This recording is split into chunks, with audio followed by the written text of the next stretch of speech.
like to know what what the terrain looks like, Yeah. because all that happens is we just get a map shoved into our faces and go, that's what it is. Like, so, Hmm. um, And I think it which means the crucial core thing is then, yeah, the interrogating latitude and longitude true, because it would true. debunk Yeah, it. you gotta. It would sort of show that it can't be all circles.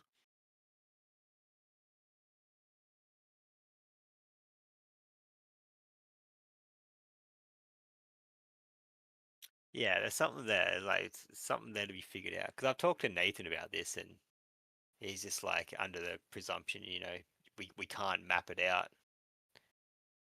And I've heard some other arguments too, like we can't map out area or something. I don't know. It's weird. Um, but I don't know. It's just like What that prevents doesn't us sit- from that mapping? doesn't.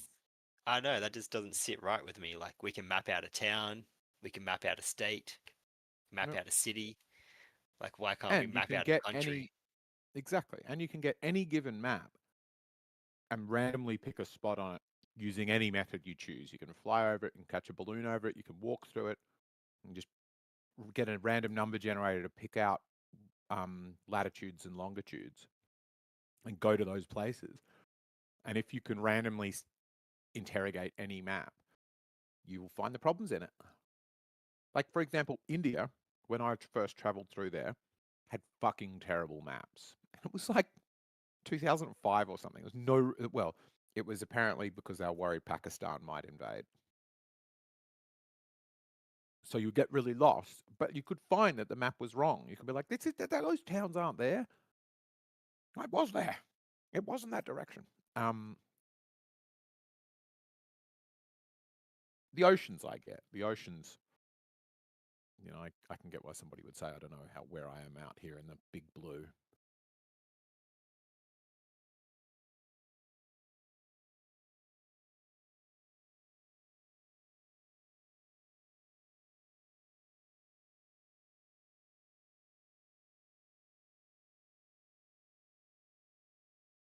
Sorry, I was half listening. I'm writing messages and No, you're right. Messaging people India in the. maps. Who are you messaging? Oh, I thought it might have been in the chat. Nah, just my mate. Just like just doing like video content. So that Who, they're stuff. making videos or you are? I didn't know you made. Yeah, you don't. Do you make videos? Yeah, just making videos for him. Like you have a YouTube channel? Nah, he has like an app, so we're just doing content for the app kind of thing. Oh, right. But anyway,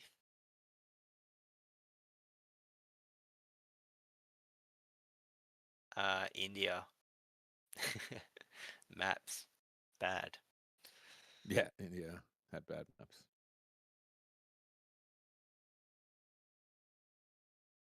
I don't know. India does not. I don't know. It does not entice me to go. Like, there's so many people and like fucking just seems Oh, chaotic.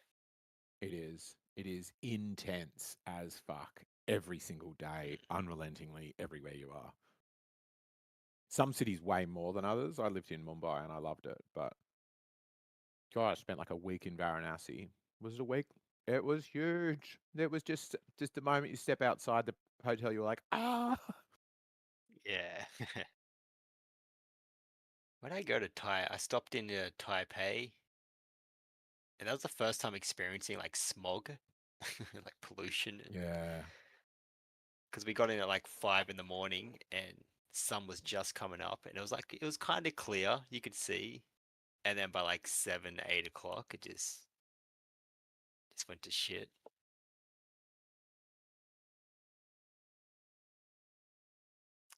But I saw like 6 dudes on a scooter, so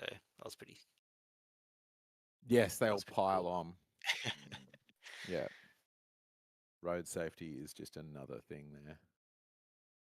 Like I did all over India, top to bottom, up the Himalayas, back down, and 5 years in Mumbai with no helmet.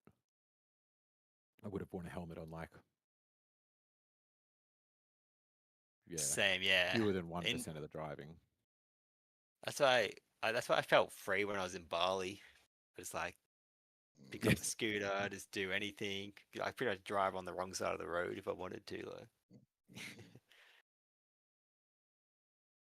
'cause,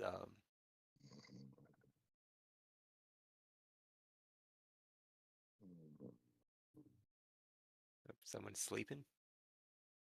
Do we have a snorer?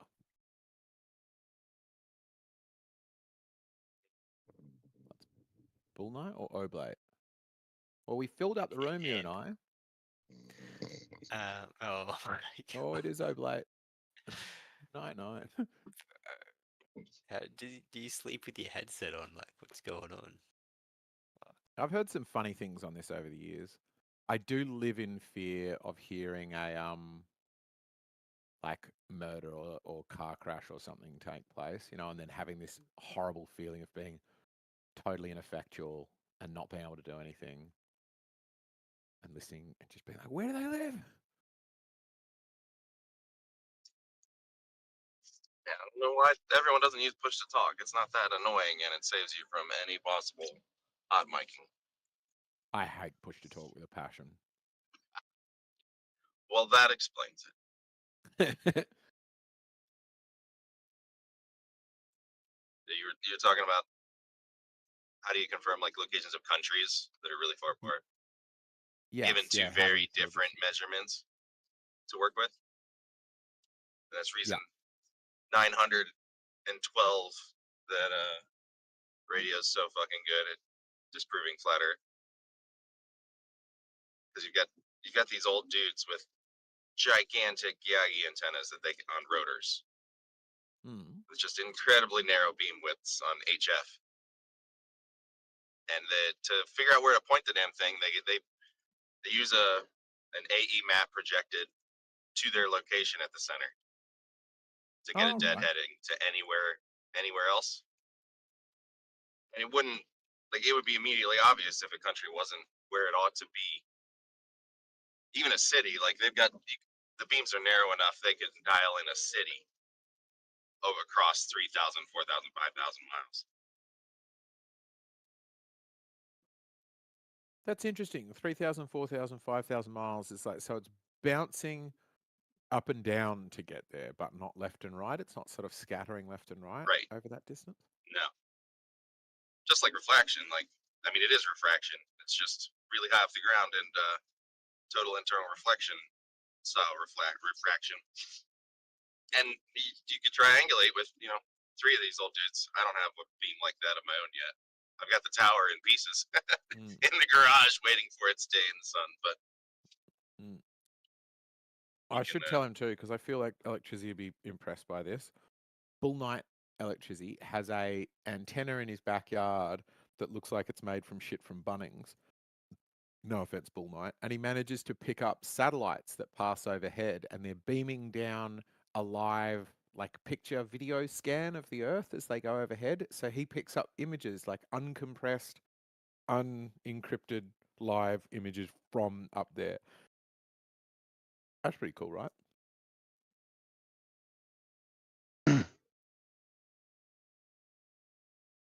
That's what's used to predict when it rises above my horizon and is directly over my head, and then when it sets on the opposite side of the horizon, all within 12, 15 minutes if you're lucky, but usually between 9 and 12 minutes. Yeah.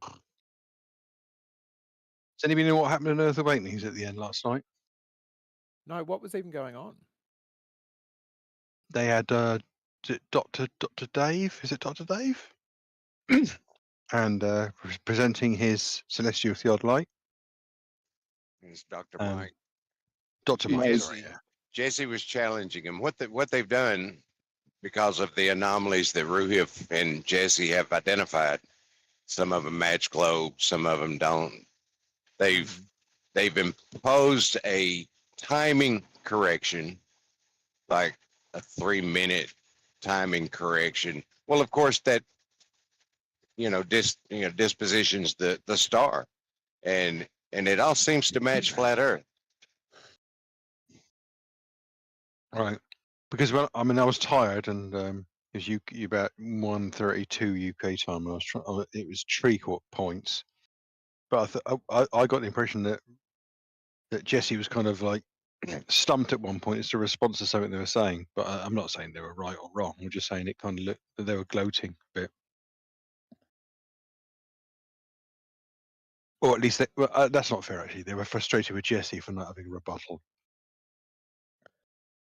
Who is this? Who is frustrated at them? But Jesse was Sounds like trying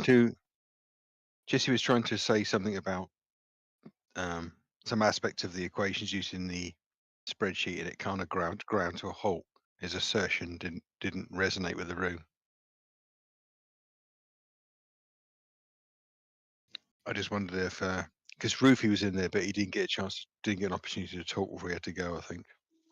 Yeah, he went pretty straight at him, and I was DMing him, encouraging him to tell him, because it was obvious what they're doing, and he did.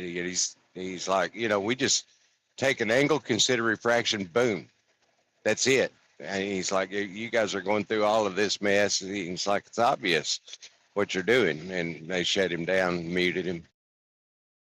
But the yeah, I mean, in that spreadsheet I saw last night, they've now got sightings from several places, and they just across several different peaks. Is that correct?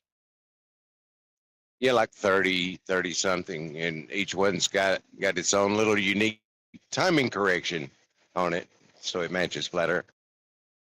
So why does the timing correction manifest itself? What's their justification for that? Does anybody know?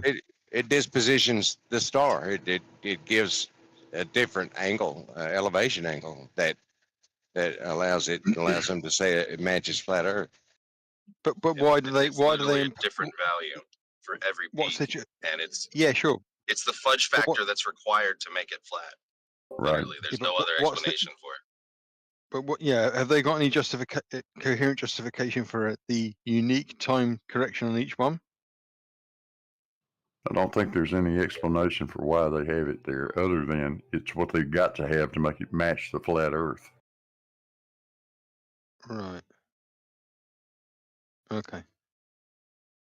Yeah, Jesse asked that directly, and he got some mushy answers about it. Never did get a direct answer on the question. It sounds to me like they're saying there was something.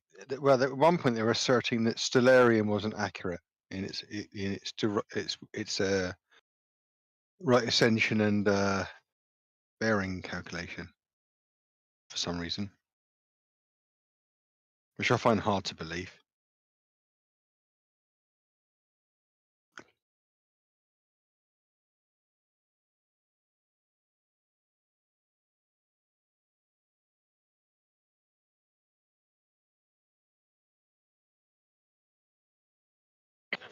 I mean, I presume they're going to make the spreadsheet and the information freely available, aren't they, to manipulate and evaluate?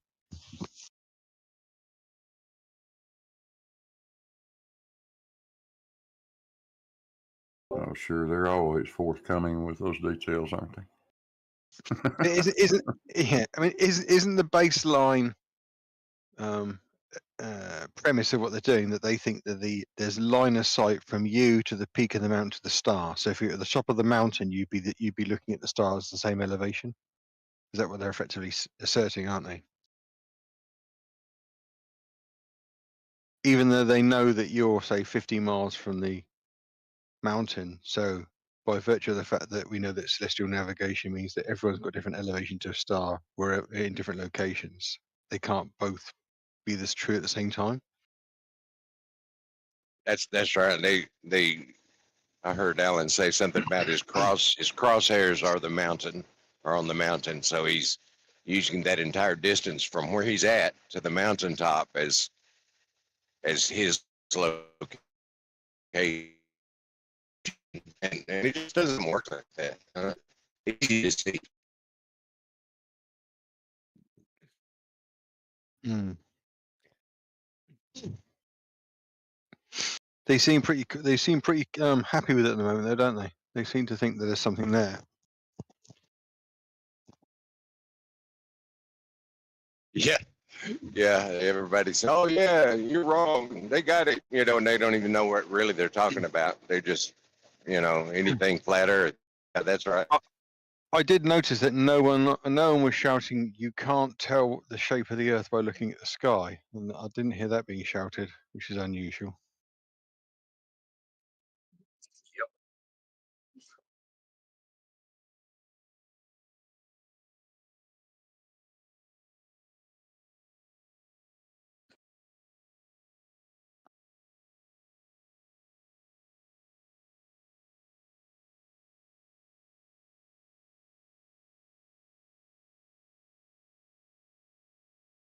I'd be interested to find out what their justification for the time corrections are, though. Yes, Yeah, I've only will heard have a about video this. on it, I'm sure. Yeah, it sounded like prodding an open wound when I heard was Jesse talking about it or somebody else was, and he was saying, where did that number come from? And you know that when people do that, like, oh, you got wrecked. I heard you in the argument, you got wrecked. It Yeah, sounded to me like somebody was trying to pull that on Jesse, but in that way where you just they knew that was not the case. Yeah. Stop questioning where that number comes from. You're distracting from the fact you got wrecked. Yeah, by that number and its mysterious origin. Yeah. Give it, like putting out their spreadsheets in advance of these group chats. Oh my But they God! Could you stopped imagine doing that? that. Yeah, they stopped doing that because Jesse would come prepared and not have to answer on the spot when they shared the spreadsheet at the start of the hangout. I did So- check the doctor. He's got a doctorate in computer science, and his YouTube channel prior to this stuff has got 5 or 6 videos talking about ether cosmology. He has a book. Have you checked out his book? I'm Oh, his amazed book by about people.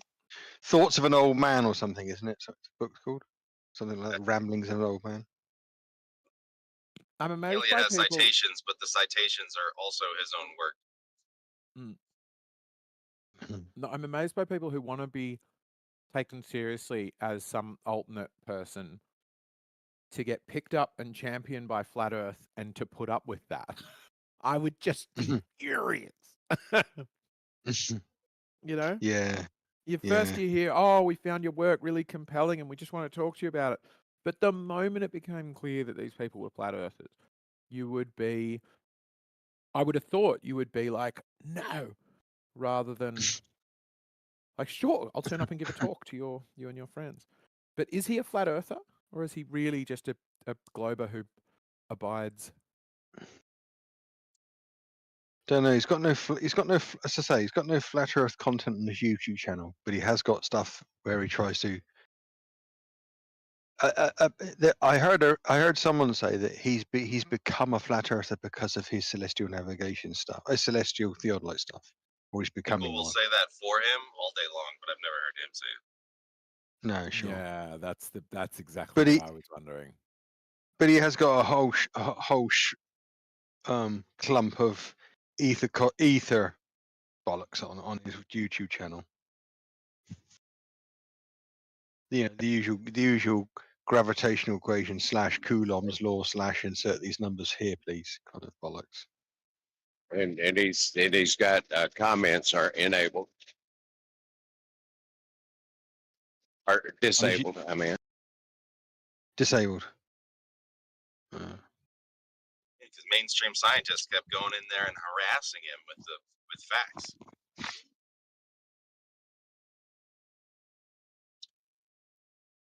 I've tried many times to find this episode of This American Life from probably 20 years ago or more, where they find a guy who thinks he's found like the problem with the equation of general relativity, and he's frustrated that no one will take him seriously because he's just a guy.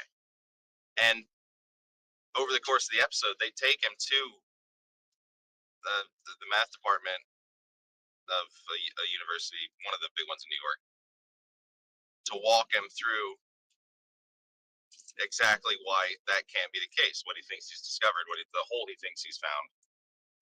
And he actually takes it really well, but he ends the episode with, yeah, but I just feel like there's still something wrong with general relativity. Yeah. Even though I having think I've very seen that. patiently, at great expense, been taken like step by step through, no ridicule, no negativity, just like laid it out. I can't find that episode, but I'd post it probably once a day. Yeah, I think I've seen it. I did have it like. And yeah, he's saying, "Oh, nobody will talk to me," and that's sort of evidence that I might be onto something because they're all sort of closing ranks, and why are they so desperate to avoid me? And I got the impression that the documentarians, or at least I thought, yeah, sure, like that just doesn't happen. You just pretend to try to contact universities so you can say this. And then it cut to like a astrophysicist or something, and he said, "Oh no, but the world's full of these guys, and they're all crackpots, Yes. and you're never going to get through to them.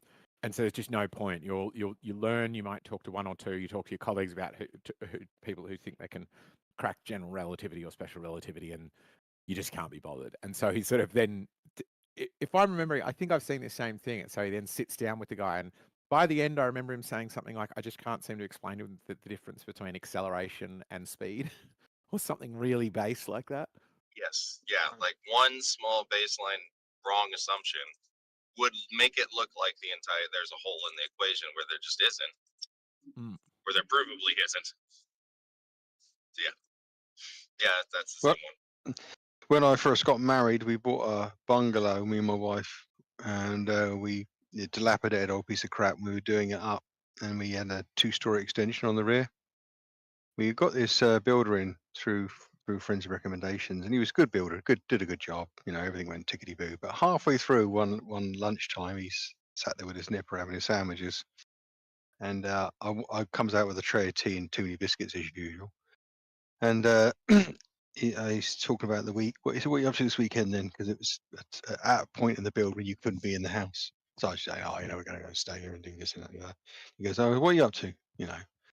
He goes, "Oh, what are we doing?" So and so. He goes, "Oh, we're doing this, we're doing that." And he goes, "Oh, we got to go to the football on Sunday. I'm going to do some work on my projects at the garage." I'm like, "All right, well, what are you doing?" And I was kind of envisaging like a model railway or something. He goes, "Oh," he says, "I've been doing it for a while now. I've got loads of magnets and some bearings and some bits of I built this frame. I'm trying to get these magnets to spin this thing so you can generate electricity continuously from it."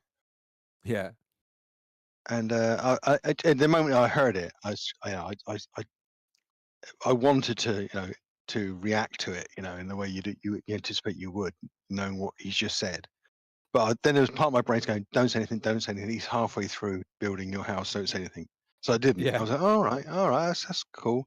And then I walked away from it, reflected. I thought, yeah, there must be so many people who go through that process of kind of even at a thought level of saying, yeah, what if I have a big tank of water in the loft and I have a pipe coming down to a sprinkler and that spins, and then I connect a generator, and the generator pumps some electricity to pump it up, and I could put the rest of it into the lights or something. So many people must go through these kind of thought processes because they haven't been formally clamped down with just that modicum of science that just makes you just realize that that's just not an avenue that's worth exploring, even though it's a delicious thought process, but it's inedible. The amount of people that seem to think that putting like dragging an electric generator behind your car would somehow infinitely charge batteries in some new efficient way that they don't want you to know about. But I bet he was hoping you'd be like, "Ooh, could you install one of those in my edition?" No, I didn't return to give you the free energy upgrade. I left it there, but I did walk away. It shocked me really because he's not daft, and he does everything electrics and everything around the house, and just perfectly talking. He's got kids and blah blah. And he just delicious. It was like just dropped it into the conversation. It's like, oh right, okay. I was thinking, right, okay. I was trying to imagine how much effort and how much equipment he actually had in his garage trying to do this. he didn't get conned and buy the plans online from some actual scam artist. But he was already doing 1,000,000 times more than any flat earther. Like, just put an effort to lift a finger to actually do something, to actually try. Like, Right. Tesla had access to a hardware store to do everything he ever did. Like, that he didn't have any secret contraptions or electronics or materials or anything. Yeah, They right. could all try to follow in footsteps like that. They don't. Yeah. Yeah. Hafren, his first measurements were like, well, what can I see from my sunroom? Like, he didn't even step outside to like get some measurements to bike speak. Why did he pick bike speak? Because I could see it from my backyard. No justification other than that. Yeah.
Does anyone know how to spell associated? ASSOCIATED. I'm pretty sure. Yeah, you are correct. I always just got confused. I couldn't be bothered googling it.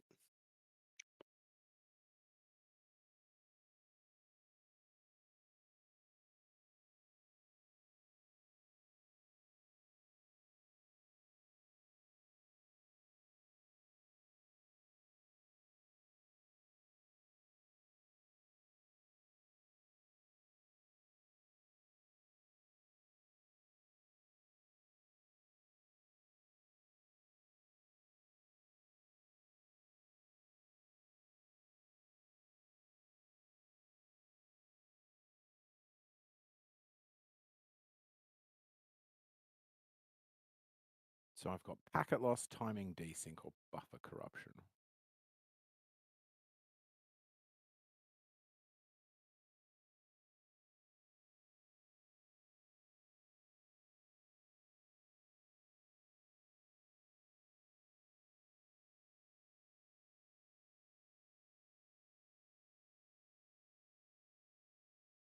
Like, it's assembling the packet, reassembling packets in the wrong order without that, or because of that, or just not trying. I'm not sure. What it seems to do is work fine if there's two people. They can overtalk one another, intersperse their speech, and I'm getting nice per user audio separation, which works great. Then when a third person speaks, some sort of buffer, cascade, fucking who knows what, overflow, la la la la la, happens. And then the audio quality goes off a cliff. Oh, hang on, it's just recovered.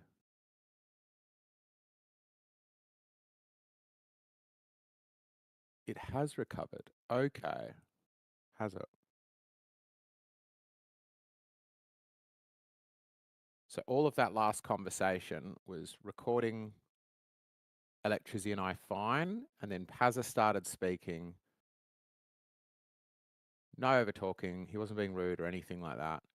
And it just goes "Meow," and crashes, and it struggles to recover.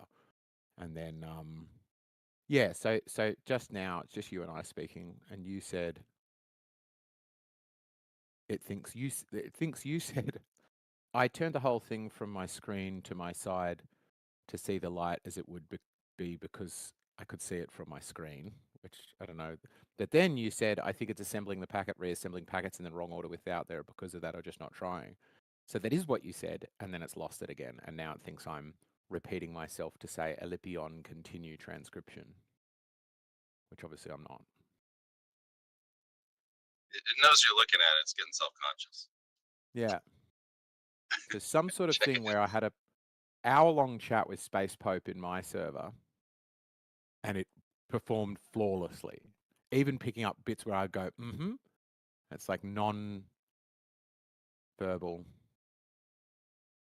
chunks, and it would pick them up and just do fine. And now just 3 people speak, and it struggles fine, but it can't get back on its feet. That's the problem. Like it can't recognize when there's only, it's back to 2 and it actually has a chance. It's like stuck it's like stuck on a branch of trying to interpret 3 people. Yeah, I think so. I'm just trying to read the terminal.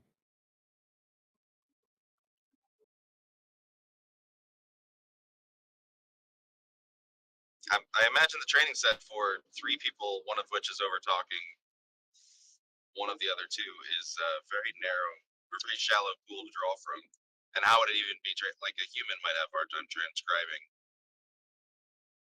Yeah, I do realize I'm slightly pushing things to the limit here with, like, I'm expecting a lot, particularly for myself as somebody who doesn't know anything about this and hasn't been doing it for more than a week.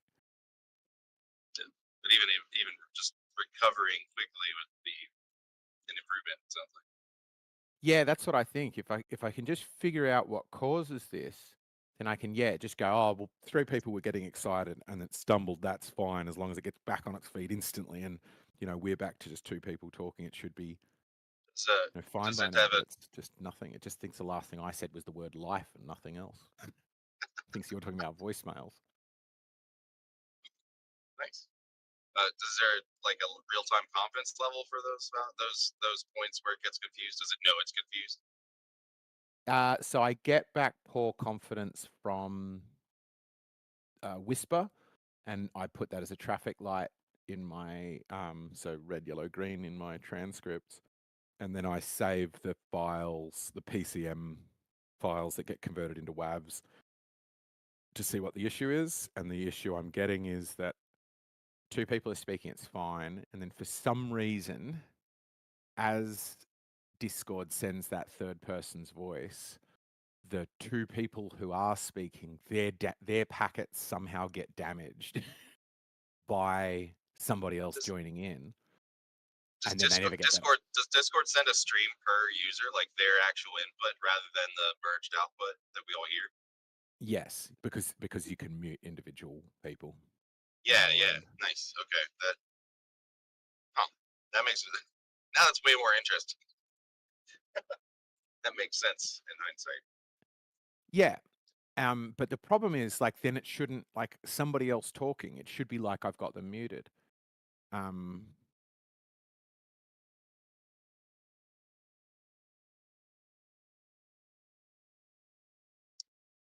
Timestamps for those streams local to each user, they'd have to be, right, so that it could be literal time not synced between 3 devices. Like with 2 devices, it's close enough. But you add a third, and now it doesn't know the order of the packets. So Or that might it be actually applies. one of the. That's what Claude is saying. Yeah, it could be packet loss, timing desync, or buffer corruption. Is its 3 suggestions.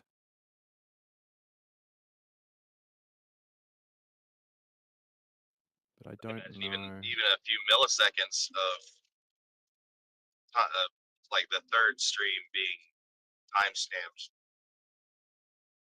less correct than the other two, or just different, more different than the other two. I don't know exactly how it parses the sound files, or the sound stream. But if it bumps one person's audio to try and sync the time, it could get real weird real fast.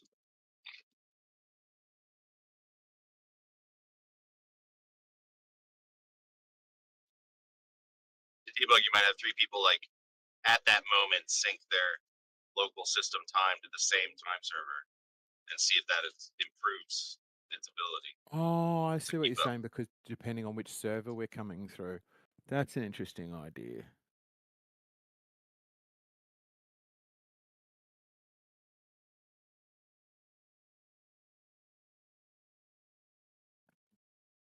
Now it thinks you're saying that there's a much less current issue about the president's policy on limiting the Congress's ability to chair beautifully fidelity hearings. What the fuck? Yep. Cool hallucination. Now I've been known to go down that rabbit hole myself, but not this morning. That's funny. Where are you off to? You sound like you're driving. I work remote, but not very far from the headquarters, the home office, and my in-laws also live there, and I'm driving home with a riding lawnmower in the trailer behind me. So driving down to work in the real office for the day, and then pick up the mower and drive back tonight.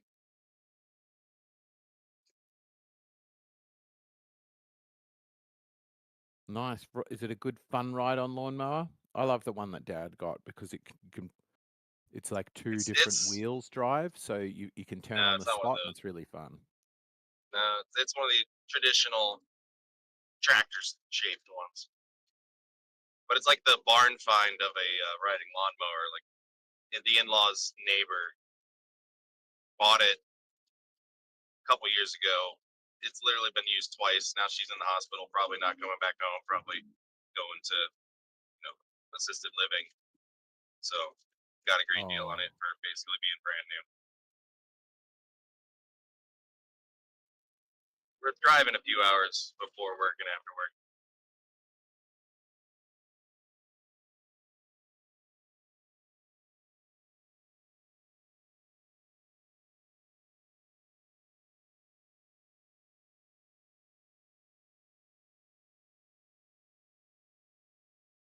It feels like Americans drive a lot. Like, I love my true crime, and they're like, oh, so and so had a girlfriend who was in the next city, and so they'd drive down each weekend, and it'd be like a 3-hour drive. It's like, I don't know. Yeah. My wife grew up getting pulled between two cities like that for weekend stays. It was a 3-4 hour drive, and like you get used to it, but it's still like that's a full day's of doing something on a weekend just gone to driving. Now you can read, but if you're being driven.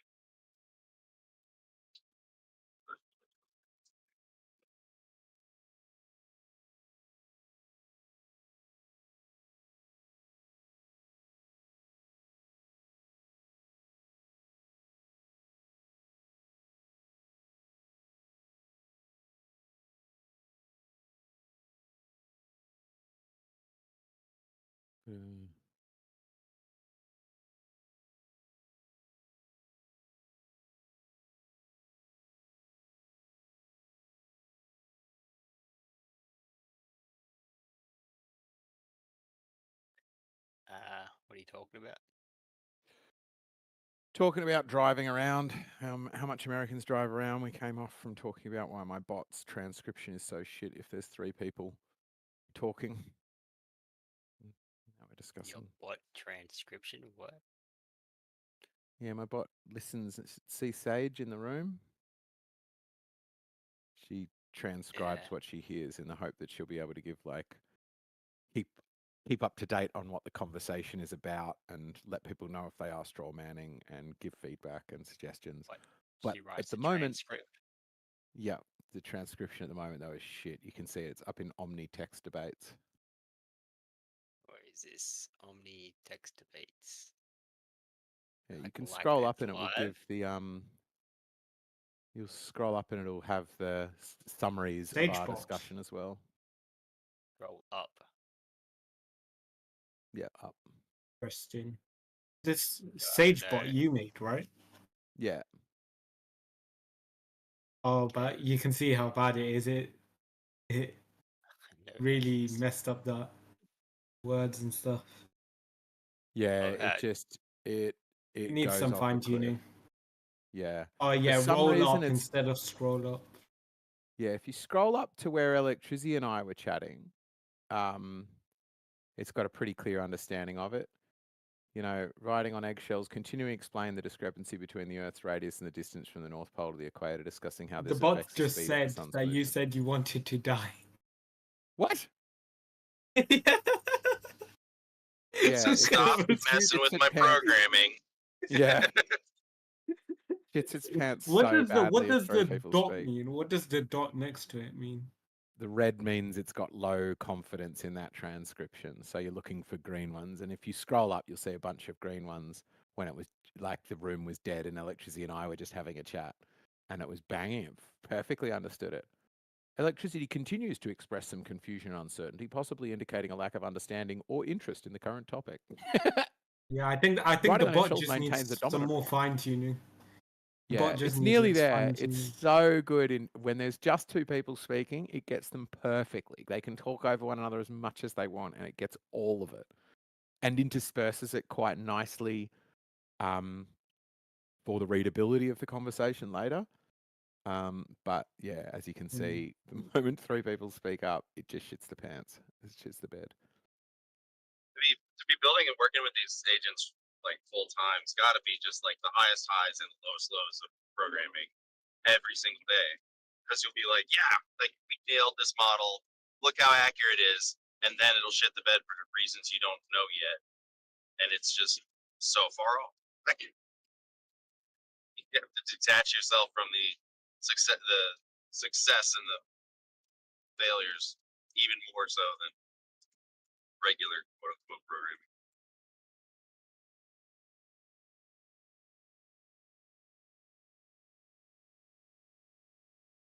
Yeah, see now it's completely.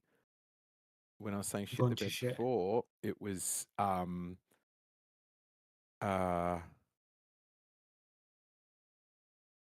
Now it's just stopped saying anything.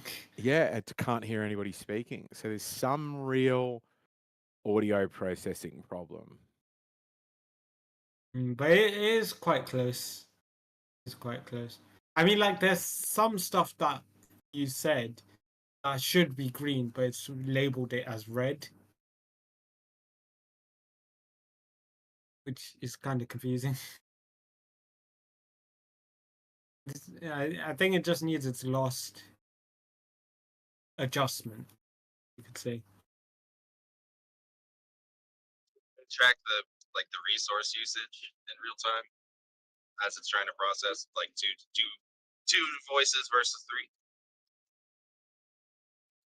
Yeah. Active speakers.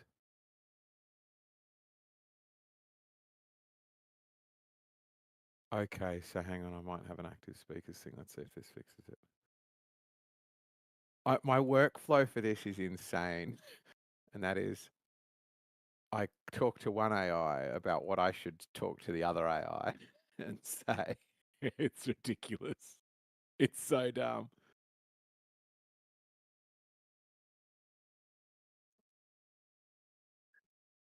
And they're very fun as well if you just talk back and forth to it and go like, no, I've got a buffer overflow problem, it'll be really like hard nosed and just talk to you like that. But if you're like, I'm getting excited about trying to fix this, and it's like, yay, I'm getting excited too, and puts little like emojis around the words and stuff. Do you want to know something crazy? Go on. I'm reading what Demox said yesterday in VC, and Oh, at yeah. points where no one was talking, it's just gone red. Yeah. That just There's shows another thing. he doesn't. He's confused the bot. I think Yeah. we need to keep this bot away from Demok. Well, I was saying that Yeah. before because some of the way Whisper works is it packets up sort of the last thing you said. So I snap off the last thing that they finished saying in the last clip and send that off to help it give context to what's going on, because Whisper is one of the cleverer transcription services, and it works based on what it expects you to be saying. And I swear it expects you to make sense, because when Demog speaks, and I also was having this earlier today with Into the Break, who drinks a lot, and I'll turn it off and reboot it, which usually makes it start transcribing pretty well again for a bit, and it just can't figure out what he's saying. And my feeling is it's because he's joined together such people- ridiculously dumb words. The transcription's like, nobody puts those words together like that. I know that's You're on exactly to what it this is- sounded like, but it can't be true. I Sometimes won't people just transcribe break it. the bots. Yeah. Sometimes This is people gonna just be break important. the bots. Yeah. And it's not even like speaking. The bot's not even speaking. No. When the AI is listening to every phone call, the only way to have a secure human-to-human conversation is to both be this drunk. And Yeah, the bot just- won't So be able to just- understand. Yeah. But be we'll the understand. Just be Demok in your conversations. Yeah. Like Why the is poison Andrew pills people muted? bake into their visual art to keep it from being able to be parsed. Same thing. Just demok filter it. Your own Mm. speech. But I mean, some Why of is the ones Anvil muted? up there from DMOC before, hang on, Oh. let me find some, because they are pretty funny. Where, Yeah, where no. are they? One thing Demok said yesterday is completely just messed that up. Like, he was talking about going out and experimenting something, and it's confused him for saying something else. Like, Yeah. what is it? He said it declaims it's like a basketball. He never said that. He said it claims it's like I think it was a golf ball, and he never said a dribble ball sitting on the surface. He said a drop of water. And he said it very clearly as well. So some of the things Jamok says, I think, just confuses this bot so much. I think we need to keep it safe from people like Jamok who can't string two sentences together properly. Oh man. It also means drunken boxing kung fu style's got to be the way to defeat the T2000 using. Yeah. I mean, when you're drunk, Be you less don't predictable. movement. Yeah. When you're drunk, it's pretty hard to also figure out what someone's saying. So, I mean, the bot's right now currently dead. As it just left. Oh, it's back. The Yeah, bot's back. I just, it's so quick. I've just typed in the instructions, and that's when I was laughing, saying it's funny, just because I'm getting instructions from one AI, I'm plugging it into the next one. So it made a bunch of changes, and then it rebooted, and now we'll see how it goes. Are you using but the some of AI this- to debug? Yeah. With Augment does all of that. It's incredible. It's just the tokens are pretty expensive. Yeah, but some of the stuff it said just makes Demok even more funnier. Yeah. Oh, and that's also a problem. Just saying people's names as well. That would be a huge problem with the bots. Yeah, Like but right now, you can give it clues on that, so you can you come up with your own library for the transcription service, so it knows what 24/7 and Globar and stuff are. Plus, it knows the frequency at which we will be talking about something like Coriolis. And then the other thing you can do is when you hand it to the LLM, like ChatGPT, to say, "Can you give me your feedback on this conversation?" What you ask it for is to go, just be aware of the confidence of the transcriptions, and then if there's low confidence, just don't pay much attention to that stuff, and be aware of words might sound like other words, etc., etc. This is fallible transcription. But then you have Demok speaking as well. Yeah. But if it's somebody sensible, I think I've broken the bot. I think I've broken the bot because every time I've mentioned Demok's name, it's just put a dash where it's supposed to be. Yeah. So I think I've just broken the bot right now. I'm sorry. Dibbly dibbly, dibbly schnibbly. Cuckoo, cuckoo, ka. Ha, hoo, ha. I wonder how the died bots again will. instantly. I wonder how the bot will interact when someone starts speaking a different language entirely. Let's go. And that would just fuck it up entirely. Yeah. Ogen schlagen, dogen dagen. Plus, I Stop killing my doubt. bot. Why is everybody got to kill my bot? I don't know. Trying to make it live. Plus, I It's doubt a new game. that it will be able to process like a lot of the swear words as well that we say. Like,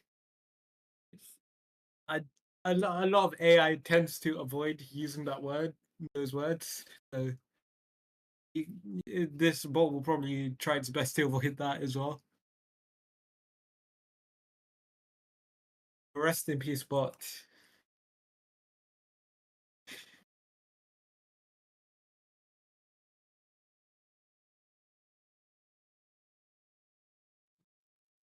Right behind that one, just saw the one in front of it get eviscerated, and then it's like, oh, it's my turn. So we're getting rebooted. It takes a step into the kill box. It starts transcribing to the best of its ability. Like I wanna Squid see- Game up in there. I want to see if the conversation I had with Into the Break got broken down. Trying to Oh, scroll my back. God. My conversation with Debok definitely got Hold on. Oh, I destroyed. found it. I found It's it. just so funny. Let me So, find Jin. what did I There find? is- Into the Oh. Break continues to provoke and insult Rene Zanzene using derogatory language. Also seems to be challenging Rene's beliefs on religious topics and societal issues. Now he also brings up drinking habits into the conversation. Rene remains defensive and retaliatory, using personal insults in response to Into the Break. Also seems to be deflecting Into the Break's questions and challenges and bringing up new topics such as religious beliefs, societal issues, and now drinking habits. I was not More deflecting. vodka. Do you want to hear some stuff about Jin? Almost every single one of Jin's one is either dismissing flat Earth hypothesis, supporting technology, or unclear on multiple topics. I was not Just deflecting. unclear on a topic. This bot will definitely make for VC conversations to be more comedic in a way. This is think. cool as hell, Eggs. This is really cool, dude. It'll be cool when it can do it in live time, like when you can just say, Sage, was that a straw man? And it goes, yes, your core point was X. He's trying to say it was Y. And then you just and then hopefully you don't this need to bot scream back and forth about what I said. You just go, what did I say, Sage? And she goes, blah, blah, blah, blah, blah. And everybody in the room goes, yeah, that does sound exactly like what he said. And then also the bots, hopefully it starts spreading across Discord, because a lot of the BC conversations in places like 24/7, Earth Awakenings and stuff just needs this kind of bot, because especially Earth Awakenings as well, because the amount of accusations you can unfold in Earth Awakenings without even speaking, and just it's crazy. Throw up a tally like this is the 412th time this topic has been explained to Alan. Because Doofus, I remember him pulling out a video, and it's of Jin saying, "Stop interrupting me." There was no one speaking. So I think we just need this bot in all major VCs at this point. Yeah, especially because there's. I don't think the bots can handle abbreviated words as well, like VC. Well, that's again where a big dictionary would help. I mean, a big dick would always help, but a big dictionary in this case, where as it builds up an understanding of the kind of things we say, it would expect it's sort of it's leaning towards the word VC. Yeah, we need that. I think it was the Oxford Dictionary or something, where it has just every single word, including like new modern made up words as well. It needs access to that.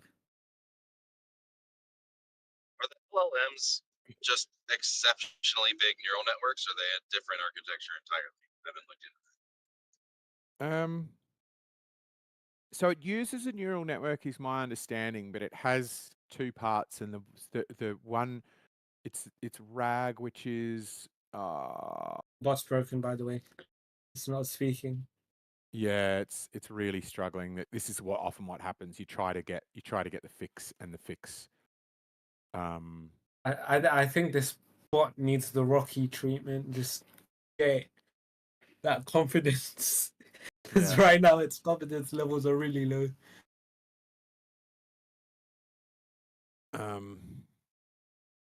There's no tomorrow.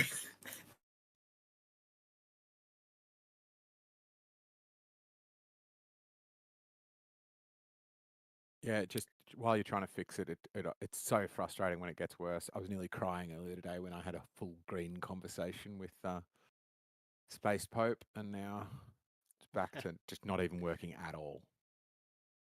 Peter Piper picked a pepper. She sells she shells by the seashore. Let's see if he gets them once. It's not a true story. What is it? Just not understanding what's being said, or what? It's just Really? overloaded at this point. Yeah, so it handles speech with two people overlapping just fine, and then something happens if a third person speaks. Its incoming audio packets somehow damage the packets that I'm like. It's like you just can't receive three all at one time, and there's some sort of like bleed or damage or something. I thought it was a This buffer bot, issue, but I'm less it than. needs that Rocky treatment. It needs that Rocky treatment. Get its confidence 100%. There's no tomorrow, bot. There's no tomorrow.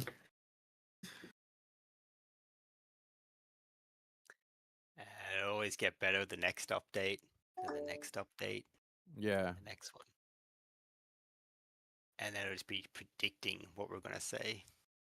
I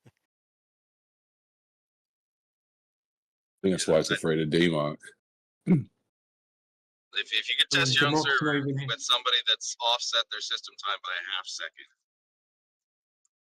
Democ's not even here though. That's the only problem. So I think we need Democ. We just don't need to mention Democ in front of this bot, otherwise it'll just go haywire.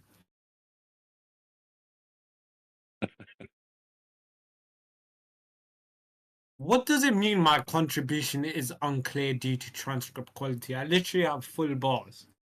you know what you've done. You know what you do. I don't know. What is it? Is this bot allergic to Democ?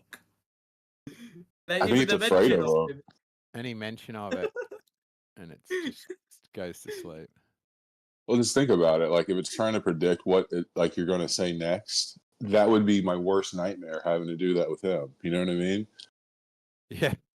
Oh my god, I'm sorry for breaking the bot. I'm bringing it to us right now.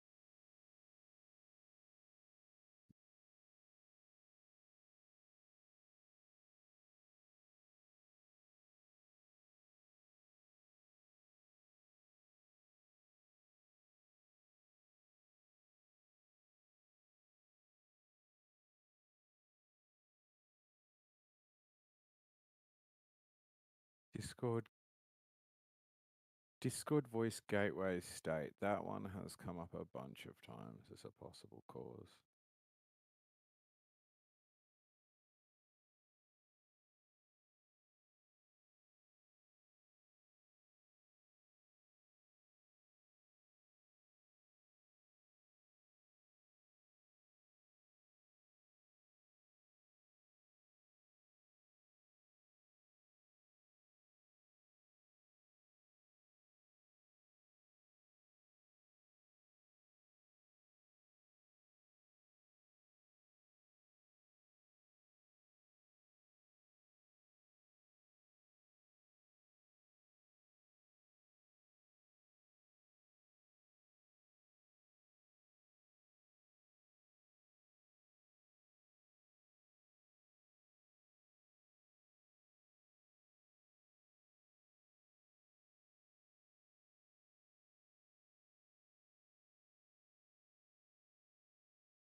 Yeah, you're asking why Oblate's on mute. He's asleep. He's nodded off and is snoring.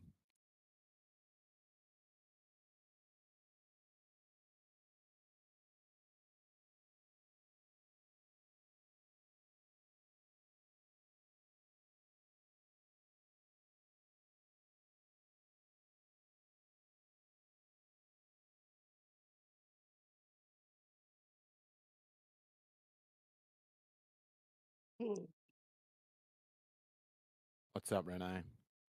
Good morning, Mr. Shells.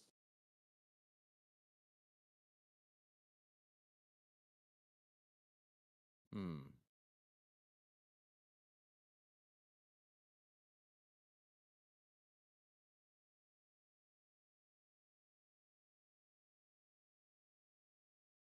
Does the bot or the language model you use, does it do audio to text and then read the text? Yeah. So the audio to text has been the awful bit. Reading the Yeah. text is actually really easy. It's just sort Yeah. of becomes very interesting questions of like, how do you decide when a topic has changed? Yeah. So that you're like, you can go, oh, on this topic, blah, blah, blah, blah, blah, blah, blah. I want to be assessed on, how I dealt with this part of an argument, and therefore the bot needs to understand what is a part of an argument. I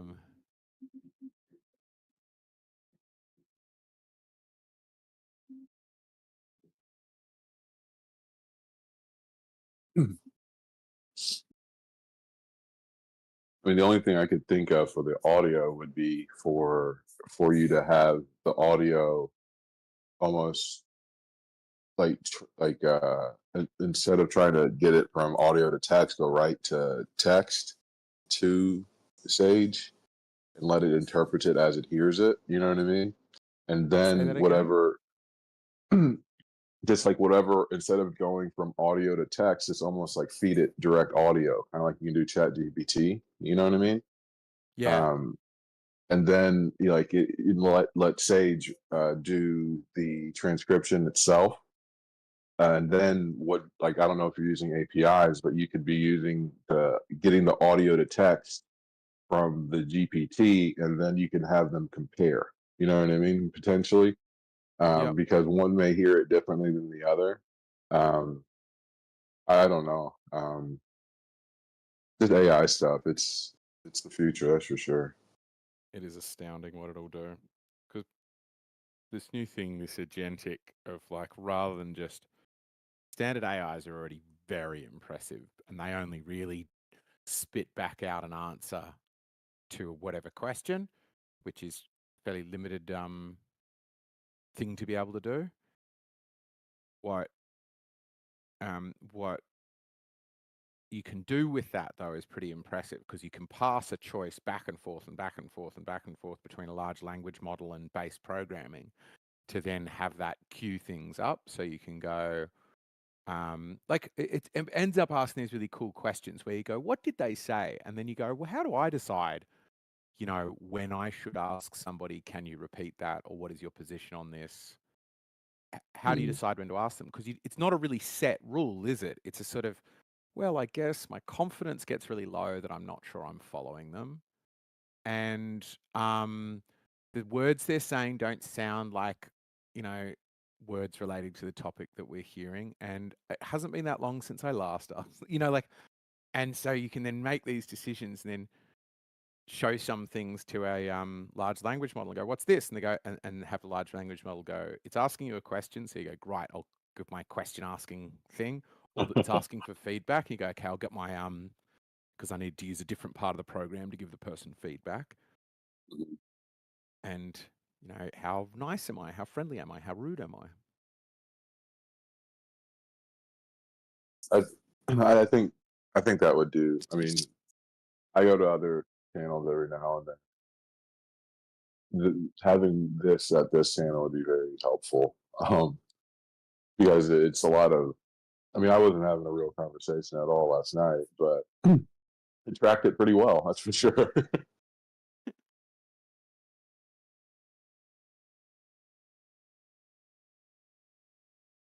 Yeah, see, it's getting all greens and understanding you perfectly now.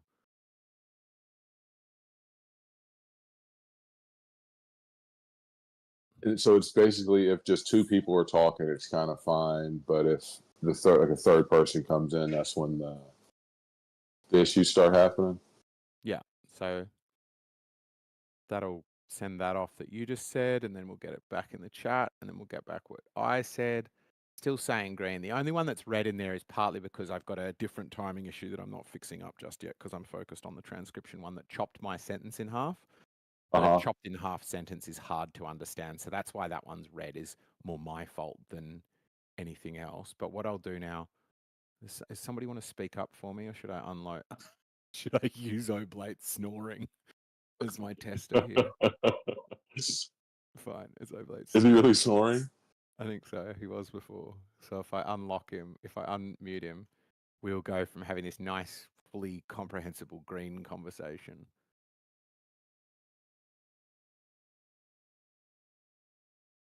Come on, Oblate.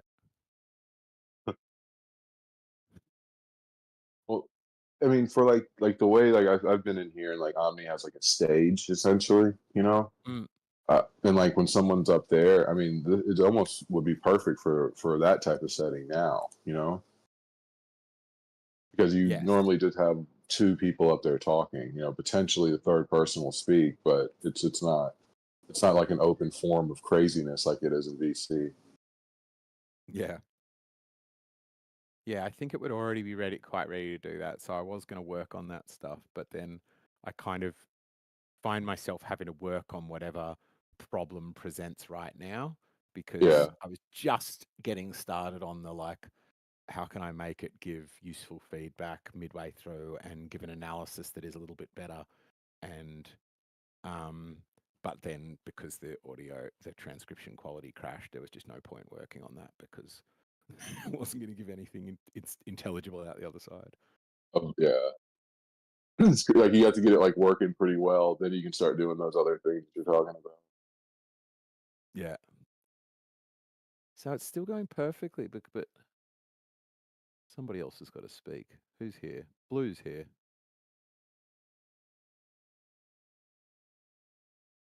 No. Hammer? Yes. Yes. There we go. Now we've got Hammer speaking, and we'll see There we how go. it can handle a third person. This is the Menage a Trois trial. What does that mean? 3 people at once.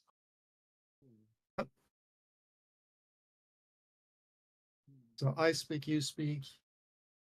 Yeah, and now we watch the quality, see if it drops off a cliff as it did before. It's actually got you in there now. Okay. Does it? So you're saying, what does that mean? That's interesting. Bang. So now I've just had my first per quality. It outputs a little WAV for me to listen to. And it's just chucked all of what Rene was saying.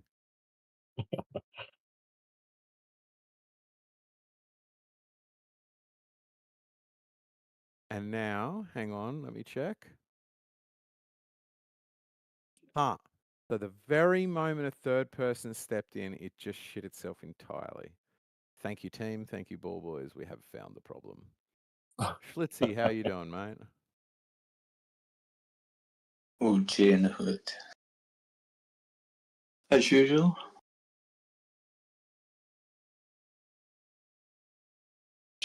Trying to find some globe proofs. Have you found any yet? Unfortunately, no.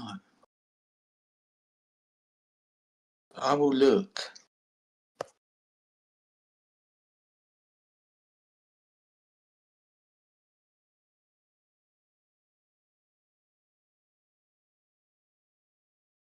Anyway, what's the topic? We were talking about the bot I'm making, but that's a kind of boring topic and it ends up being a bit circular. So we can talk about the globe proof if you want. What globe proof would you accept? Is there anything you've ever thought like Gee, if I saw X, I really would change my mind. Yeah, curvature. Really sit there and watch the boats sail over the curve. Or be at the curve when they sail over it to say, wow, look, it's sailing over the curve. I don't think they do, though. I'd love to think they do, but they don't. It's a great story, but it just don't hold any water. I think that's one. Do you know what? I think that's one of the worst ones, what people say, that the boats sail over the curve. Don't like it? I think it's really weak, and it kind of opens you up to be attacked, because it's just, like, you don't have to be a rocket scientist, if there is such a thing.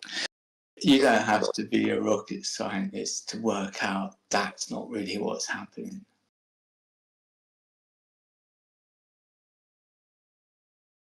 It's like the other day I was looking through my camera. Why does the boat disappear as it goes It over just the goes out horizon? of your view. What do you think? Tell me what you think it does. It's like It goes over the curve. Right, if you were sitting on the motorway, yeah? We were sitting on the motorway, and the motorway is pretty flat. Say we was in Germany on one of the autobahns, because they're kind of long, flat. Right, look, this is the coup. I'm in the autobahn. I'm doing about 180. I think, this is when I first ever went on there. I'm 180 miles an hour. I'm thinking, there's no motherfucker who's going to be beating me. Then all of a sudden, I'm looking behind me, because you have to, it's all split seconds. So you're looking behind you, and all of a sudden, you don't see anything. Then 2 seconds later, someone's flashing you from behind. They just come from nowhere. And the road is flat. Sometimes it's on a hill, sometimes it's going up a hill. But, you'll get some beast of a car coming past about 220. Boom. And when you pull over, they ain't stopping. It's going boom, and they're gone. And you watch that car, and it just disappears. So what are they doing? They're not going over the curve, are they? Well, that image I posted in chat. Take a look at that. What does it look like? I don't really want to take it. Look, there's you can take as many pictures as you want, and I know, like, that's not just to hand wave you off, yeah. You can take as many pictures as you want, because pictures don't tell the real story. Like I was going to say to you, I was looking at the horizon with my camera. I only have a little baby, I got a P900, and I'm not looking for anything. I'm just looking for, I'll be honest with you, I save lives, yeah. So I'm just looking out on the coastline at what boats are coming through, and I think there was a little boating competition the other day. So I was watching these boats come in, and we was guessing which ones they were. But when you actually focused on the horizon, the apparent horizon, the waves, it was kind of insane how the camera had distorted it so much. They looked like tidal waves, but like they were, I don't know, if you had a drawing and you done circular rolling waves, plunging, I don't know what kind of, I think they're called plunging waves. But if you done them, and that's not what's happening, but through the camera, you see that, it's an optical illusion, because the camera is compressing the horizon so much. So if the camera can compress the water to do things so insane, imagine what it's doing when you're looking through the camera and your boat sailing over. It's not doing that. I'm sorry to say, it's just the raw truth of it. It's just, if you got a picture, you've got some effect, some distortion, and it's making some effect, like some optical illusion, and yeah, it's just not going over the horizon. I think it's one of your weakest, as a globe, I think it's one of your weakest arguments.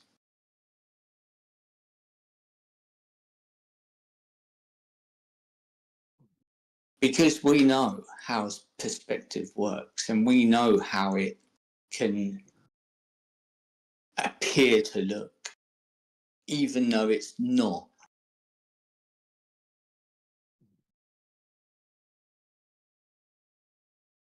So it's kind of, I don't know, it's a little bit weak. I think if someone turned around and said, you know what, we got it wrong, I think that would show you had fucking real balls.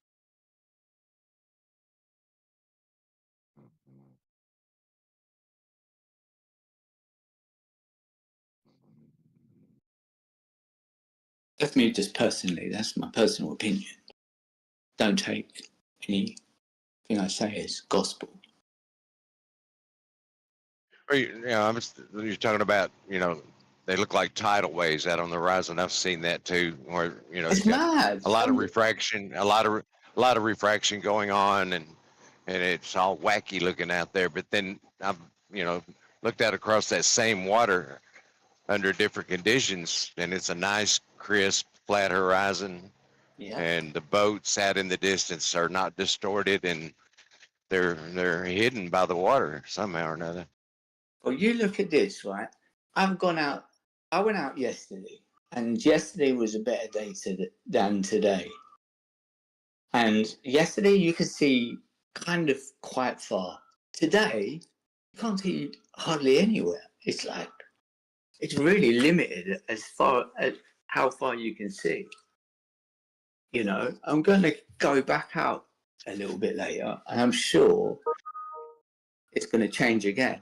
And what I was going to say is, like, when I saw those waves, they was coming from left to right. Right to left.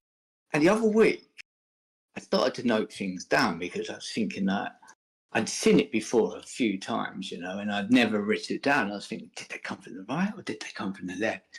And the other day, when I wrote it down, and it was coming from right to left, 2 days ago, they was coming for, I think it was 2 or yesterday, they were coming from left to right. So it depends on what's happening out there, because that's not happening. But can I ask a question? Yeah, go on. So, what would you expect to see if the Earth was a globe over the water? I don't know. Let's put it this way, right? You can't think about it. You have a look. Well, I all I can see is I walk out my door, and this is my reality. So if someone said, like, I believe, and I can't falsify or validate or validate. So when you say, oh, you're a flat earther, I'm not a flat earther. And what I do experience is my reality from leaving my house, which is, like, I'm inside, and I go into the, outside of my house, I'm experiencing my reality. There's nothing else.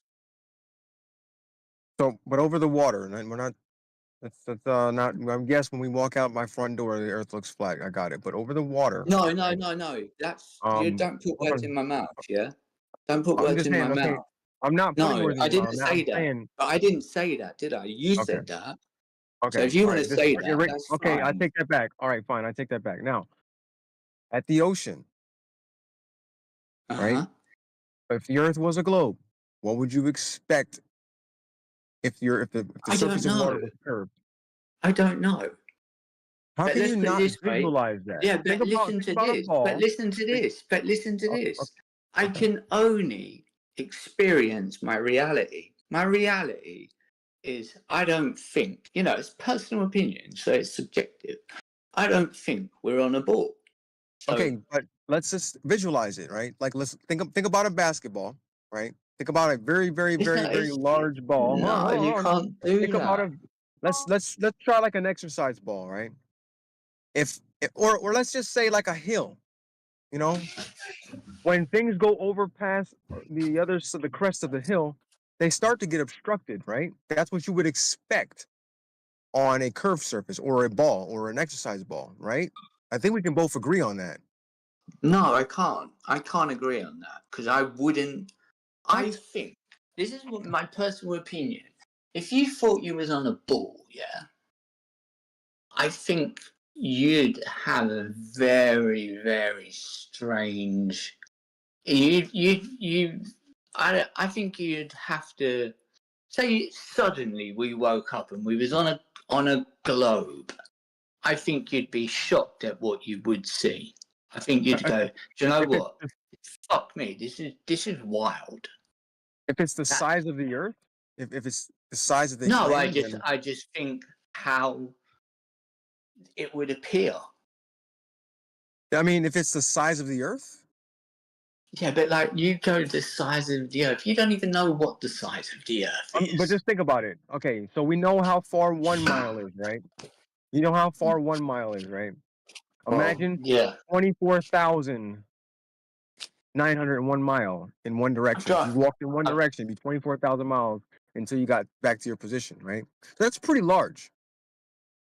That's such a very, very. It'd be a very, very gradual curve. So over water, you know, you would after a certain distance, you would start to see things obstructed. That's what I would expect. When I went to Germany, I drove around 5,000 miles. You know, so it was there and back. I think it was just a little bit under 5,000 miles. And that took me 2 days. Or just a little bit over. I'd just say even a little bit over. Say 3 days. Yeah, 100% 3 days. And, you know, I'm driving fast. But I did stop and I had a little sleep. And I remember as I got into Germany, it was like pretty damn weather. You know, it was like there was a road construction, there was like skinny lanes, big lorries. I was in the middle of the lane. It was like a little bit. Ooh. So I thought I'd just pull over, have a little sleep. And then on the way back, I'd done the same. But that's 5,000 miles. That's quite a few miles, you know. So I don't know. Yeah, I can imagine 24,000 miles. Yeah. Take you about most probably 10 days to drive that. I don't know if you could drive it. Yeah, so I mean, over the water, I would expect a gradual curve. If things in the distance would start to. Why would you expect a curve? Why would you expect a curve? No. What I'm saying is like things that are going in front of me, going away from me, eventually go down in my vision. Well, you have a look, right? You have a look at say like I entered Germany via France, yeah. And I went. Hello. Sorry. Hello. Quick question. Yeah. Did you just say 5,000 miles in 2 days? No, it was around 3, to be honest. Even 3 days. I did say 3. I did say 3. Okay, 3 days. Even 3 days. Are you sure 5,000 miles in 3 days? Bottom. I think it was just under 5,000 miles. Yeah. I just told you how fast I was going. I started doing some of it at 180. What is that like? Miles a day? Let's say, even if you're driving, something like you have to drive roughly non-stop. And you have to have a speed of roughly 70 miles an hour. Well, I was going, double. No, that's okay. Even if you go, that's the thing. Even if you go double, which are very much listen. Why am I going to lie about some stupidness of that?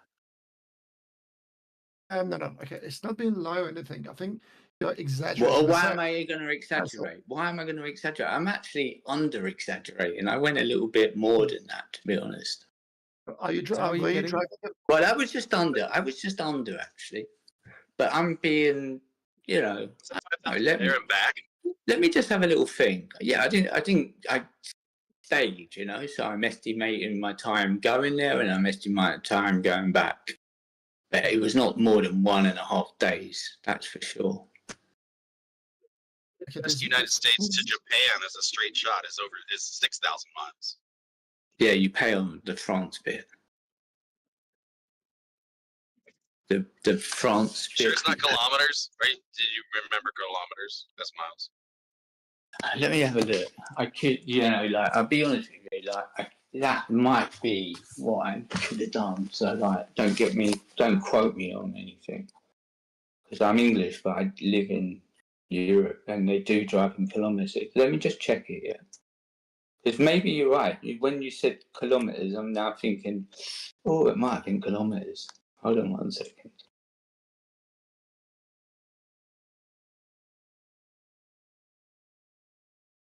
Like you could do it. It'd just be monster days of driving. Yeah, I know exactly. It's Yeah, but when you've got a fast car and you're driving, you're having it. You can imagine, innit? I've driven in Australia, going up to Queensland. You know the roads. You imagine the roads there. It's only a little 2 lanes. Sometimes it's just a 1 lane either side. Then it goes 2 lanes, or if you go up a hill, you might get 3 lanes on that Pacific Highway. eggs. Even if we're going fast, okay, this is the thing. It just think about it. You might be right. You might be right. I might have booked it as miles when it was actually kilometers. Out of interest, where were you going to and for? So back and forth. What was that? Where were you driving? Something personal. Something personal. It's not doxing or anything. I'm just out of interest. As an example, I went to France and Amsterdam and Rotterdam and all that places, and I know how long it took. And I have a brand new car and it goes pretty fast. But even that, limitations and whatnot, speed tickets. Yeah, I went. Very difficult. I'm not worried about speeding tickets. If I get a ticket in Germany, I'm not paying it. Simple. Yeah, that is true. I started getting loads of I'm not tickets even paying in France. Europe. Yeah, you don't have to pay anywhere in Europe. No. All of They'll send you the ticket. Yeah, as long as you don't have to do anything about it. Yeah, but remember this, as long as you're not getting caught, because if you get caught, friend of mine got caught speeding and it was forced to pay 150 euros, I can't remember how much it was, in France. If you get caught by police, you have to pay there and then. There's no, I'm not paying. Good luck with saying that. Okay. I know where Yes, I've heard that. They just go, if you want to keep driving, you have to go with us now to an ATM where we will withdraw the money. Exactly, Yeah, Spain does that as well. They say you can go, but your car stays. So if you haven't got the money, you can go, but the car stays, and they charge you £7 a day, €7 a day. But what I mean to say is, like, there's so many cameras now that not many police are pulling. You know, like Spain, they're pulling people because obviously they just trouser the money. That money's going straight in their pockets. Period. With France, I'm not too sure. There's more cameras than anything. They do have like controls as well, but I'd say there's more controls in say Spain for sure, because they want the money.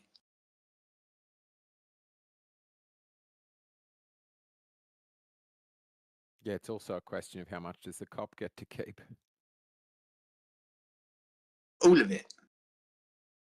When you pay the fine, he counts it out, folds it in half, and puts it in his pocket.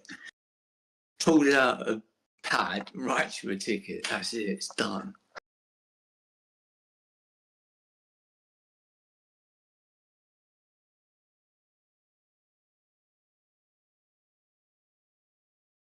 Yeah, it's kilometers. Sorry. So yeah, I've just looked at it. It was kilometers. So yeah, thanks for that. Yeah, it's just over 4,000 kilometers there and back.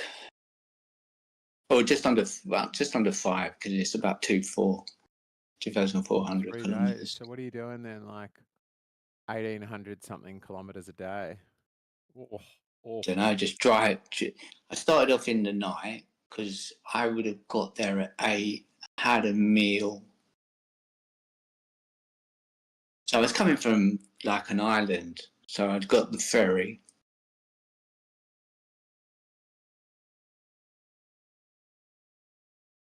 Yeah, I think it's 2,000. It's just over 2,400 kilometers.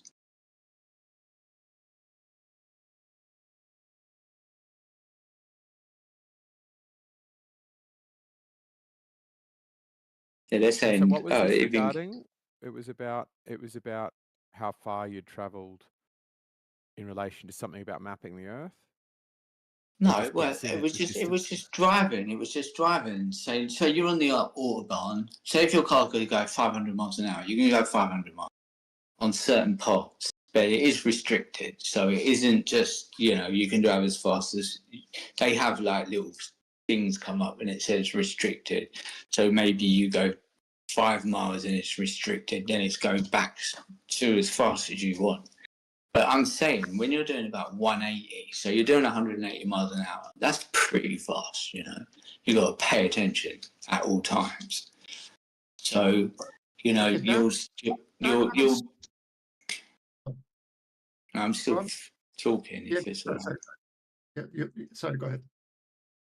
Yeah, so like you're looking in your mirror because you want to be aware, because things come up so fast behind you. Even when you're traveling at that speed, there's cars far supersede you, and you'll get like a Bugatti, and they'll come up behind you out of nowhere, and they'll flash you from, like when you actually see them, they just appear, like, so 1 second you're looking, next second you'll see it, but it looks so far away, and then he'll flash you, and you're thinking, oh, you're taking a mick, and the next thing he's right behind you.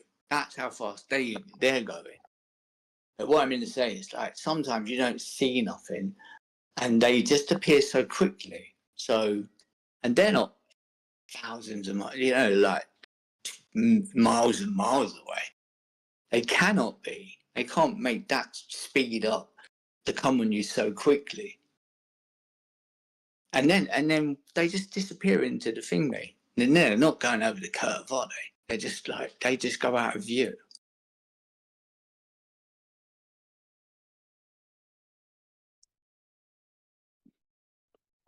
What curve? There's no curve. They just go out of view. They just go out of view. So the car disappears, but it's not going over the curve and disappearing. It's just out. You can't see it. This is why I think your argument is quite weak about ships sailing over the curve.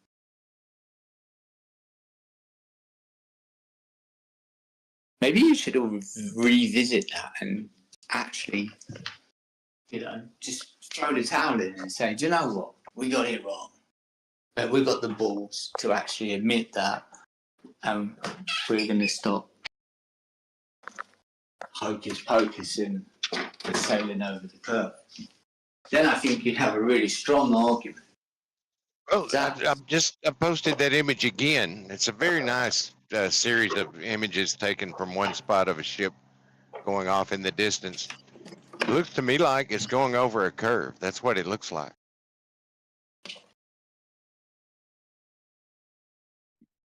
But there's no curve. Yeah, so what's happening?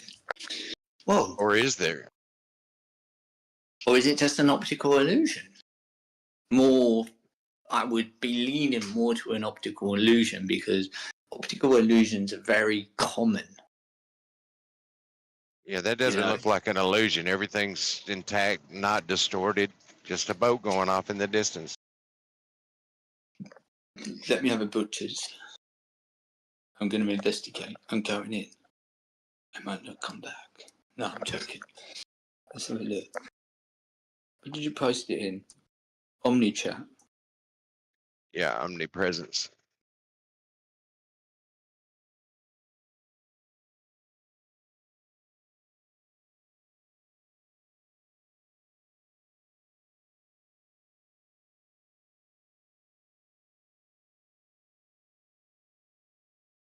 that's not real.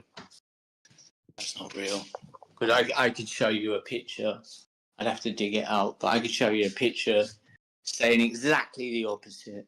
But it's not my picture, and I don't think that's your picture. So for you to put your faith in that, it's like doesn't make any sense.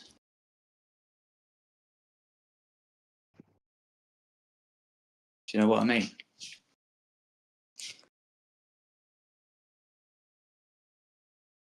And the best thing is, I'm looking at that.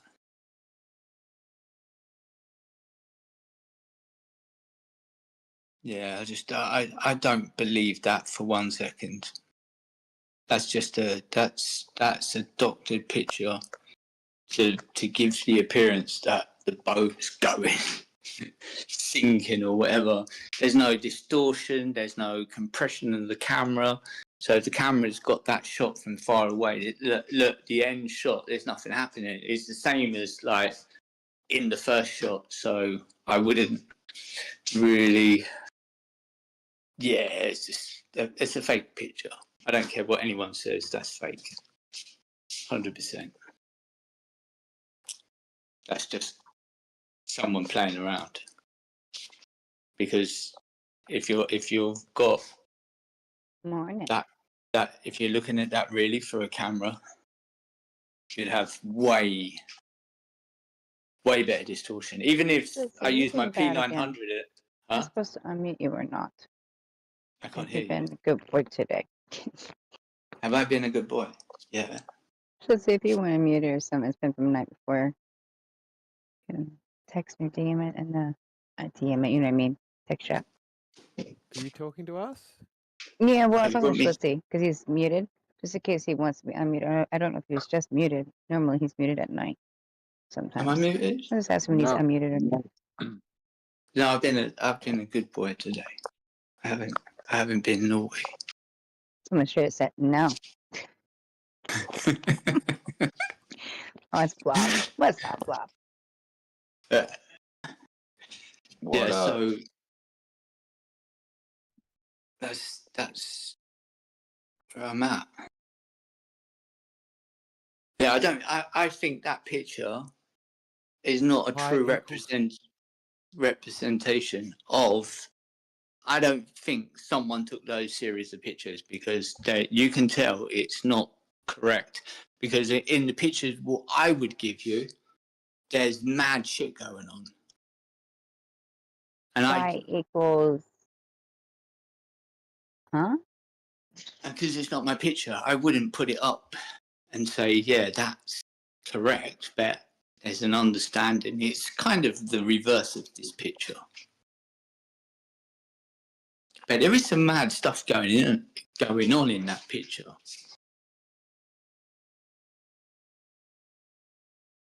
And there's even a better one where it's sailing out and it's sailing out at an angle. And the person so like they're saying, look, you can see how fast it's going, so it's moving quite fast. Then they kind of tried to put in the, like the distance it moved from when it was nearer. And then they put the same thing, they put a scale on it. So they've got the cabin, they've got the mast, and there's no curvature. It don't seem to be no curvature.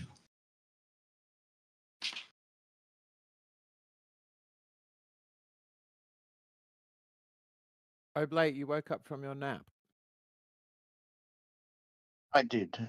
Sorry for the snoring and possible talking in my sleep. That's all right. Yeah, you were. You was going, it's a globe. It's a globe. I thought I would have put myself on mute before that happened, but no, it's all right. It was only a tiny little bit of snoring, and it was charming and quiet, and we just muted you. Thank you.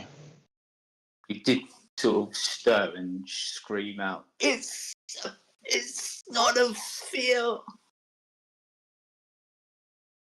Do you remember that? Were you having a nightmare? What? I can't fully comprehend the final answer of the gene's instability. stuff, but You screamed out, "It's a very sphere!" interesting read.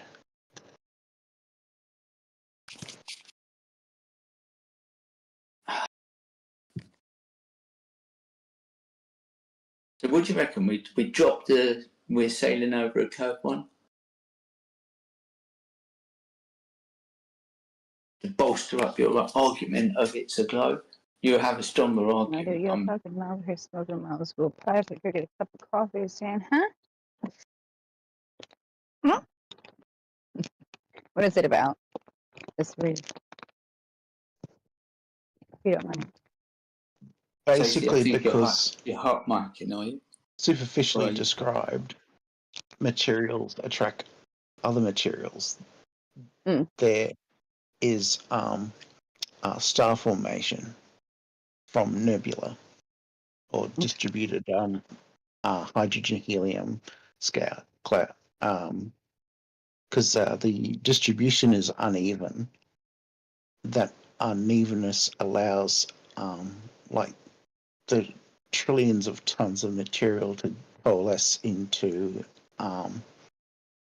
what eventually becomes a solar system, whether it has planets or not. I think you need to change your name again, Anvil. Oh, I've got a star system, I should say. We have a solar system because the star is named Sol, as in solar. Yeah. I've got your new name. As in what? Solar. The SOL in solar is our star Sol. Okay. Other star systems. Star systems. Yeah, star systems and a subcategory. One of those many star systems is the solar system. Yeah. Solar system. SOLAR is the spelling, isn't it not? Solar Mila. Solar Mila. The globe. The globe of Soul Trap. I think there would be a difference between humans' alleged SOUL and SOL for. Sure. Are we sure? I mean, it kind of sounds like they're saying that we come, our souls are like from the stars out in the universe. Like we come from that. Like it's Big Bang. Just because it's got the same sound. Yes. SOL is the Latin word for sun. So it's our sun system. Yeah. Yeah. That's the linguistics. Sorry. No, I like hearing about that.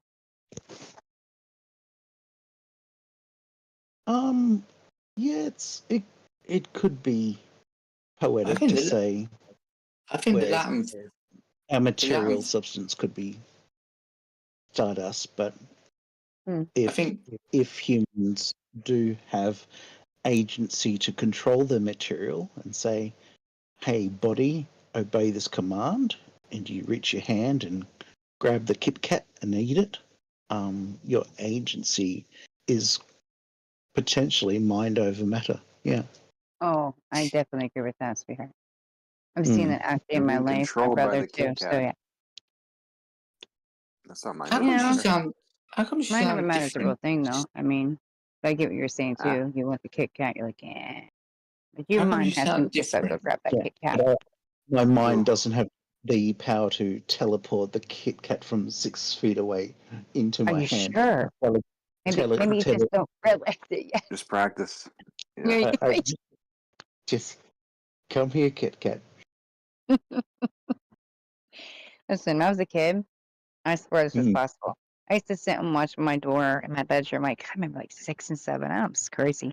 And I swear to you, it's dark though, but you can see it, you know what I mean? So you can make that door move some. And you're imagining, and you swear it's moving some. Now, I don't know if it was moving. It probably wasn't, guys. Listen. But in reality, I've seen, like, you've ever been really high and you think you can maybe walk through walls. You've seen things like, whoa, this is I don't know what this place is. So because of that, there might be a part of our brains, be a heart that we just ain't using. Maybe there's a kind of shut off, maybe chemically shut down by them with powers that be. Well, I don't know. We could get into that, but or even ourselves, our food, what we're doing in general, and maybe we do have those powers. I mean, you look around at some of the structures and some of the things back in the day that we didn't have, basically. Mathematicians, and maybe they were dumbass people out here could barely even read, but we got buildings that would have to have blueprints and everything else to no end that are just gorgeous, you know. So it makes you think: did we have powers? Did we really need giants to build things? I don't. Maybe we were able to do things outside of what we think now.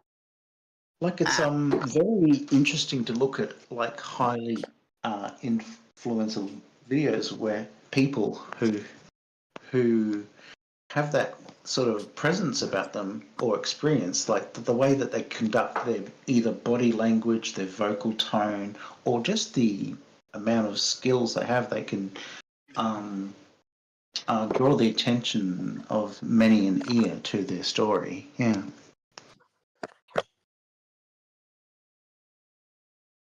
Agree.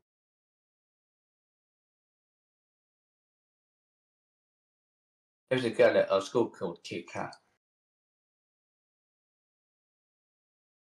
Because we've definitely experienced sometimes the way that a person can speak can totally repel you. I don't know if that's a force, but Why'd they call him Kit Kat? Why did they call her Kit Kat? Why are they called Kit Him Kat? or her, whoever. Can't you imagine? How many fingers? How many fingers in the Kit Kat? I'm just shooting the breeze.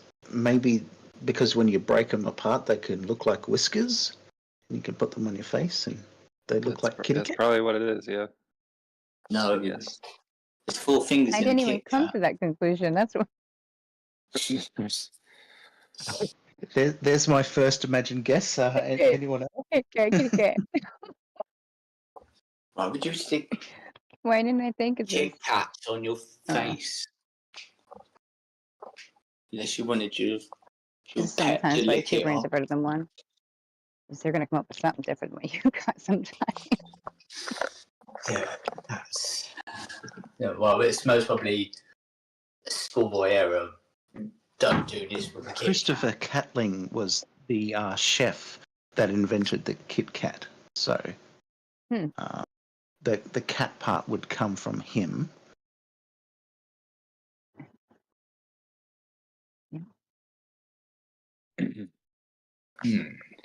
That guy killed more people than the terrorists on 9/11. Do you know, What? like, Really? Huh? Kit Kat had to Like change real their story? wrappers. Like, oh, you mean food wise? Never mind. Yeah. It took me a Do you- second. I'm sorry, it's early. I was like, he actually killed you. Huh? You mean with the Do you food know- itself is poison? And listen, it is.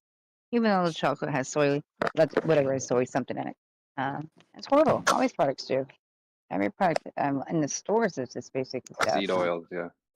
Oh yeah, all the oils, the Right. palm oils, everything. It's hard to find anything with just sunflower oil or, you know, it's ridiculous. Rumor had it that Kit Kat Yeah, we had to went and got change its certain oils wrapper. on purpose. It's a little bit more expensive, $10 for the sunflower, something like that. But hey, saves me on my health. You can't get rid of it though, Bob. When you come back to America, it's it's too much. Sugar everywhere. Sugar is so much in everything. I can't stand it now that I've come back home. Don't want to eat anything out here. And what people are cooking with and how they're cooking, but they don't know how to cook.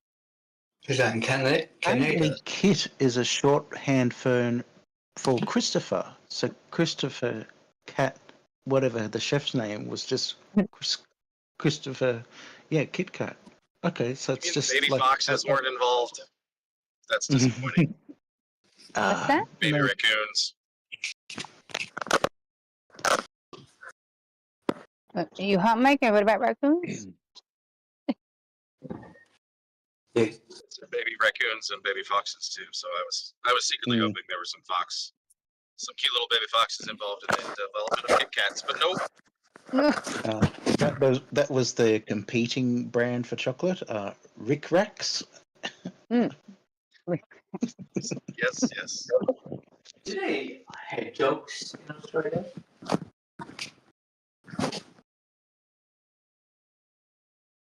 Do you eat hedgehogs?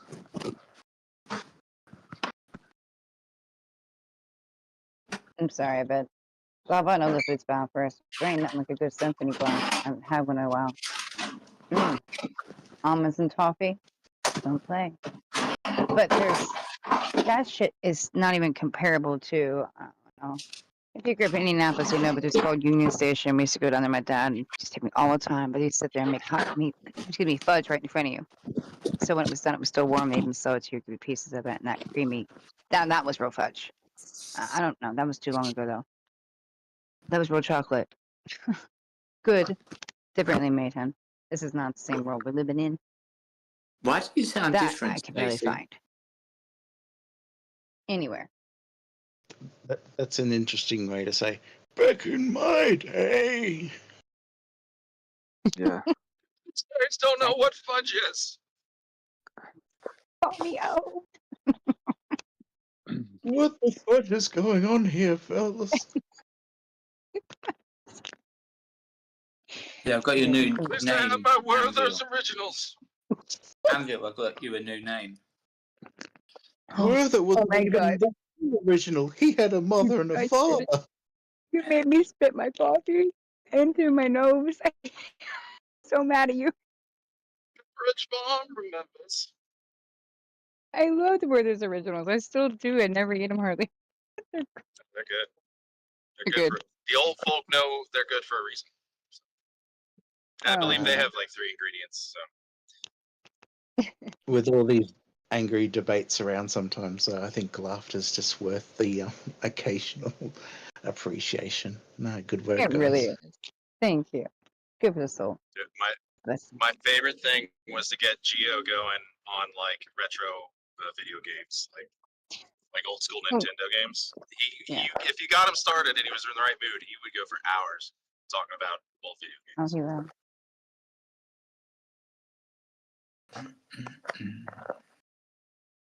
It's got to be in the right energy with you. If it's a good energy and he's in that mindset of anything, it doesn't have to be video games. It can be a spirituality stuff too. We're going for hours with you about it. Watch out. You think I talk long?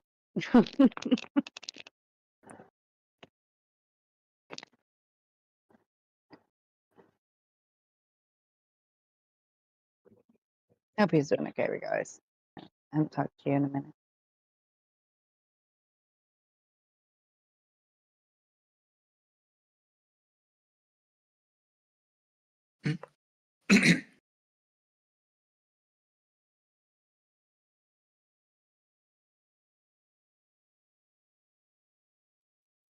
Who was it that you said doesn't know how to cook?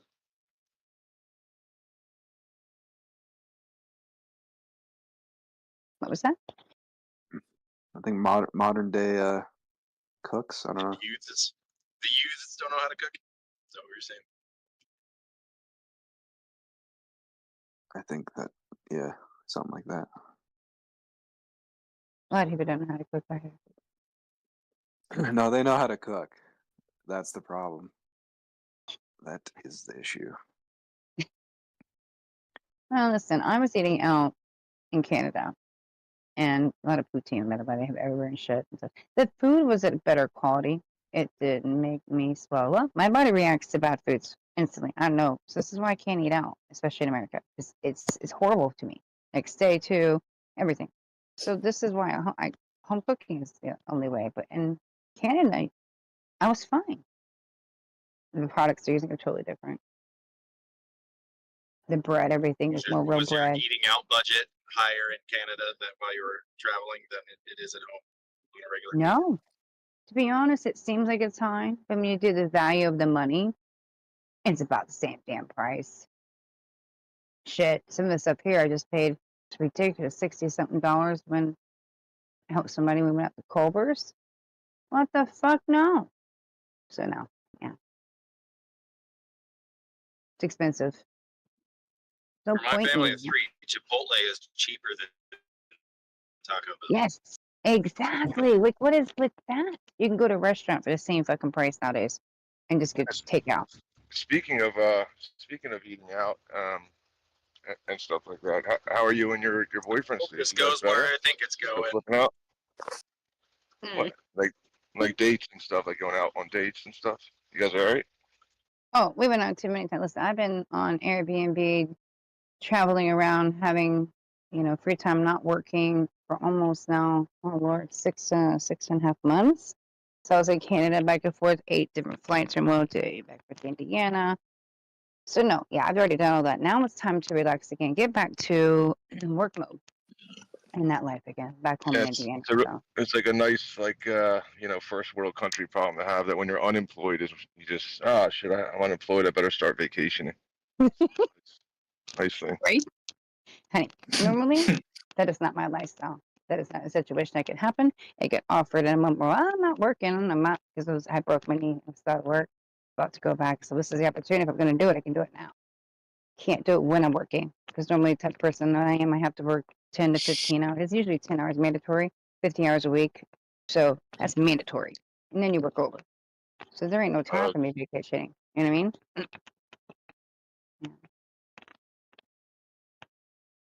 This was a long one again. But see, I've done this before when I went to Europe. I was there for about 6 months as well, too. Then you got to come back and guess what? Start over again. Yep. Yeah, I'm not a fan of working in any type of way. I'm just not a fan of it. I love working to a degree. I don't want to work my whole life away. I don't want to work there's 10 hour people who days. like working, like Donald Trump had, people have this image of him that like he likes working. I'm just like, that doesn't make sense to me. Yeah. I don't know. Probably because my mom made me so much, and my dad, and I never got anything for free, even as a kid. If I wanted something, my dad was, well, you can come work for me, or you can go do this and this and that. You know what I mean? Make money. So I've been making money since I was Those young. fucking Protestants. Protestant work ethic fucked up everything. It's good to have structure. Though, listen, if you lay around and don't do shit in your life, you're not productive. We gardened, we did all that. My mom made me do the that's the riding only lawnmower, issue. Yeah. 8, so cooking and already in the house at 8, 9. Where's that lifestyle for kids now? Yeah, that's literally like the only issue, is that I'll start feeling like a loser if I don't do something productive. It doesn't have to be like Yeah. for money, but yeah, I'll start feeling like a loser. But then I hate work. So it's like catch-22, I think they call it. Agreed. If it's your own thing, I promise you will feel differently. When I was Everything working is at my St. John's, it's all my own thing. Everything I do is is my it? own thing. Yeah. Well, even when you work for a company, it's your own thing. It's a choice that you go to work every day and they're hiring you, and what you do every day is your own thing. But it's not when, like when I was driving the DoorDash, you realize if you get $25 an hour, hun, and you are your own person, you can stop, start, do whatever you want. Nobody's following. Nobody's telling you what to do. But then you go work and you stand for a company, making 14, 15. Why am I standing here? Why Yeah, I am mean, I working so I'm on fucking hard? this Discord thing like all day. Like I figure everybody who's on Discord makes their own rules, like in whatever they do for money. Because how the hell else are they sitting here on Discord all day? But Yeah. That's why you don't see me all the time. You don't see me gone for months sometimes. In fact, I've gone for 2 years sometimes. Shoot. I was working too much at that point. Can't be here. Not if you're working a job like I was doing. So it depends if you work from home. It depends what you're doing. DoorDash, Uber, driving. I have people that drive to this. Or there's people staying at home in mama's basement. I'm not sure. I mean, I don't know if this thing is being recorded right now, but I just make my own money. I mean, that's right there. I just make my own. In the basement, I had to get these Chinese guys to get the ink coloring just right, but yeah, I mean that's all I do is make my own money. Wait a minute. Are you fucking with me right now? Because you said Chinese people when you get the ink right. Is this supposed to be a joke, or are you just saying you make T-shirts? No, I'm joking around, as if I figured. As if I literally print my own money. I was like, be careful what you're saying around here. You printing T-shirts? What did you say? No, there's no way. I mean, there could be a way. Maybe.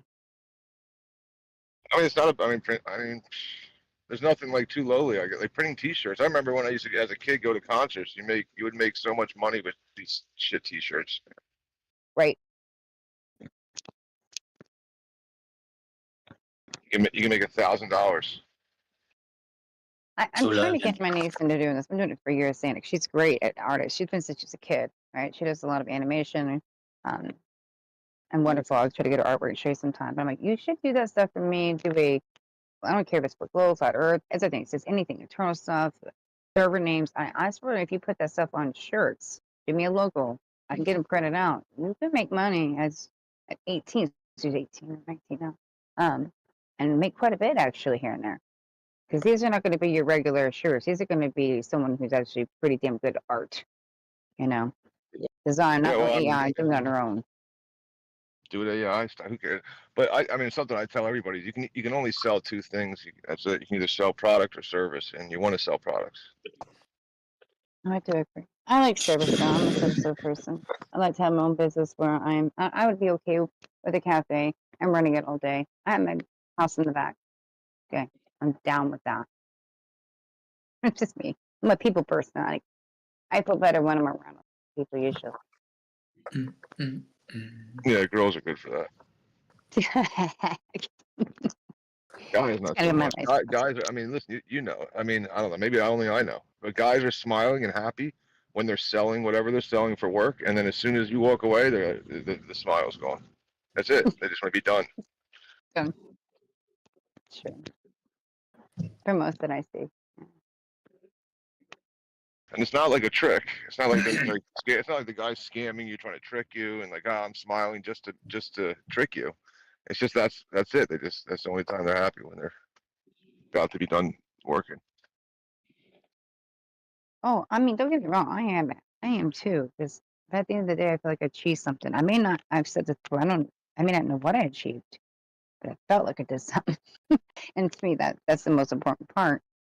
But you know, hon, every day I count down. I have a countdown. Okay, first it was matrix loading, even getting to work. Here we go, and then it's the last 2 hours. Here we go, countdown time. But when it hits the 1 hour, it's literally yes. Here we go. It's done almost.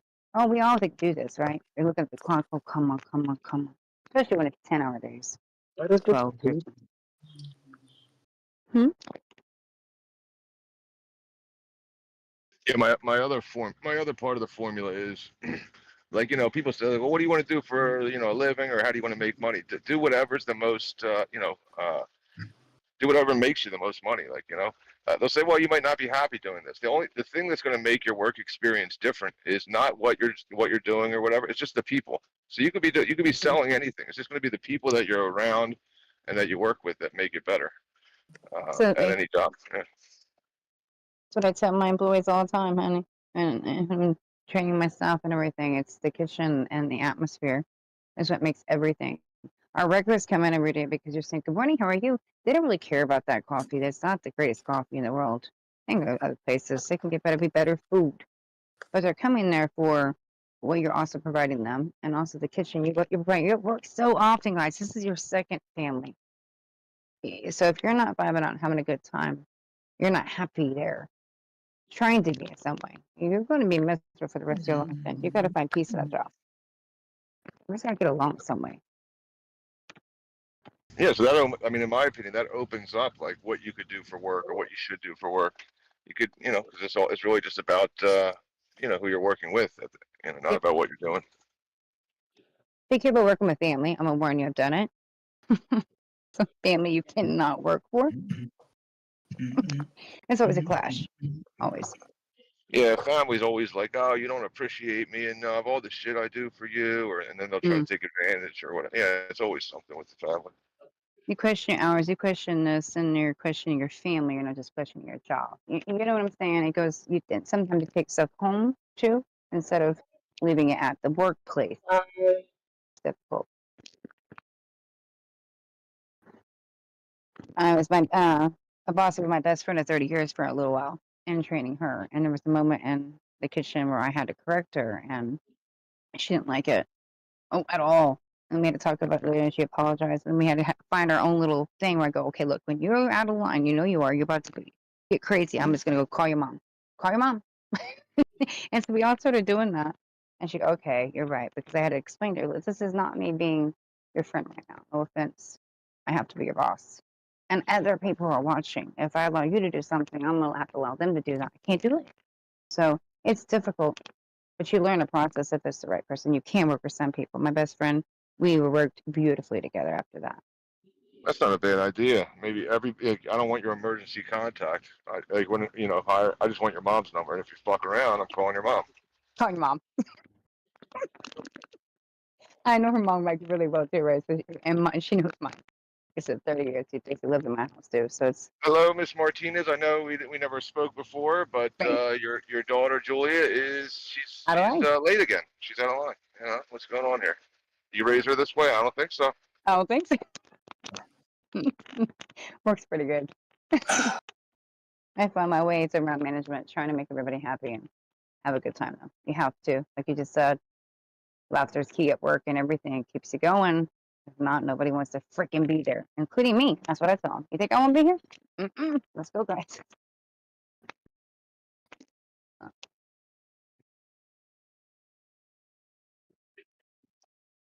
What the fuck? What the fuck? What's that? Yeah. It's like a motto now. Yeah.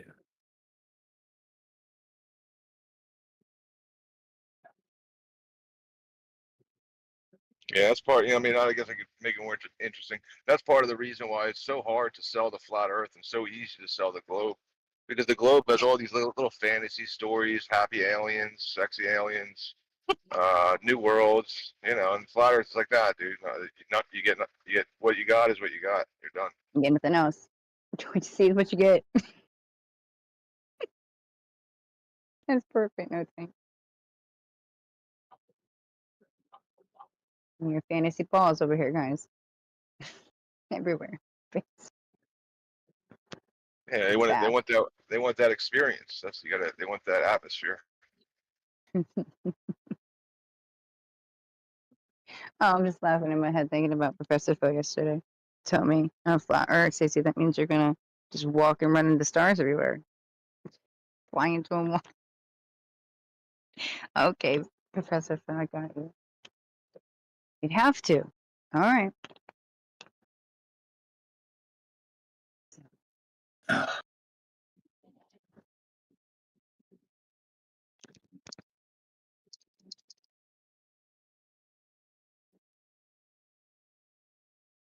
like to hear from Omni. Omni, why am I walking through stars? Do I have to walk through stars for a fact on a flat Earth? I can't. It's too much for me. Well, Omni would probably say, well, reciprocal zenith angles proves it. Proves that the tree that you see in front of you is actually at your eye level. So my question is, why shouldn't I believe what reciprocal zenith angles show? Because you're just Did I got just to make you get up? them by measuring planar. Good morning, by the way. Explain. You explain why I'm walking through stars on a flat Earth, Omni. And does it have to be possible? It has to be. It has to be. I don't know. I mean, it's not really a how do I say? Hocus pocus. Well, it's just, I mean, so we have this technique. I understand the technique. It makes sense to me that this technique should work, and this technique yields certain results, which are indicative of a specific thing. It's like all this stuff does really make sense. It's because your maths is presupposed and it's going to make sense. No one. So I'll keep it in the site for petty cash. Does it? If you need it today. All right. Well, anyway, I don't think. Go ahead. I was going to respond to Slitzy, but I think your voice hot micing. I don't think he's saying words. I am saying. I just Okay. said. Those are guys of Doja. You You got hot mic in, or you space trying to talk to us? Because robotic. Shoot, sorry. Oh, maybe. That's okay. Okay. Ano niya? So, if I understand the measurements that if I understand the measurements that we're talking about, and I don't see how they presuppose a globe, They are. then what do I do with that? Yeah, because right, look. First of all, you haven't established you're on a globe. You're actually assuming you're What on do a you do with globe. it? That's What right. do you think? But these measurements strongly suggest that I'm on a globe. So why should What measurements, though? Measurements of reciprocal zenith angles. Right, to get the angles, yeah, you need straight lines. That's first of all. That's first and foremost. You need straight Yeah, I know lines. what You I can't understand your mindset. get You're trying to angles from a do, globe. but again, you're Right. believing like you said. So I've got straight lines. You've seen reciprocal zenith angles pictures. There's no curve there. So then you put in your adjustments for the curvature. Well, what adjustments are those? So I don't know. You tell me. I know. I Okay, know so that you put adjustments in. That's my problem. If I'm not putting in any adjustments for the curve, how do I, how do I square that?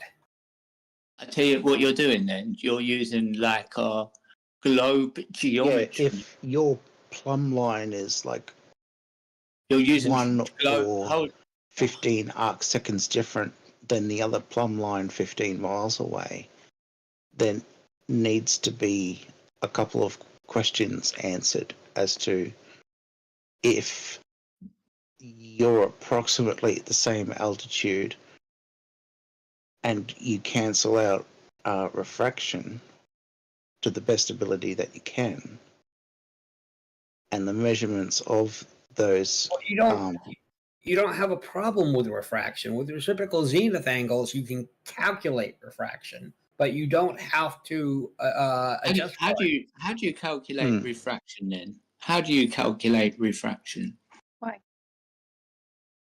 So, if the what you do is you have to in order to calculate refraction, you have to have some other way of measuring the elevation of one of the theodolites. So, go ahead. No, I was going to say that if you put in an average refraction calculation. No, you don't put in an average refraction. You don't? No. No way. So where are you on this, plane taking your zenith angle? Where are you? Are you up a mountain, on the floor? I have two theodolites. One of them is on on the plains, and one of them is up the hill. Why would you need two though? Because that's why they're reciprocal. You're pointing one theodolite. Yeah, that's what I'm going to say. But why would you need two? Why can't you just use a reflector and just take that as right? So that is because each theodolite has its own bubble level that establishes plumb. Yeah. So the measurement is two measurements from plumb at each one. And so then then by measuring the angle from theodolite A to theodolite B and from theodolite B to theodolite A, you discover that each of those plumbs are not parallel. Those plumbs diverge. That's subjective. And what are they out by? It depends on the distance between them. Generally, 1 degree per 69 miles. So you're telling me they're out 69 miles? Who are you talking to? Do I have somebody muted? Yes, let's see, you might have muted. Just raise his volume. How the hell did I mute you? I thought he was muted earlier by the host server. Thank you. No. Yep. Sorry about that. Now I can hear haven't- what's going on. I'm like, what? I haven't the been hell? naughty today. That's why I'm talking to you and you're not answering me. Now I get it. I am so sorry if I've talked over you or been any rude. I did Yeah. not know Schlitzie this whole time. No, that's all right. So if you're 69 miles. Hang on, I got a call. Okay.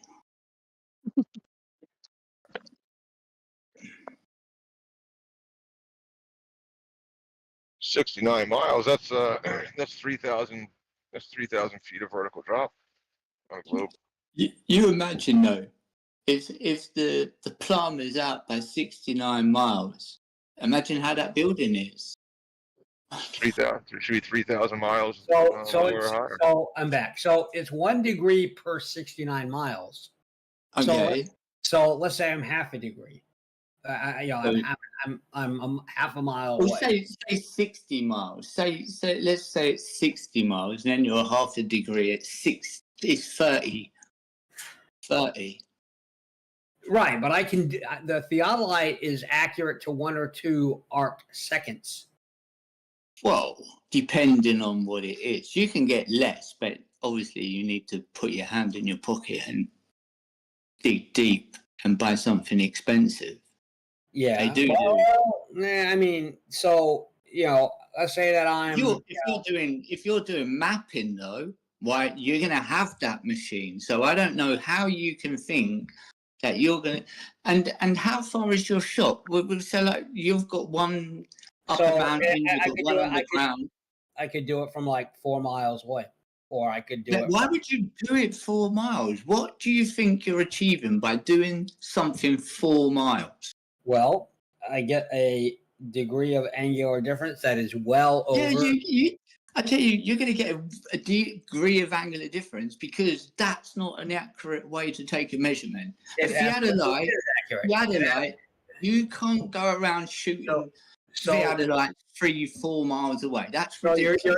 So that's not actually true. I mean, I know you. Yes, it is. It's 100% true. Okay, so you're saying I shouldn't believe it. I shouldn't believe this measurement because it's not the correct use of the tool. Listen. If you walked in, say I'm the site manager, and you walked in and you just told me that I've just done a shot over 3 miles, I'm going to tell you to go out, read the manual of your tool, and do that measurement properly. I did do the measurement properly. The tool. You don't do measurements. You don't do measurements over miles. Let's see. The problem that you're running into is I have read the manual, and the manual doesn't say what you believe it does, and the site manager doesn't say what you believe he says, and you just don't know how any of this works. So I think you're crazy because I know exactly how it works. And I'm telling you how it works, and I'm telling you there's no way you're going to walk into a place and it's like when Schubel's going, I'm up a mountain. So you're up a mountain, right? The site is on the ground. Why would you be up a mountain taking angles and things like that? I just don't get it. I know you don't get it. That's very clear. But I don't get it. Just a minute, let's see. Just a second. You don't understand. You're the person who don't understand. Okay. All right. Seriously, it's just it's biggest belief what you're saying. Let me know when you're done. Because I want to respond to it. Okay. So I know you don't get it, but I get it. And your objections, let me finish. Your objections are not based on anything but your own incredulity. What I understand to be the case has been a standard, in fact, preferred practice for hundreds of years. This is something that surveyors, people who are actually trained in surveying, do when they want to get an elevation.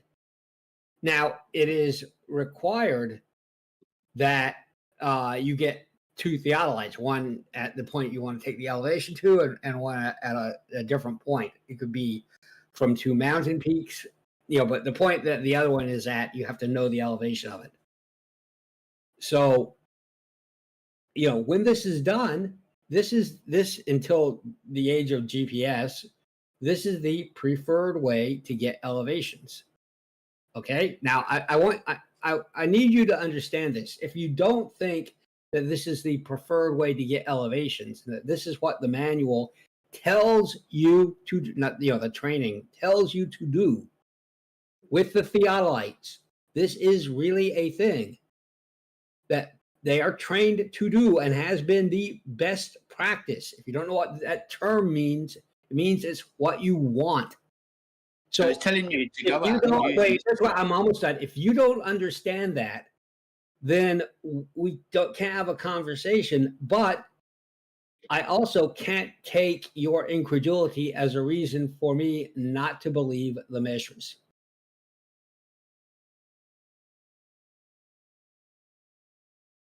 Even when you just say zenith, you know, like reciprocal zenith angles, it's just, you know, it's kind of like an overloaded, it's kind of a metaphor. I don't know what you think you're achieving. There's no way in that book, there's no way in that book it tells you to go over and just drive a few miles and take a shot. It does not say that, and I'll guarantee it doesn't say that. You pull that book up and you show me where it says that. Okay. Tell me the tool you're using and show me where it says you can take, you know, 5 4-mile shots with accuracy. I'd like to see that. Okay. You're gonna do that, yeah? It's. I mean, I've done. Well, it you'd have. Well, you'd you're have always to make. telling me. You'd have to make an argument at some point, and that's what he's asking for. You'd have to make an argument at some point of why it would be inaccurate at 5 miles. Right, because the tool's not designed to take that. Why not? Measurement, because it's limited. It's a limited tool. The tool limited is by limited. what? Limited by what? You're just restating it. You're just restating that it's not. Okay. You know, without so you're overusing the tool.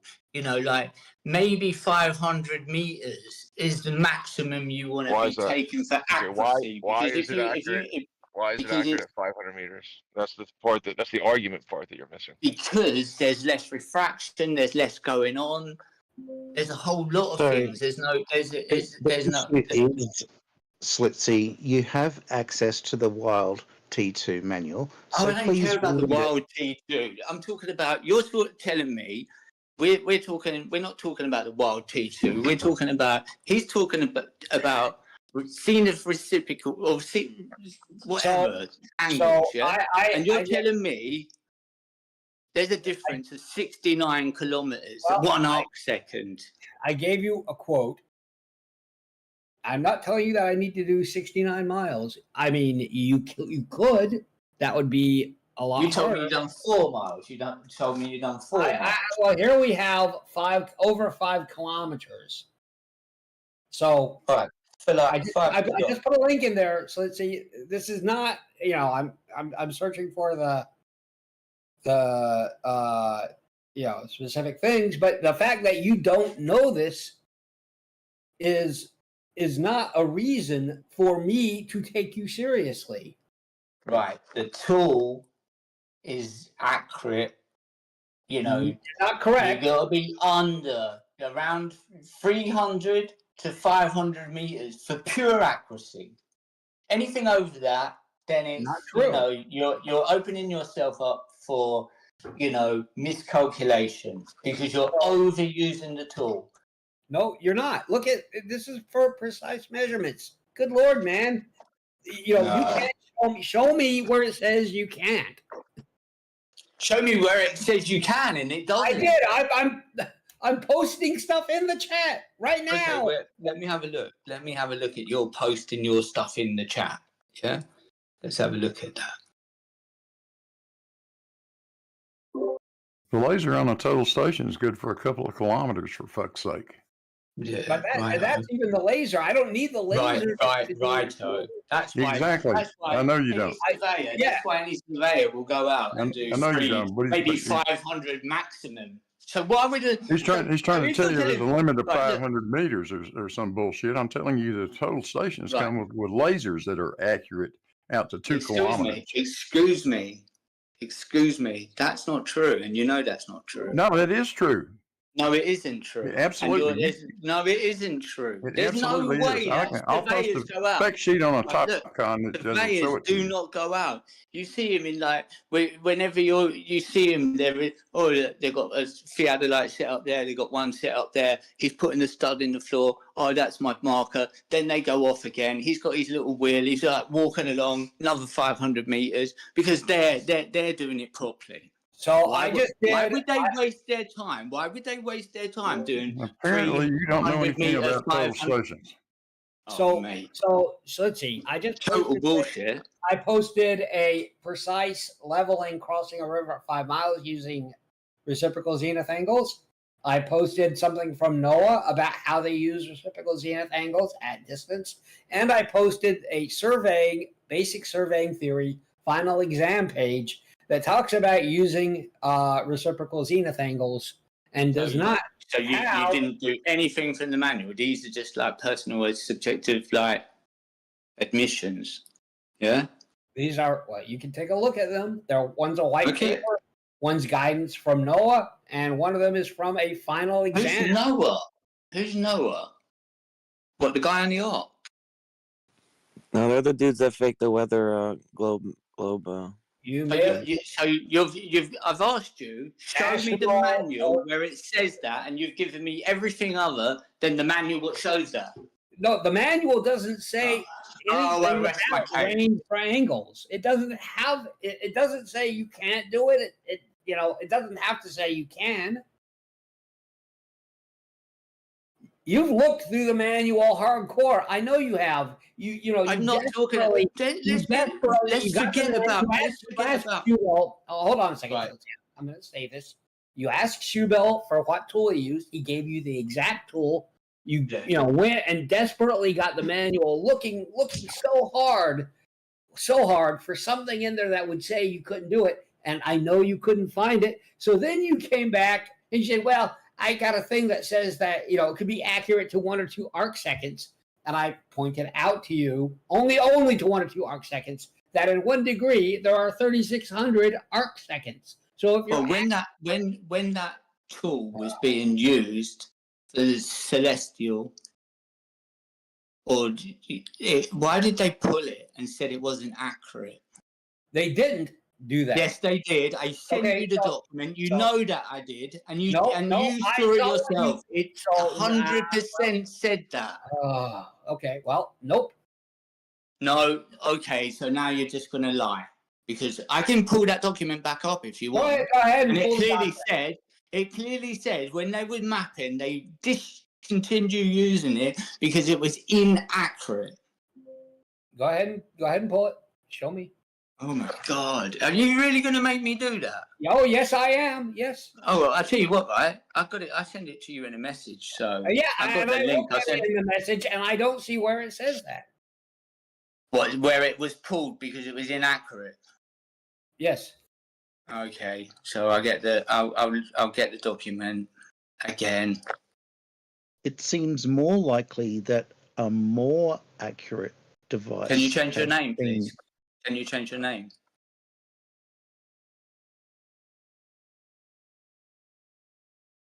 I have the ability, but not the desire. Okay. Well, I gave you that last one, so I was wondering if you could change it. I've got a new one for you. Let me find where I message you. I did message you. Yeah, I see your link. Because I couldn't open that link. I could read it myself, but when go ahead and open the link and read it. Yeah, go ahead. No, I said I couldn't read it. Remember when I asked you, could you please download it because you was on a computer and I wasn't on a computer. Okay, so it wants me to pay $39 for it. I'm not gonna pay. Oh, sorry, I didn't know that. You don't have to because I actually read it, so I could just like screenshot a print from it if you want. Well, go. Yeah. I think it was because I tried to share it and it wanted you to sign up to something. I didn't know I didn't know it was charging you. Sorry for that.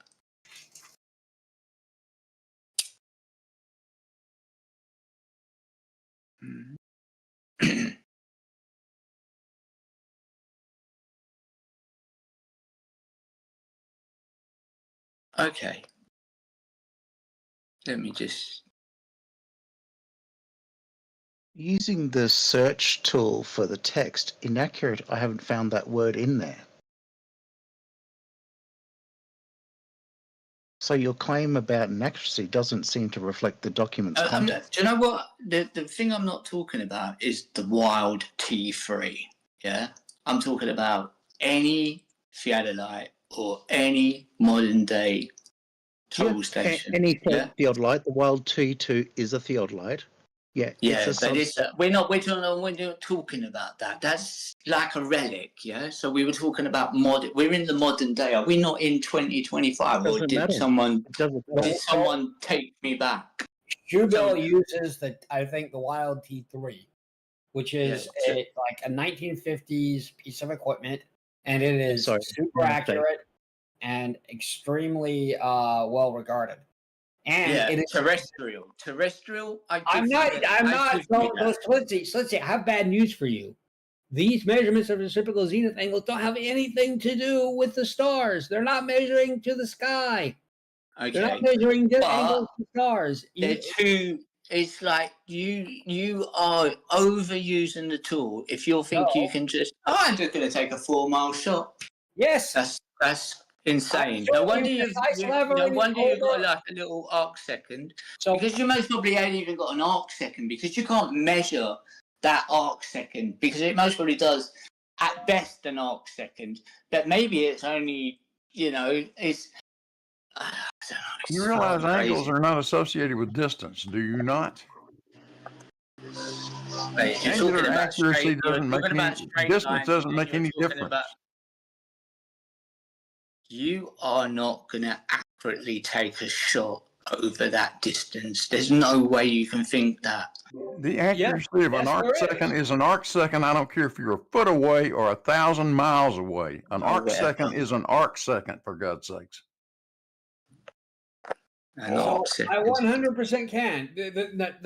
This paper, the first Nature paper that I posted to you, is precise leveling in crossing river over 5 kilometers using total station, and they talk about using reciprocal angles for precision leveling. This is a common practice. The fact that you just don't believe it is your problem. It's not, it's not something that you have any, any convincing data for.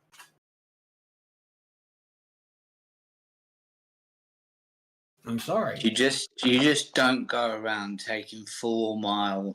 You do. Yes, thinking it's accurate. You just don't. You don't. I'm sorry, but you don't. So, well, yeah. I mean, you tell that to the master surveyors, right? You know better. What master surveyors? You quote this Shoebill is like he's the master. I'm quoting manuals. The basic test, yeah, yes. This is the test. I think you know, like, come on. I realize that you're clinging. You're like a cat in a tree clinging. No, I'm not clinging about anything. I'm just looking at things logically. And what you're talking, you're confirming your ball. And you think this confirms it beyond any belief. But what you're doing is you're conflating and you're absolutely not telling the truth. And that's the problem I have with it. It's because you don't go and get a total station. Oh yeah, just go 4 miles down the road and I'll take a shot. No, that's not what you do. Yes, you would reach that distance over stages. Maybe you look at the shot over that distance. Then maybe it might paint a different picture. What you're now saying, oh yeah, but there's a clear discrepancy, and I think that was what you'll find out. Yeah, because if you've done that in stages, say 500 meters, it would paint a different picture. I'm sure it would, and it would, because you're just going to have to deal with the reality one day.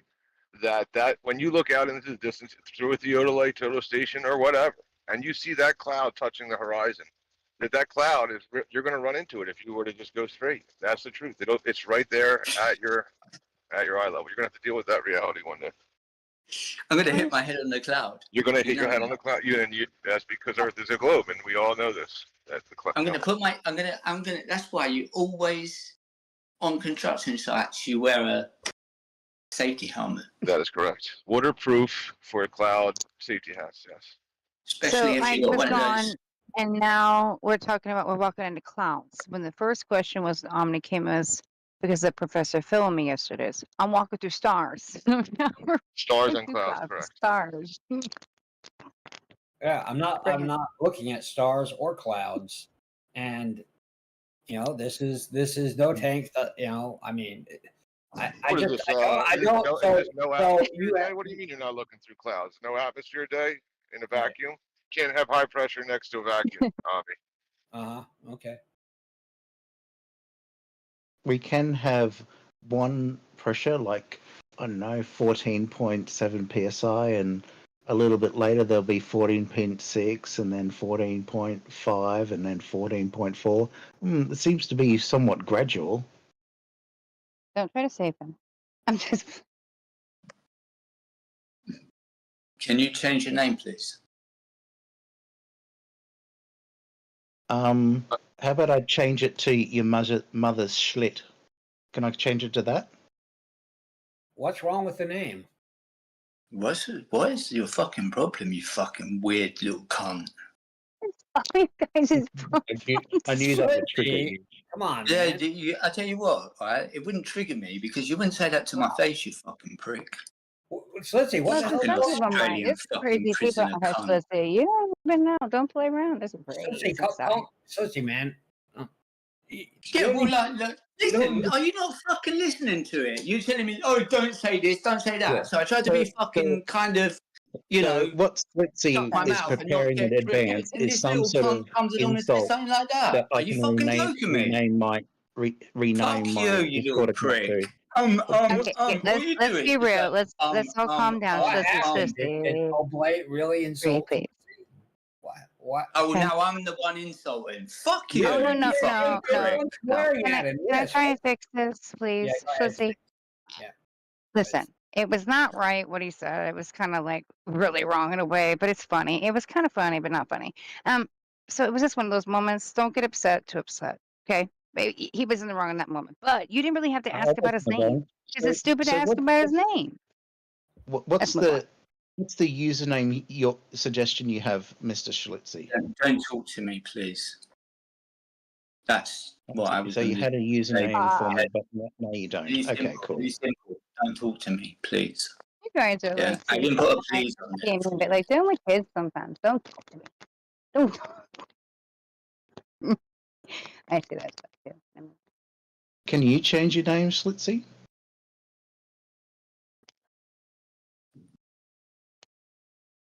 Why do you want him to change his name? Was there a reason why?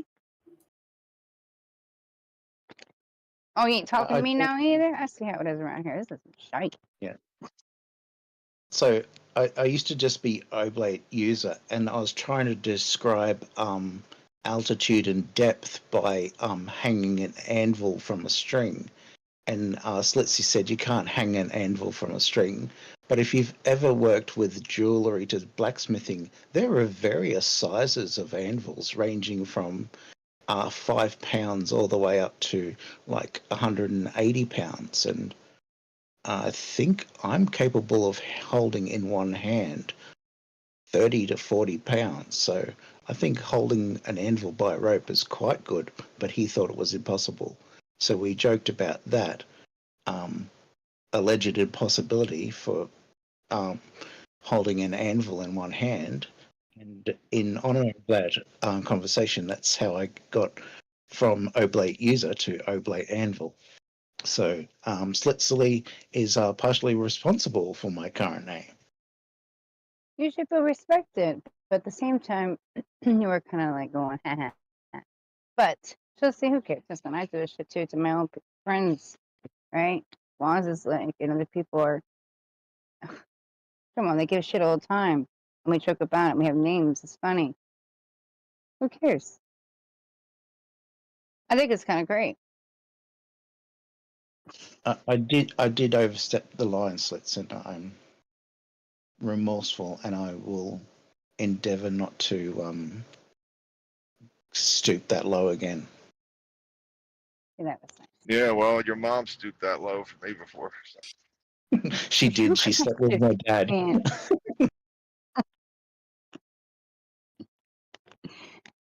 See, they're even joking about themselves. So see, it's what we do. But She's no, it your wasn't even mum his, it too, wasn't. brother.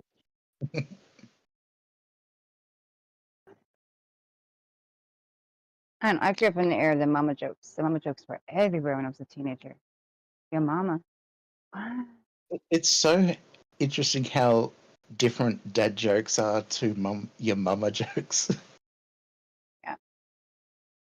But I suppose, like, cringe-worthy puns, like, I don't want to take the puns any farther. Dad jokes are, yeah, a bit. Cringy. Sometimes.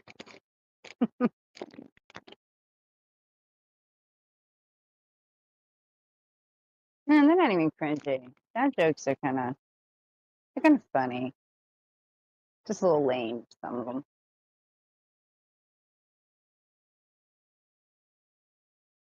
Hey, your dad's not your dad. Your dad wasn't funny, or isn't funny.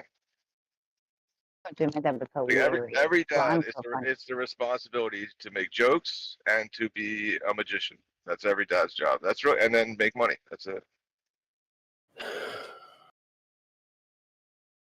I mean, those are their jobs. Yeah. Like I mean, I'm not. I wouldn't classify myself as a magician, but one time I did actually turn a back massage into 2 kids and a mortgage. But that's, Well, ta-da. story of life. Yeah.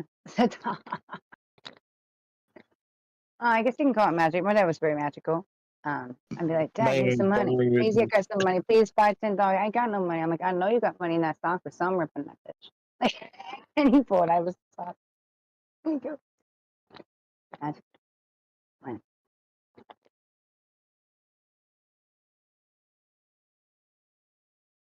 It's usually only $5 though. It's not much.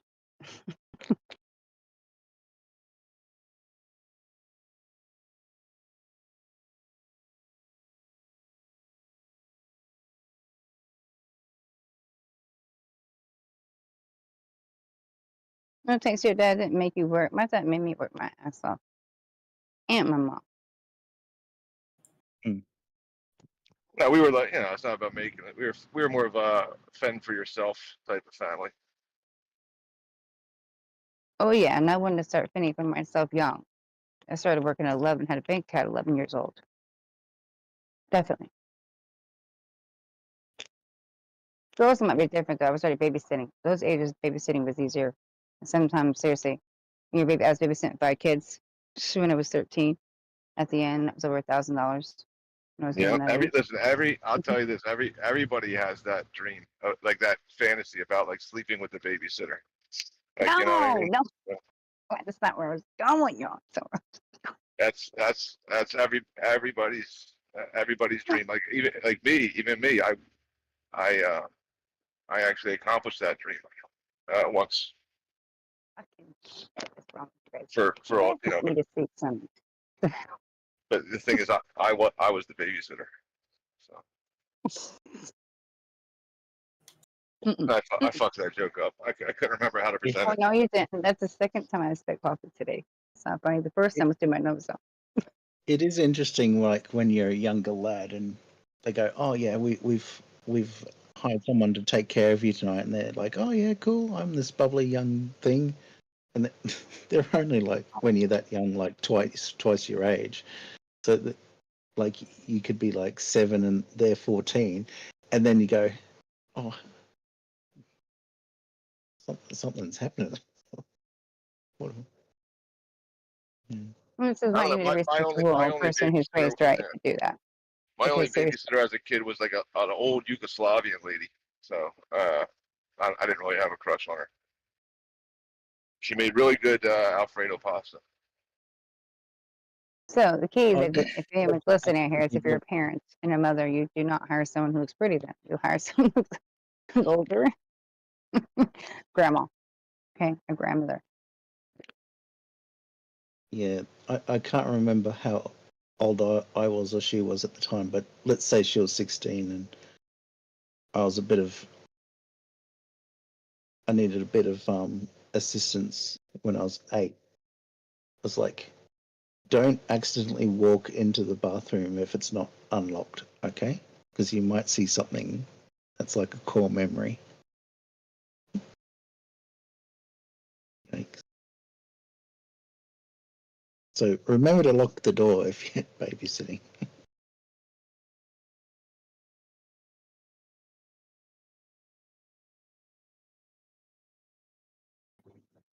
Good advice. Good advice. Okay. Next. I guess I would have said after that, then my dad didn't make me bust my ass if anything I wanted. If I wanted something, he said to come to work and be literally take care of trailers, remodeling, do something, carpet, whatever it was. So it wasn't just handed to me. Work was always young. So that's why I didn't give a shit about school, didn't give a shit to make money young.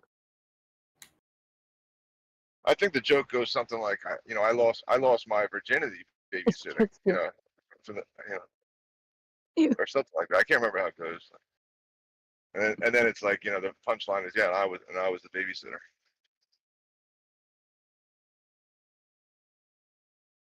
You crazy are impossible.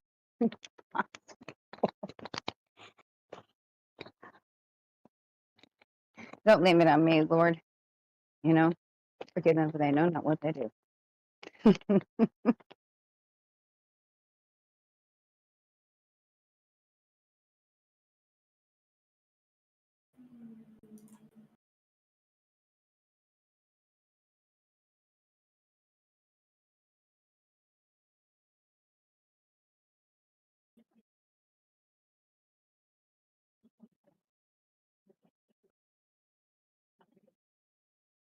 What's going on, Omni Roll? Yeah. So what did Omni try to convince Omni and who tried to convince you that the star you would hit your head on the stars and the clouds? Who was the other person? Stars. Oh, Professor Phil yesterday was a great conversation we had. So they Did I respected ever me. say you would They hit was your going head to on be the welcome to clouds stars. or the stars? I'm pretty sure Kind that's of. not me. Who said it? I don't know. But Yeah, Are you sure? Are you sure, if the Mr. world, Mr. Vore? So it begins. oh, actually, Who said it? I could debunk that claim. That's like saying, if the end of the train tracks look closer than the ones where I'm standing that are looking further apart, I don't think any amount of walking would make those tracks get any closer. So I don't know if the walking to where the clouds are is a true statement if you just walked flat below flat clouds. Listen, when I look straight out, if I'm at the beach and I look straight out and I see the horizon, we know what the horizon is, right? And I see that the clouds are merging with the horizon. Are you going to deny that the clouds are right there at eye level? Straight line to the cloud, to the horizon.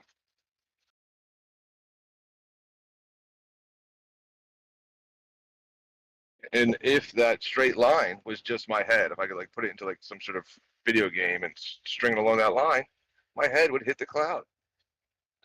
How can you deny this demonstrable reality? In the same way that I could deny that my feet would get closer together if I put each one on each side of the train tracks and then walked towards the end, I wouldn't expect my feet to get closer together. Okay, so what, in your opinion, in your professional opinion, then, what is the horizon? The visual threshold between ocean and sky. Is it physical? Is it physical or apparent? Both. It can be both. It often is. It's both. How's it both? So the answer is there is a physical geometric horizon, and where we see it is dependent on refraction. What are you saying? What is it? What do you mean? I don't get that. So You just told me that shit was physical. I'll post a picture for it in the chat. No, just Where are explain you it. I'm trying to get my head around what you just said. And Yeah, I know. I'm gonna, like I said, I'm gonna post a picture and then we can discuss it. We've done reciprocal zenith angles. That's like No. measuring a pencil shadow and saying, look, it's the tilt of the Earth. Come on. No, we're not talking about reciprocal zenith angles. Okay. Let's put that one to bed because, I'm flogging a dead horse. I know. Well, you can't show that there's a maximum. Yeah, look, I can show you. Well, you haven't, and I showed you a whole bunch of things where people are. Don't worry. That's just when look, let's go on that another day. Yeah. Okay. All right. So here is a picture. So you have a line without a horizon line without refraction, which at 6 feet would be about 3 miles. Whereabouts are you? You in the chat? Yeah. Yeah, it's in the chat. Okay, let me have a look. Is this your picture? Yeah. Okay. I mean, I got it from you just refraction, but how did you get to the center of the Earth? I don't care about the center of the Earth. Okay. I know. I mean, I realize that you're desperately trying to find out how it's wrong. I'm telling you. No, I'm just asking. This is what. Okay. No, go on. Sorry. This is what the model says. All right, and this is what I believe is going on. So, you see A, B, and C. Yeah. Okay. So one of them is A, Alpha, Bravo, Charlie. Yeah. So what we see there is that if there was no atmosphere, our horizon would be at B for Bravo. But with refraction, it could be somewhere, depending on the refraction conditions, it will be C, as in Charlie. I thought that C, that refraction pulls up things. So wouldn't C be higher than B? No. No, that's a misunderstanding of how refraction works, because refraction is curving that line. You see the thick black line that's curved. So is it pulling it down, bending it down, or bending it up? I don't know. I'm confused. So it's technically pulling it up. However, the idea that it would be higher than B is wrong, because the line of sight that you have there, how far you can see is actually curved. So, what you're seeing is a horizon at a greater distance than the geometric horizon would be seen at if there was no atmosphere. Yeah, but can we just agree this, yeah? Equations don't give us our reality. They might, to some respect, account for something, or you could say, oh, this is this, but it doesn't give us our reality. Well, and you know how I know that? I don't know how you know that. Well, I've had drawings which have been compiled with CAD, which is quite a well-known tool, or a architect's seeing how they put things together. And I don't know what they've done, but when they've done their, press their button to enter and everything snaps to grid, there's things on there where I've scratched my head trying to get it to work. And I see it on the drawing, but you cannot physically do it in real life.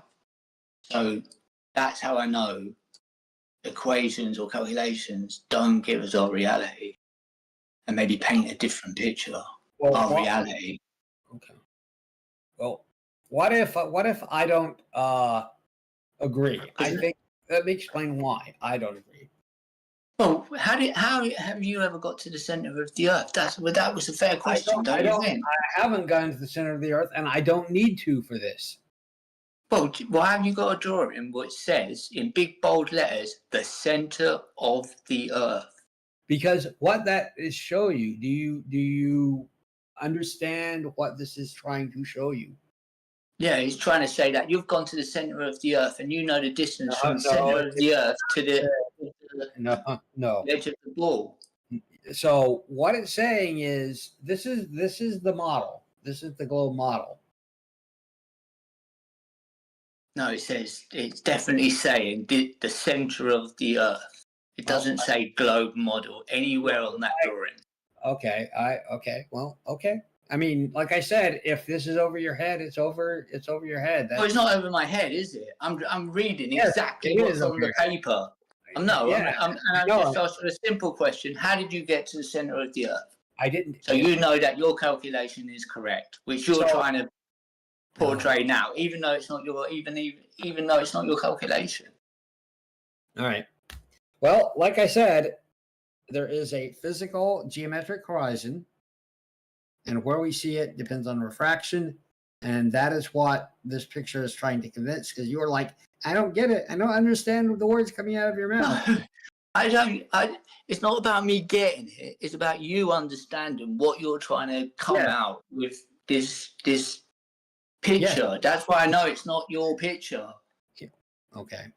Well, what I'm doing is I'm explaining to you what we globe believers understand about the. Better. All right. So I get that. I understand that. Now we're getting somewhere. We believe, globe believes this. Yep. But it's flawed, isn't it? Because you know, no one has ever been to the center of the Earth ever. That's not I think flawed. I think they actually got down to about less than 8 miles. Yeah. In their attempt to go to the center of the Earth. That is not a flaw. That's an actual fail. No. Let's drill through the Earth. Oh, we got to 8. Like I said, I completely understand your objection. Yeah. But your objection is alas, based on not understanding. You ain't got Will Duffy to come in to endorse this, have you? I haven't. I don't need Will Duffy. You know who Andrew Thomas Young is? No. No. If it ain't Willie, I'm not listening. I only listen to Willie because I think he's genuine. Willie? Who's Willie? Oh, Willie Duffy. Oh. Okay. Oh, they're calling him Willie now. Oh, gotcha. Okay. He seems like an honest kind of guy. Okay. Good, I guess. Yeah. Well, the courts say differently, but that's another story. He's not here to defend himself, so we won't. I mean, the financial stuff was mainly allegations, and the other things were settled out of court. No, so it's actually settled. He actually settled. There's not allegations, is it? Five court cases. settling a It's not dispute doesn't mean you're allegations, is it? guilty of the charge. You've settled out of court on, I think it was 2 of them. Yeah. Yeah. Yeah. So that you said. So why something about whatever the court said? If you're not guilty, if you're not, court said, if you've done nothing wrong, why are you paying? Because even if you're innocent, paying all the court fees and legal costs for lawyers on both sides is more inconvenient for both parties than just going, if you feel like your investment failed and didn't pay off and you didn't get as much return as you wanted, instead of fighting it out in court for the $250,000, we can settle outside of court for whatever the amount is. And so it seems like the settlement agreement means both people are happy to not pay multiple thousands of dollars, possibly tens or hundreds of $1,000s to settle a dispute for I think the settlement came before the outcome, and it was an out-of-court settlement. There wasn't an people outcome because they settled. They settled outside of court. No. So they both didn't have to pay. It's just simple, pay guys. lawyers' fees. Yeah, absolutely. It's real simple. It's simply cheaper to settle out of court than it is to fight it. So you settle out of court. But he didn't return all the money, did he? So it was cheaper for him, for sure. You know? The thing and is, I would imagine the victim in this said, like, I'd rather have that than a poke in the eye with a sharp stick. I'm sure that was the case. It's the same as I. If I had that offer, I'd most probably accept it, thinking like, fuck it was it. mainly one or two corporations, and it wasn't just Will Duffy. It was Will Duffy and his company. So when the other company took it was a private investor. Will Duffy and two private his company, investors. Two private investors. Yeah. So not companies, not corporations or anything. Yeah, you can't hear what the gentleman's saying if you're talking over everything he said. Yeah, but he's talking about corporations. I'm not talking about that. I'm talking about the two people, just people, private investors, people. Like if you look at the actual case, it's not just against. There's Will 5 Duffy. cases. Will Duffy it was often an employee of another another investment company. So when a particular, it's not just one individual that often invests something in the order of $250,000 to $1 million.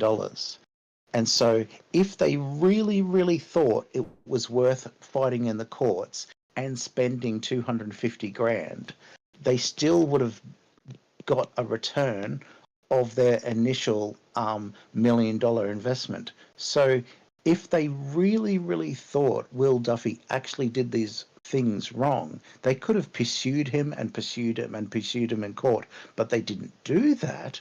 So it seems like they settled for the smaller amount because maybe they didn't have enough evidence to push the issue further. No, I would imagine they looked at it and thought, by the time we spend all the money getting our original money back, we're not going to be in any position. So they would take that money as what was offered. It depends on the amount. To stop all proceedings. Well, whatever it was, they accepted it, didn't they? Or you could hang it out and spend more money, and you would get back.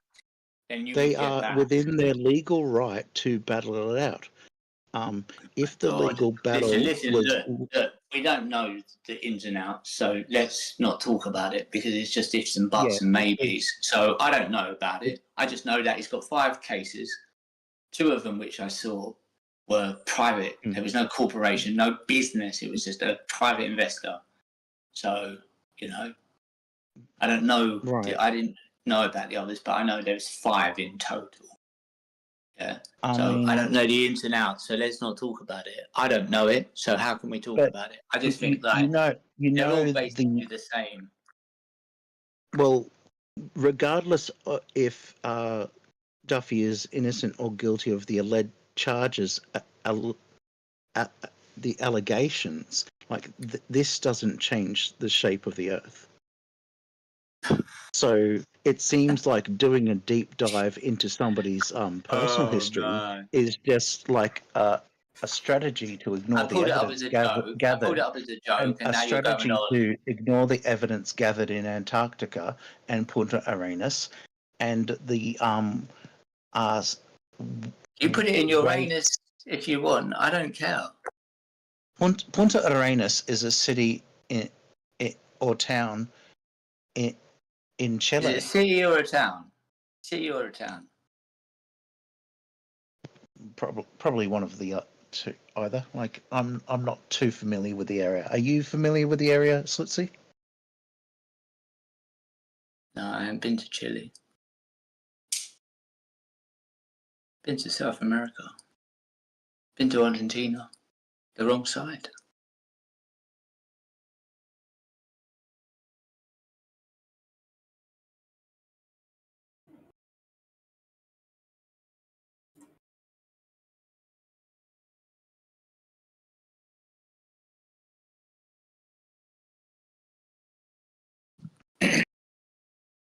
You been there?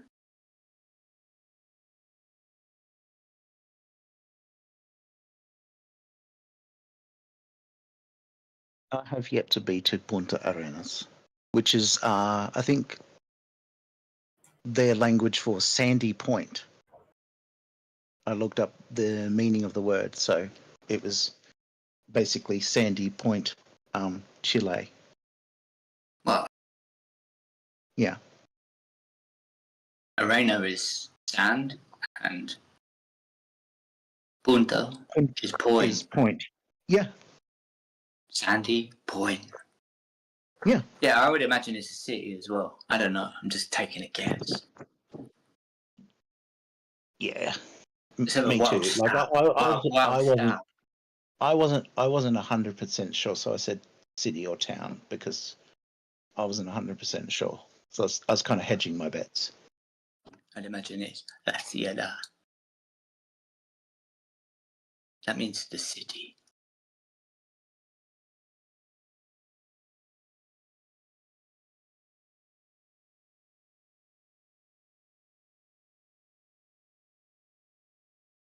So anyway, we've established Will Duffy is a shyster, and he's not going to change the shape of the Earth, knowing that fact. So where are we now? Where are we? You're going to change your name. Are you going to change your name? I had a nice one for you. Okay, what is your suggestion? I'll consider it, Slitsy. Okay. You know you get that drink, umbongo. There's a drink called umbongo. I'm thinking like anvil. So I like it. Bongo, It has a bongo, ring. anvil. No, angle. Anvil. Anvil. Had a kind of ring to it. Wasn't offensive. It's quite funny. I thought it was funny. All right. I do recant and regret what I said. Okay. I forgive you. Mind you, I didn't earlier. I would understand if you didn't for a while, but I will modify my behavior in the future because You've said that a few times, you know. And I do ground say here. it, and each time I improve just a little bit more. So. All right then.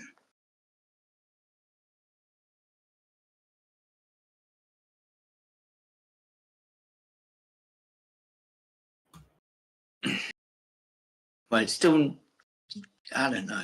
I just think like during these measurements, this is what I was saying about the boat sailing over the curve. If you didn't come out as boat sailing over the curve, I think you'd have a better, stronger argument about globe stuff.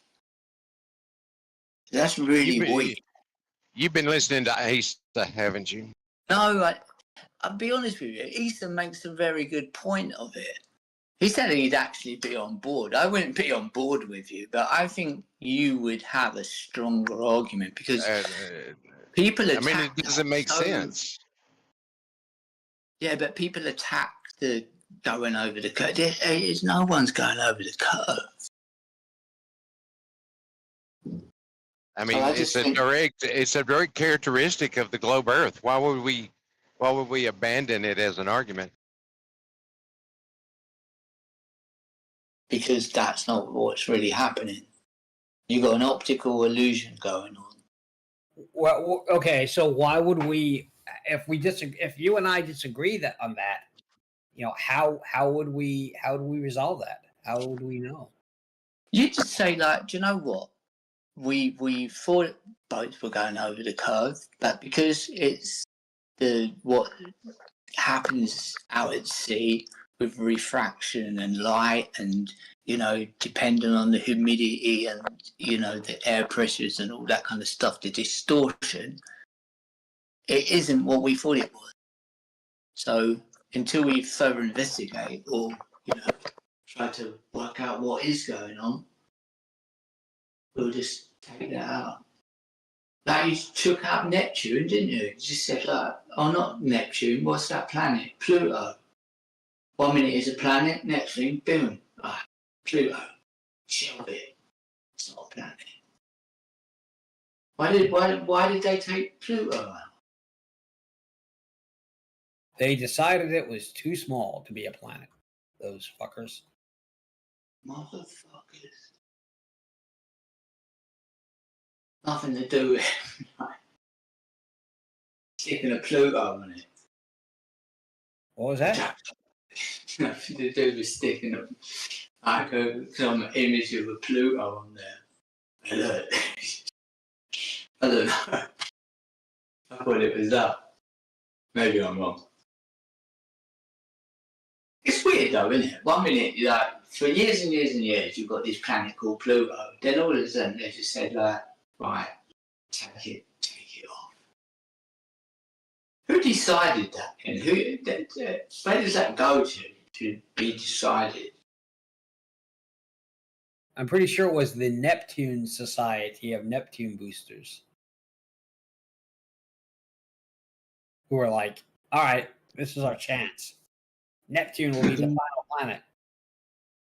What if Pluto was reclassed as a planet? Many other things would be classed as a planet too, including Charon and a whole host of other objects. So, if you wanted to try and memorize all the now classified planets, your list would be up in probably. I'll be honest with you. I do know objects. a girl called Sharon, and she could be a planet. She's kind of big. I'm there with you, right? I mean, I you know, she's definitely got her own postcard. That's for sure. On this server, Pluto is a planet. That's damn right. Is it still a planet? Is it still a planet? I mean, is dwarf planet acceptable? I can give you some useless facts about Pluto. I think dwarf planet is politically correct these days. So yeah, maybe.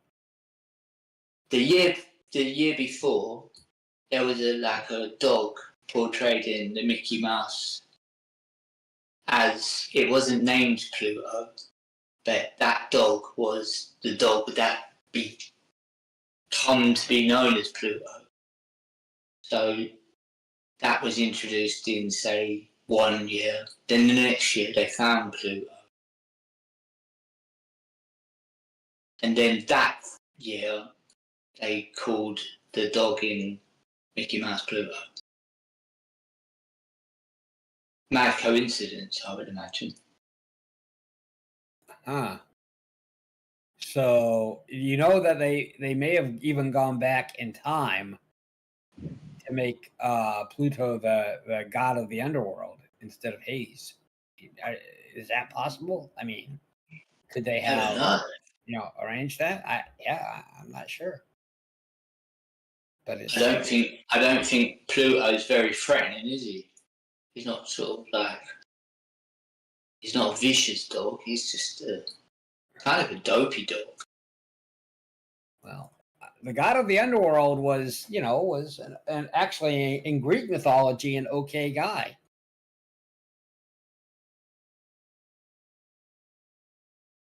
Who is he? Yeah, for the Greeks and Romans, there was Pluto and Hades. So I thought Hades is where they hung out. Hades is also the name, so it's kind of just named after the alleged gods of the underworld. I think I'll have to check if I thought they hung out. The Egyptians had like a a god of the underworld because they were describing Ra going through the underworld, but I don't know if there was a caretaker of it, like whoever's running the river Styx or whatever that Greek was. god of the underworld. So the explanation for the ancient Egyptians that Ra, the sun god, went over the top and then went underneath and then come back on the other side over the top. So if the earth were flat for the Egyptians, it just meant that the sun went above the coin, then went tails, and then rotated back to heads again, the head side. So I think all there's of the kingdoms would basically have nighttime, but unfortunately, we got to know more about the world and found out about time zones. Well, we've found out about local solar noon for many locations, and I think there's some seaweed or seagrass on this island where I am. And it's called Poseidon,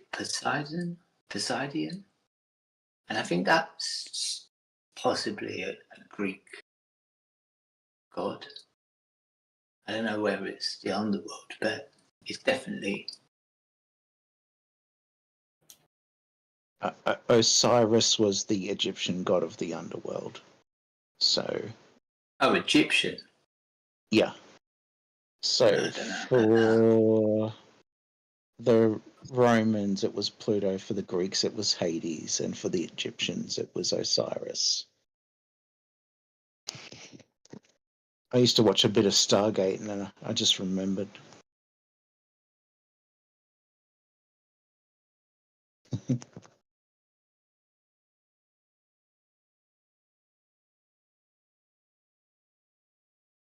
I think we've got some Egyptian gods. I think one of them is Bez.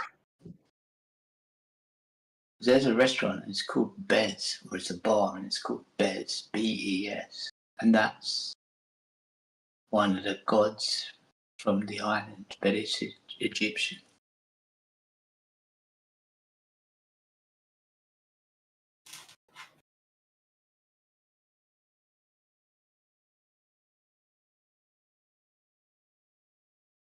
I like to speak about gods. I do.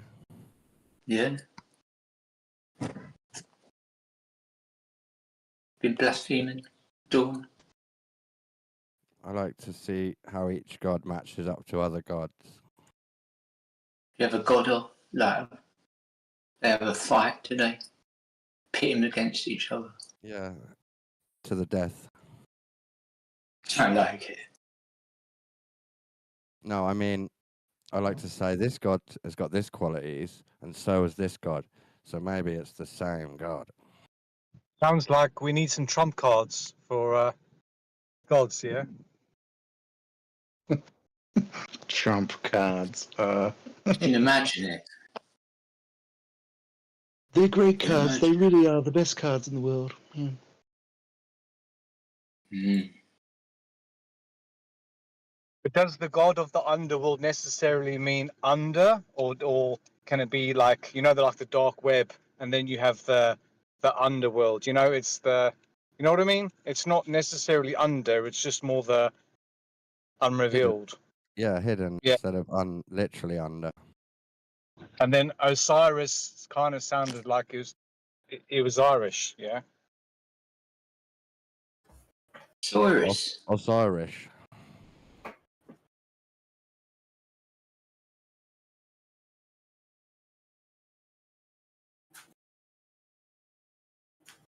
And then he went into his country, Western Korea, where his Billy Ray Osiris, yeah. I thought of it as Osiris is the dad, Horus is the son, so Horus is Jesus, Osiris is Yahweh, and then Set is where Horus and Osiris have to fight the Dark Lord at night time, which is like Satan. And you could say Horus turns into Set every night.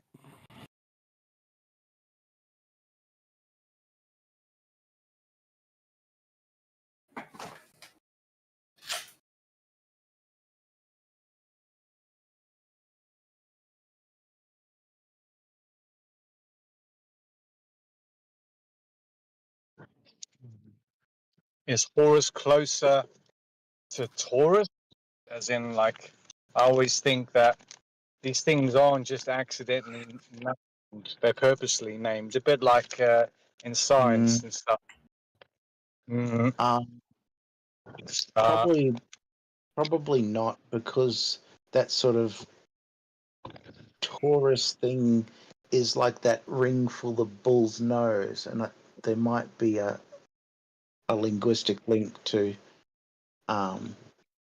that toroidal stuff, and like it's just like it sounds like a similar word, because English is basically the king of adoption when it comes to languages. we've got a lot of Horus and Horus.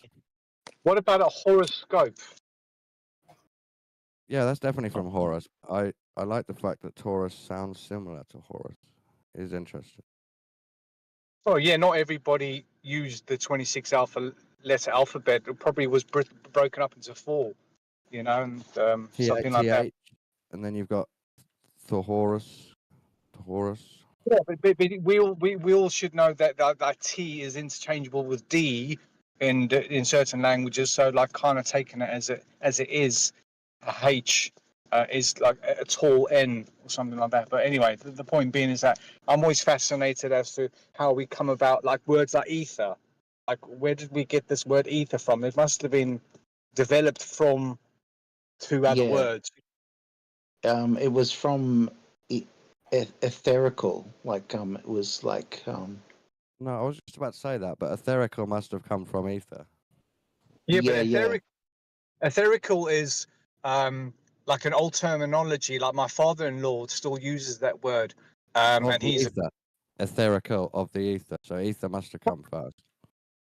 he would just say if something's mystical or of the one that we don't understand or something like that. It was a word that general folk in given parts of the country or the world or whatever, just say the country, would say. So it definitely was in their vocab up until maybe, whatever. Well, someone look up the etymology of that word. The Greek ether is basically clear sky. Pure in fresh air, Greek. heaven, upper air. Mm. Oh, etho is burn or blaze. So it could have come from the words for fire. Smoking joints.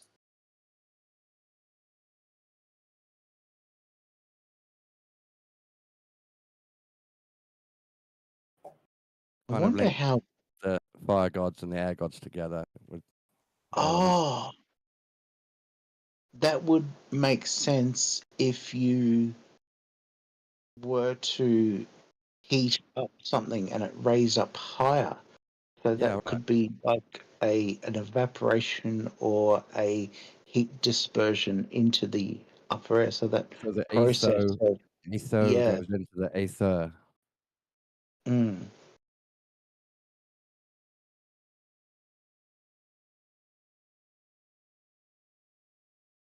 Yeah, so you'd have air near the fire and the air further away, and so you'd have the burning have an upper aether versus the air that's closer to the fire. Interesting. And that could be You've got the term up in flames, up in fire. Mm. You've got the phoenix rising from the flames.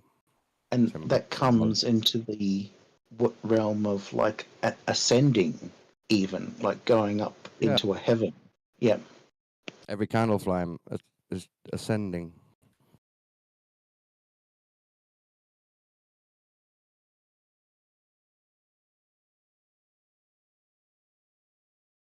Which would sort of link in the upwards triangle, the symbol for pyramids and fire and male.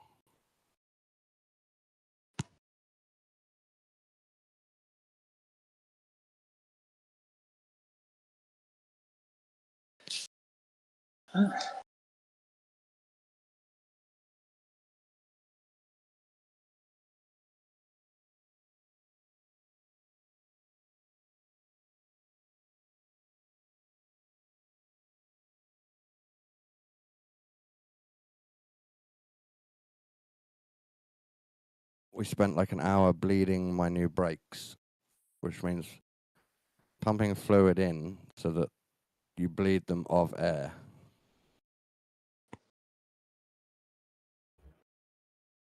What's happening? Your go kart? I got a new mountain bike.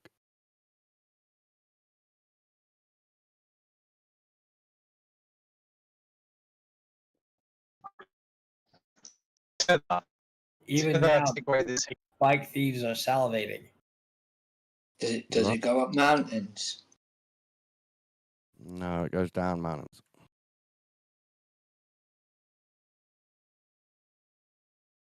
I never got that. Why are they called mountain bikes if they don't go up mountains? It's got 12 gears, so it's got a low gear, but I don't want to be pedaling up mountains. Is it any particular make? Yeah, it's called a Marin. Oh, Mirren. I had one of them. Yeah, Marin apparently is how you're supposed to say it. Yeah, my mate, he's a fucking absolute dimlo. He goes, I locked the bikes up. In the morning, they were both gone. I go, where'd you lock him up? He goes, I locked them together. Goes, you didn't put it around the post, no. I think we know who took him, and he's right here in this server.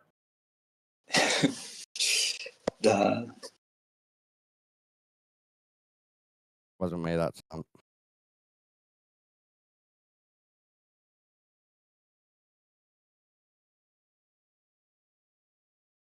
Yeah, that was in the early 90s.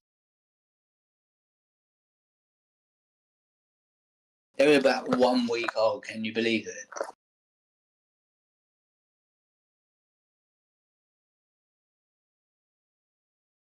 got a kryptonite chain with 10mm gold rated steel.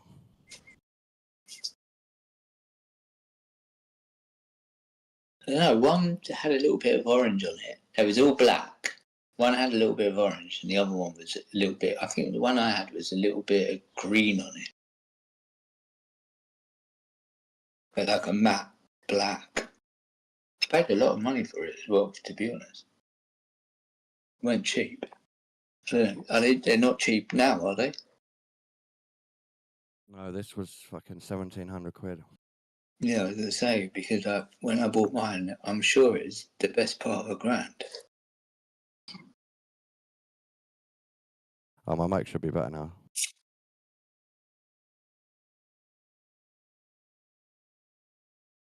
Yeah, super light, actually. A big proper mountain one, if I wanted a proper one, it would be like 3 or 4 grand. That's why I think the guy who nicked him picked them both up at once and just walked off with them. He couldn't make it up.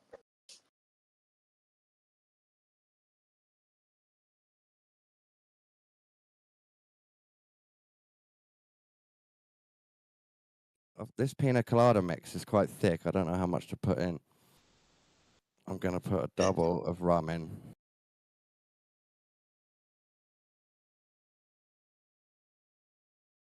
I've got 4 big ice cubes.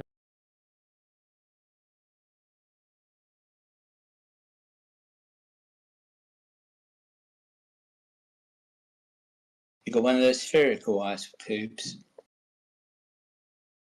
No, they're like rough cut tubes of ice.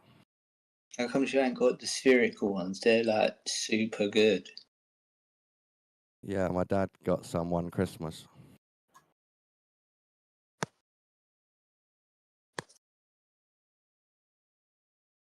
Oh, you know those shows where people have a new invention and people say, would I invest? Mm-hmm.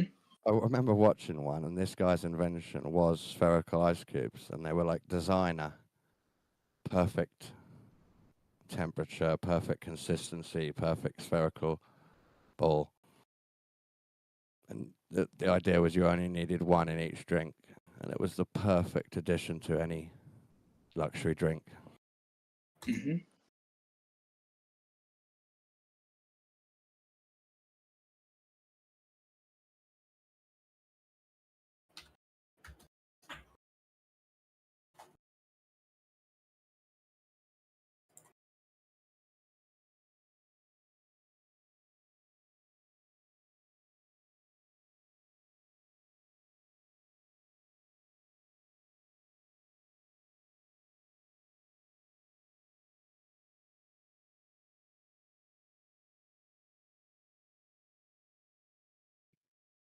You're talking about ether, yeah?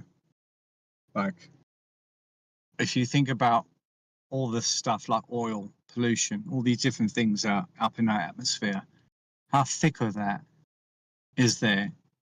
And when that cause any refraction as such? You know, look, since, from the day of dawning, burning trees would release sap and all these different oils and stuff. So naturally, if oil was lighter than water, then could it go and be in our sky all the time?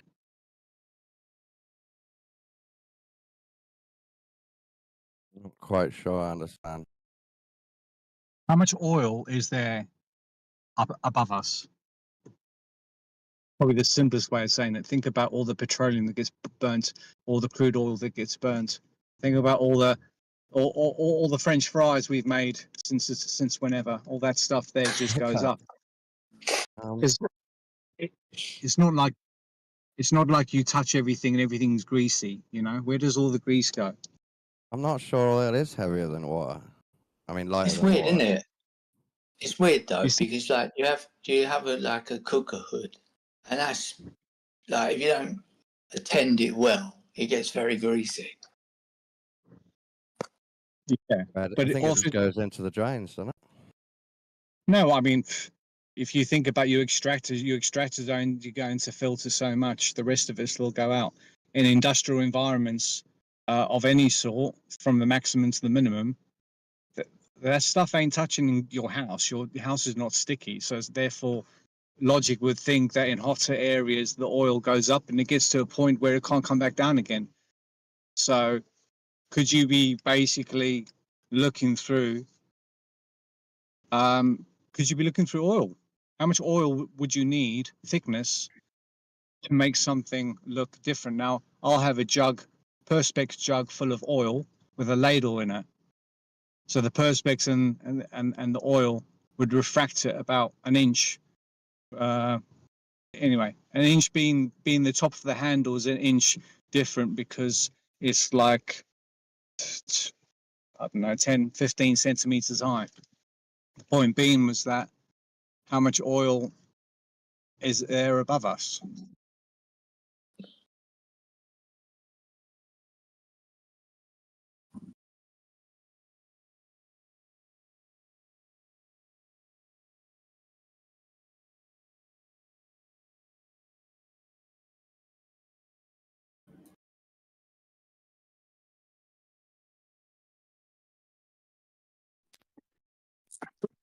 That's quiet.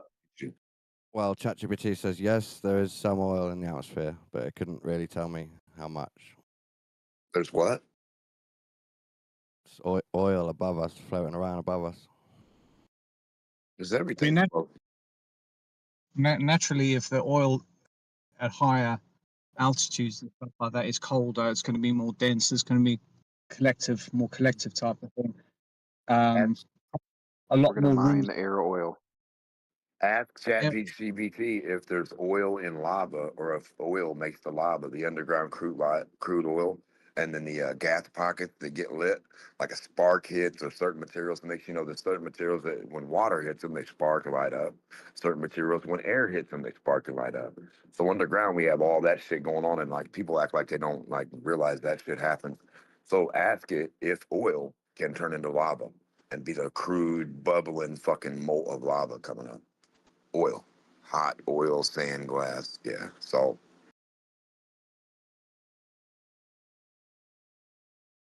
Are we just worried about oil?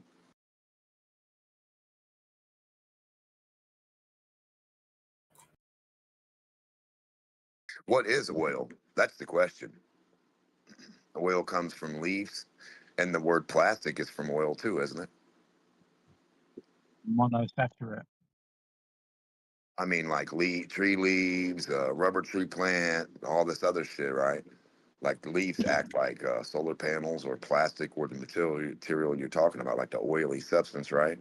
Some of the stuff leaks it out, like olive oil, canola oil, peanut oil. Yeah, Everything. that's exactly what I'm saying. Where does where does all this waste oil go? Because it doesn't go down. Otherwise, Oh, we it just have does. It does. the fat. It The fat. saturates. Have you ever seen Yeah, what oil does to a bag? A paper bag? Saturates it. It saturates into it, down into it. yeah, but the oil It can. petrifies. Yeah, but only clean oil would saturate at such a level.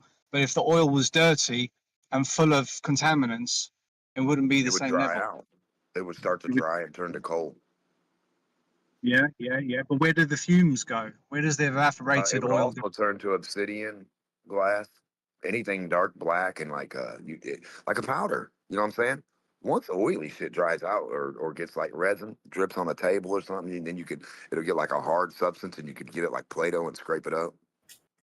Yeah, that sounds like that material they find that comes down and they say it's like a bolt of hot and it hits the sand and then it goes molten. It's not called hexarite. It's something along those lines. Tektite. Yeah, the oily substance would be let off through the flame, the atmosphere, everything just mixing and going back up and down. High, low, hot to cold, and back. And back. Or high to low, hot to cold, positive to negative. Listen to this one. And back again. And back. That's the cycle. It doesn't just go high to low and then hot to cold and then positive to negative. Then it goes back to positive, back to. It has to go back. Cycle. You ever see a video? The guy's got a basketball and a tennis ball. He puts the tennis ball on top of the basketball. He drops it to the ground and he asks everybody, "Is the tennis ball going to follow suit? Is it going to do this or do that?" And basically, he drops the basketball with the tennis ball on top of it, drops onto the ground. The ball fucking shoots at least 10 times high in the air. So if everything's falling to the ground, it's just bouncing back up again. Ish. Well, a ball does that, but do the things have like the attribute of a ball in the air to actually sink all the way down 100% at that rate, hit something, collide, and is that going to be the reaction of oil? I mean, a rubber ball is one thing, but is that going to be the reaction of oil?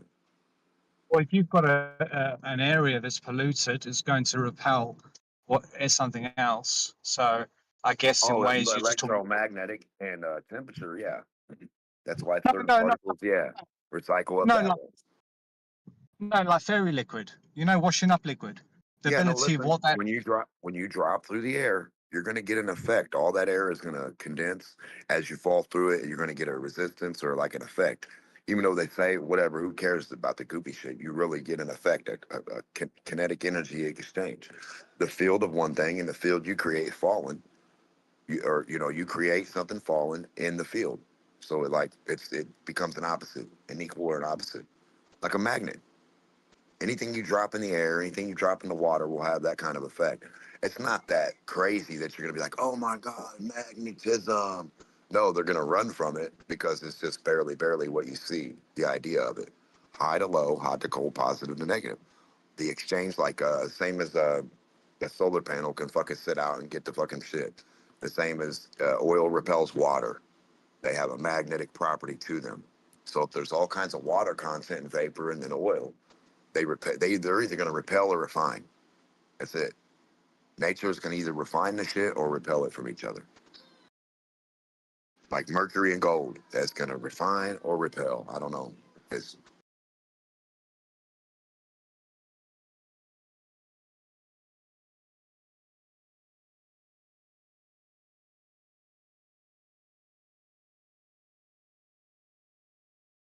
You ever had good clean dish soap water, and you like wash some stuff with some meat or that grease on it, and it fucking film mixes in all that film.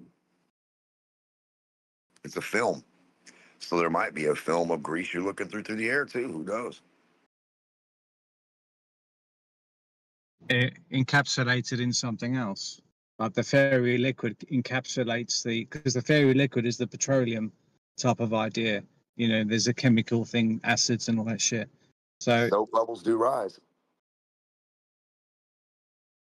yeah, Soap, man. So oil. you've got alkalines and you've got alkaline and acidity. Might be an oil up there. Might be an oily space. oily, lithium, oil, helium, hydrogen, everything that's like either inert or has that what they call negative charge, but super positive, really. There's a load of carbohydrates in there, so you can think of what sugars do, and sugars can twist. They can twist your perspective, not refract They make it. gas. Yeah, sugars make gas too. It all makes gas. Air, gas, whatever, and offset. Trying to get people off sugar. Why are they trying to keep people off sugar? Is it going to, if we stop producing sugar, then we're not going to, it's bad for us. Depends on what sugar. Depends on what kinds of sugar. Some sugar will make your teeth go bad and your eyes not work. You get diabetes. The other types of sugar are good for you. Enhance, increase.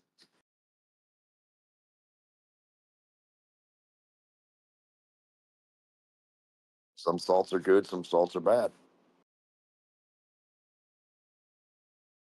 It's just like same as dirt, right? You get uranium, it's supposedly, oh, that stuff's like really whatever, plutonium, like all these different, like if you have a handful of it, like some salt, and you start licking it, you know, it's basically salt itself or just dirt from earth, just a material ground up, you know. Each different thing's going to give you an effect. How does that little stuff you put on your tongue affect your whole body, your adrenaline system, and all that? Pretty weird, right? The reactive nature of certain material.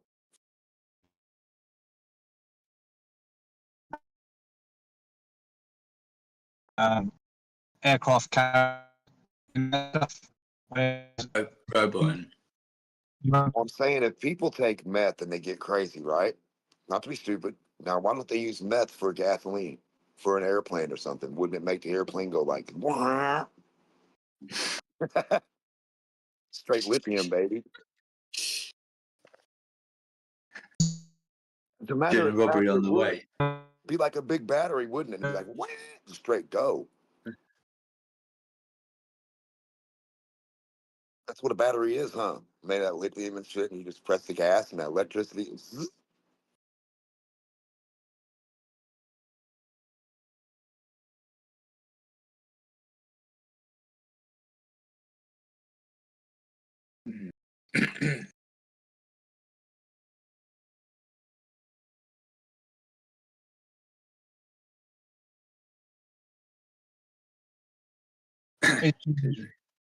What is the charge that the lithium is? The lithium, the It's the lightest gas, supposedly. it's a Yeah, it goes up, up, up. That's what's in space. That's what we're all breathing. Lithium, hydrogen, carbon, helium, nitrogen. Basically, the word air. Really, I mean, but Nirvana, one of Nirvana's albums was called Lithium, if I got that correct. well, it probably starts as something thick and crazy, and then when it gets amalgamated or deformed or refined, it probably, gases out. Like, where do you think these gases settle? They've got to settle in a layer if you believe in gradients, right? So quit saying the word space and vacuum when it can just be another gradient of a layer you're calling a space or a vacuum. It's not a space or a vacuum, really. That's been the whole problem in the first place. And maybe the space or vacuum doesn't go underneath the ground. Maybe it doesn't go under the ground. Maybe it doesn't ever go below the dirt or sea level. Maybe it's not possible. Don't try too hard. To what? Dig down to the core of Earth? Cool. To make Don't yourself don't try happy. to dig to the edge of Earth either and find that where you pop out that way either. Just like a mountain, how you dig a tunnel through a mountain. Basically, Don't ever try to prove it's a globe that way. By everything popping that through you water. said was pure bullshit. So A we can tunnel ignore through it all. water. What you said's bullshit. Let's tunnel through water, Dawn. Let's get our PVC pipe, stick it down diagonal, You know, I ain't trying to make an sense. 8 foot thick one. So make sure you can walk through it, and we'll make a part of it clear, right? We'll have some plexiglass on there so you can see, and we're going to stick it diagonally through curved water, and we're all going to walk through the curved observatory. We're going to look at all the fish. We're going to see all the fish underwater. It's going to be an underwater tunnel. It's going to be clear like they have all the other ones. Don't be afraid, sissies. And we're going to do it diagonal this time. And we're going to prove it's a globe. Whatever it takes, not because it's easy, because you guys are dumb and you think it's hard to stick a pin through water diagonally or a tube. The curvatory. The tube observatory. Let's do this. You got I'm curved gonna water sell out there. tickets. Listen, we got an 11-mile fucking lake. 527 feet of tube observatory can be added. Now we're going to do it to the ocean. You go 5 to 11 miles out. 11 miles, you hit that 11-mile point. There's 527 feet of curved water right there that you could start right at the top, right where you're at. Poke the tube through. Just keep sticking and make the top, stick it through. Add to the top, keep pushing it in, keep pushing it in. And the other part that's sealed will pop out the surface that way, or you unseal it, whatever you want to do. You have a camera. You pop it out the surface, you see What sunlight, you see for? air, and we're good to go. Why would anyone do any of that? Why would you not, globe believer? Because we've already proved the Why globe. wouldn't you prove? No, you didn't. You didn't do this. Would be the only thing you need to do. The No. actual physical thing you need to do is the thing you won't do. We know, weirdo. You'll keep pointing up. Pointing up, that proves something, don't it? Point Well, up proves something we for already Dawn. proved it. Don't Right. put no actual physical thing through the curved water. That'd be retarded, guys. I'm happy with Anyway. That'd be retarded. Anyways, Proving water what if we curves had with a uranium? tube? That'd be too retarded. What if we had? at Einstein. What if we had uranium Newton, underneath you think us? Newton's smart enough to stick a tube? What do you need? Uranium. Yeah. What if there's uranium? Where'd you get uranium from underneath? Uranus. We can get Yeah, all the but you know what? In deposits you Australia, want. The listen. observatory gets Listen. past the dirt, right? And you have that part where you can dig, and then the left part of the tube and the right side of the tube, you send your materials. We could dig at the bottom of the ocean with our tube observatory. Yeah, but I'm saying is that the level playing ground of the Earth, in layer form, like a gobstopper, That's everlasting what's one. claimed. Yeah. It's claimed to be like a gobstopper, but it's actually like layers of a brownie cake, flat. Yeah. Sandbox. Yeah, but I'm talking about uranium being the ultimate power source that is powering us. Well, what's so dangerous about it? Yes, it's very dangerous, but kind of if you took away the narrative behind it, it's kind You'll of never know. what would You'll never know the actual properties. You'll never know that pharaohs didn't eat it or smoke it or freebase it. You'll never know that Newton didn't hold it secret to eat it and turn and have superpowers like Lawnmower Man and start picking signals. You'll never know if they use crystal salt. You'll never know. fucking Lawnmower Man. I'm just That's saying one. that Newton back in the day was smoking fucking mercury. He was eating it. He was freebasing stuff. These guys that we keep saying are geniuses were getting high. That's all they were practicing. The Philosopher's Stone, how to get fucking high. They weren't doing no fucking science. They weren't doing no fucking Earth globe shit. They were trying to find out how to get fucking high. And then when a lot of it was already discovered and found out, and then a lot of the ingredients were on the fucking pyramids, and they were like, what the fuck? What is this? What is this mixture? Acid? Cocaine? What the fuck? What is this? And then they go do more shit. Shit you never heard of or even thought about. These guys made the first fucking pipes. Come on now.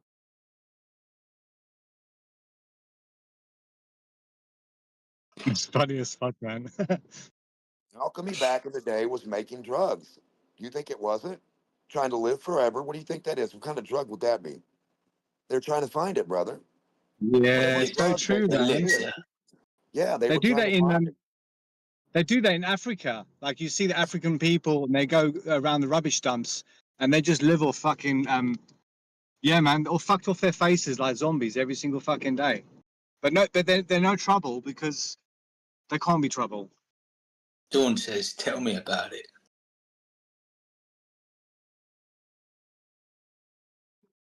I think it's some type of glue. It's yeah, something glue based. Whatever happened to Evo Stick?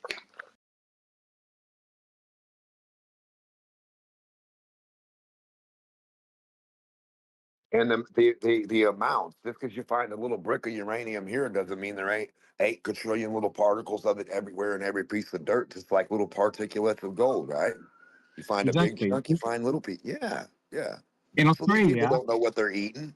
They don't know what they consist of. They don't know what makes one person be like a little more stronger or bigger or rip with more different tendons or bone structure than another. They don't know. I think we do have a uranium in our body. Apparently, maybe if I remember correctly, our body contains one of everything. But I was going to say in Australia, there's a massive plot of land in Australia protected by the Aborigines, which is massive uranium, right? A big uranium plot in Australia. Apparently it's pretty fucking huge. Why would an aborigine even know what the fuck a uranium was? Because they protected it for a reason. I think that Yeah, they but expect. why? Why are Because they like me? Hold on. I want to get down to something real quick. Me and you, we're playing around. We're fucking with dirt. What do you think these fuckers realize that they would protect this dirt? Yeah, but they use radon to fucking heal people, right? Radon, discovered by Marie Curie. You know, that type of connotation there. So maybe it's a good thing. It's been hidden. It's been hidden. Maybe it's the natural lives we do exist in, and we it's the opposite. Like living forever, you know, the fountain of youth, that type of shit there. It sounds obviously crazy to say that, I know. What would be some of the drawbacks? Who wants to live forever? Just like you said. You know, people don't want to live for 1,000 years. But if they knew how to, they get a bit bored, you know what I mean? Yeah, no. They would want to, but hindsight's a motherfucker. They wouldn't have the hindsight until they had the hindsight. If you understand what I'm saying, like, oh yeah, oh look what I discovered. I did this. Holy shit! Like even with the eggs with the Chat GPT shit, he's so happy and ecstatic that he made it work right. You know what I mean? So the idea to make this work right would be the first goal. To be able to do it would be the first goal, and then somebody would have to implement it with them. They would have to be the guinea pig to live 1,000 years, and then you would find out what the fuck it's about from them. You wouldn't know. You'd only know their opinion of living 1,000 years, and it would be called the master, and they would answer to it, and it would be a robot. It wouldn't be a human. It would be some kind. It would be some kind of thing on Earth right now, some kind of material that has signals and can talk or pick up like a fucking Siri almost. Even like the idea of a crystal ball. It's not bullshit. It's not. It's never been bullshit. We're talking through a fucking piece of plastic right now.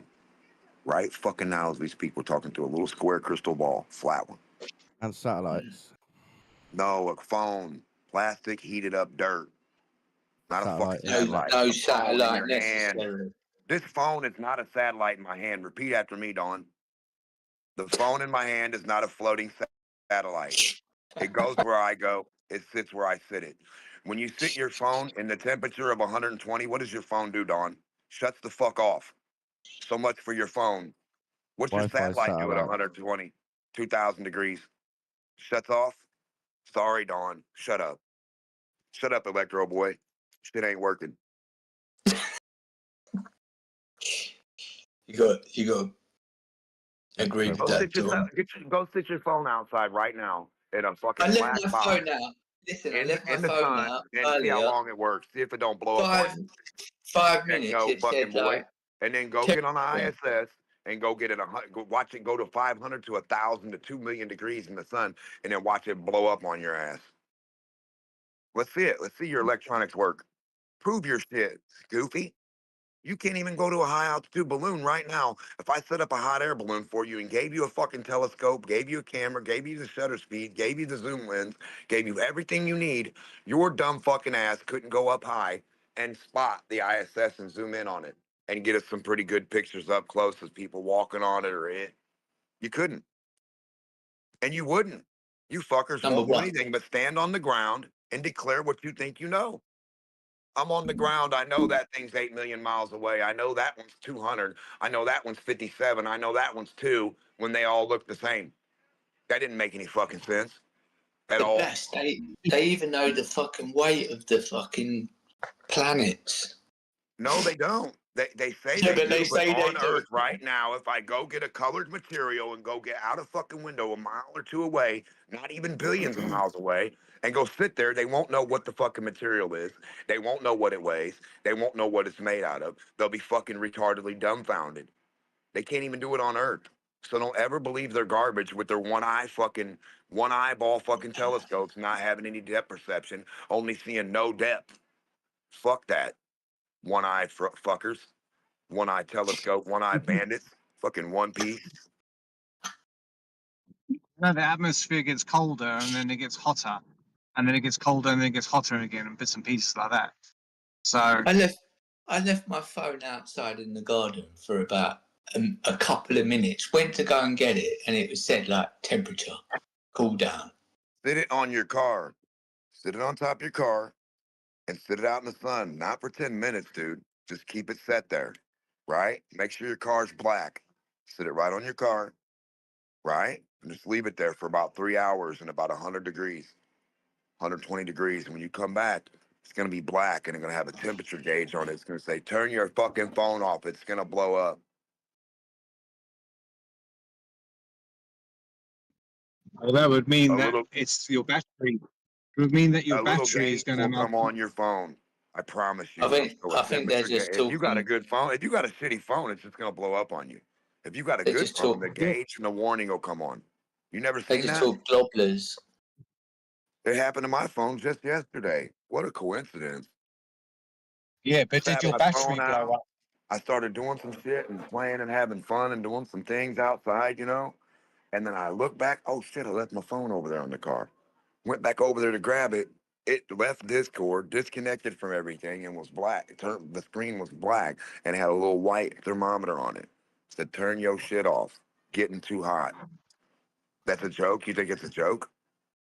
I got a drone Yeah, down. but your battery. It's your batteries that would blow up. Those are Well, what do you use to the power an ISS? batteries. Cornbread? Well, wireless. Use cornbread? Wireless what? Battery? No, A no, battery? you've got all these. Electricity? No, Is it electrical with plastic wiring? no, those big towers that you see down on the coast. You know, the You big think a scanning. tower on the coast is powering the ISS? Well, they could keep it afloat if it was light enough, like aerogel. Oh, you mean hitting it with a frequency to keep it up there? Yeah. They don't, yeah, but they don't have to do that with a balloon. They just have to Yeah, have a but there's big all. ass metal, hold on, a slight metal helium balloon, and they keep the pressure in there at a certain rate.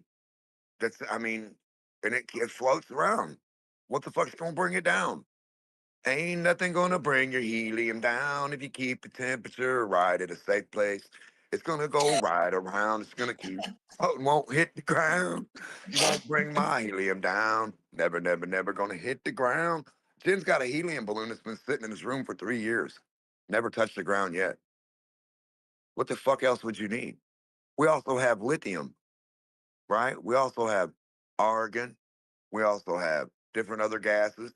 We have gases, they don't tell you what they are or what they do or what the attributes are, like super helium, super liquid helium. They don't tell you about that, do they? Do they let you play with mercury? Do they let you play with gallium and lead and mercury and all the the electrical properties of that shit?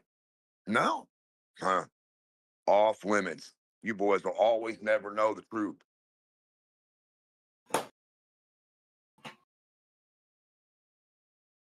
Big weather vanes and a big ball. Why would you put a big ball? Why would you need a big metal ball for a weather vane when your weather vane is just a thing, a windsock? All you need is a windsock, right? Windsock spins, it shows you where it goes, shows you the wind. No, these motherfuckers had a big chrome ball and a fucking big metal thing drilled down through it and some shit inside of it. So when it spun around, it rotated the fucking mercury and they got a fucking power from it. They were doing that in the past, way back, way back. But the Aborigines, so they're going around and they're protecting this land.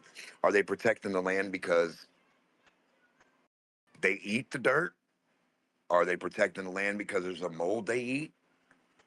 See, because there's a plant in the jungle that an ant, once it eats the plant, it can't eat no other plant. Now it has to protect that plant because all the sugars it tries to eat now, it won't break down because the chemical the plant put in it. So now all the ants that ever bite this plant can only go back to this tree and protect this tree because it's their only food source now. It fucked their whole body up to where they can only eat this plant and break down the sugar from it to live off of. Everything else will fuck them up and they can't break the sugar down.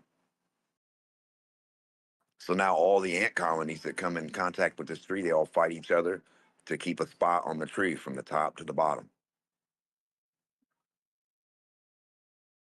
So there might be a material or something out there that these people are getting that might make them not be able to eat anything else. That sounds like weed. Sounds like weed to me, mate. You only wish.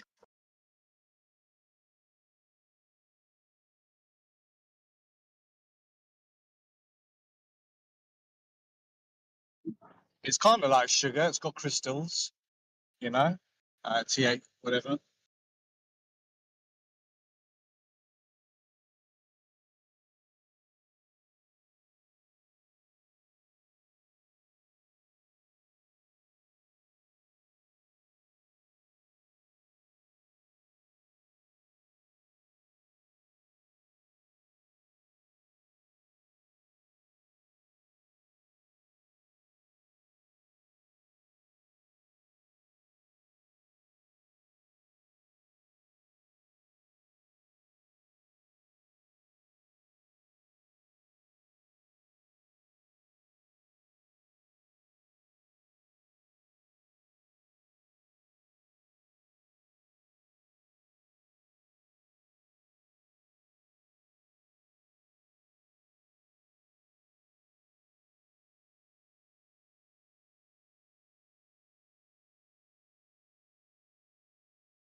Yeah.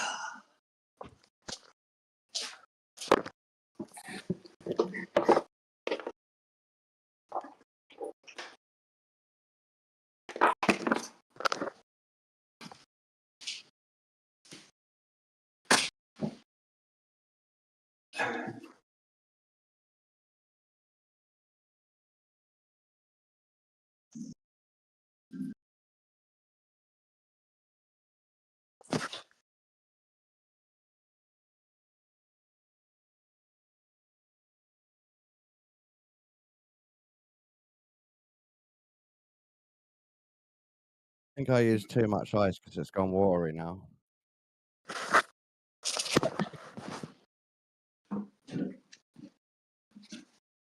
What are you looking for? Can you get special ice that's colder than other ice? Like expensive ice? No, not really. Okay, thanks. I don't think so. I don't know. I've noticed that before, like some ice melts quicker than others.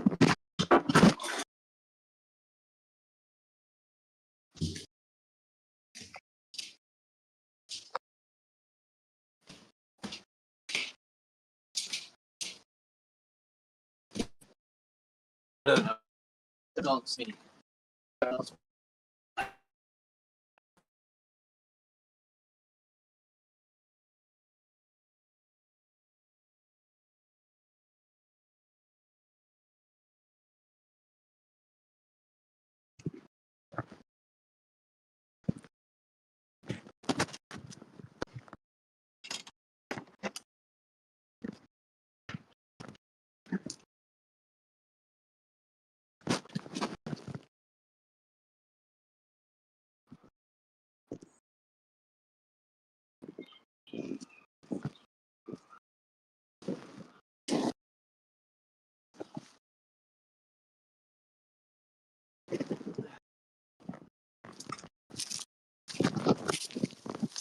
Schlitzy, hot mic.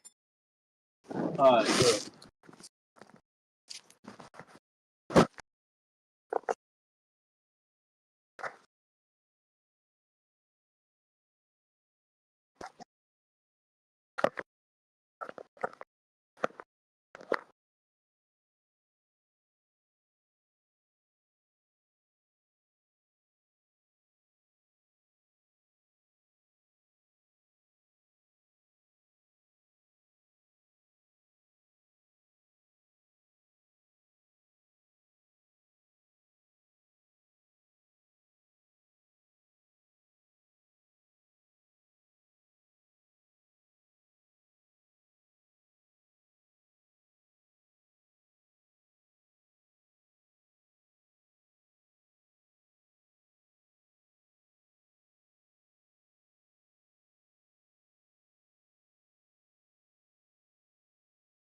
So no tube observatory, Don. Why do you think? Why did they tell you it's impossible to stick straws in water, Don? Who told you that? That's what they're made for, brother. You know, you get this liquid, you stick your straw straight through to the bottom. But we're not even going to do that. We're just going to go through the edge of the cup, pop out the other side, prove it's a cup. You know what I mean? Prove there's a side of the cup. They're going to stab right through it. But it's just going to be water. It's just water going in, water going out. No dirt, no hard drilling, nothing crazy, Don. Who told you that no glober was smart enough to stick a tube in water? Who told you guys that? I don't believe it. I believe you guys can. I think you can do it.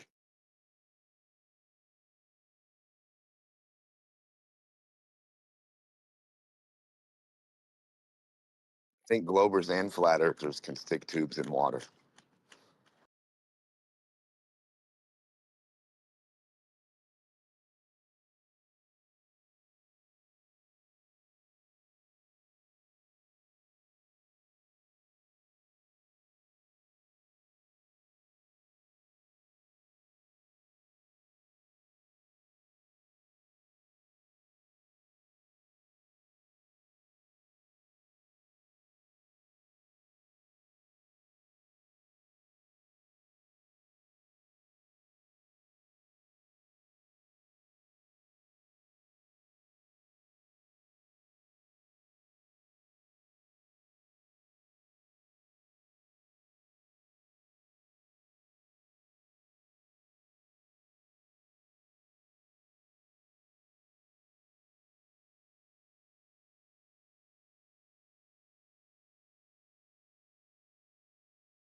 Hey, Dema, can you hear me?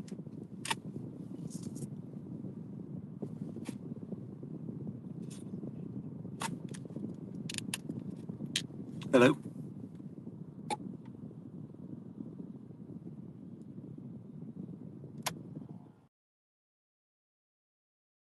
Demak.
this. Let me do this.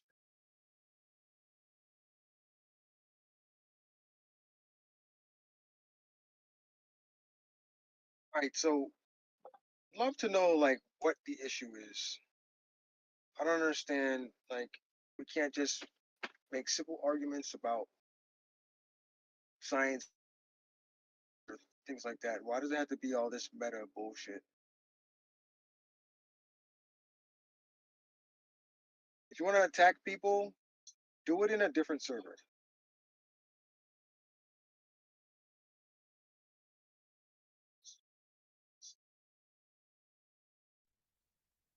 Shut up, you bitch. Oh, is that what we do here?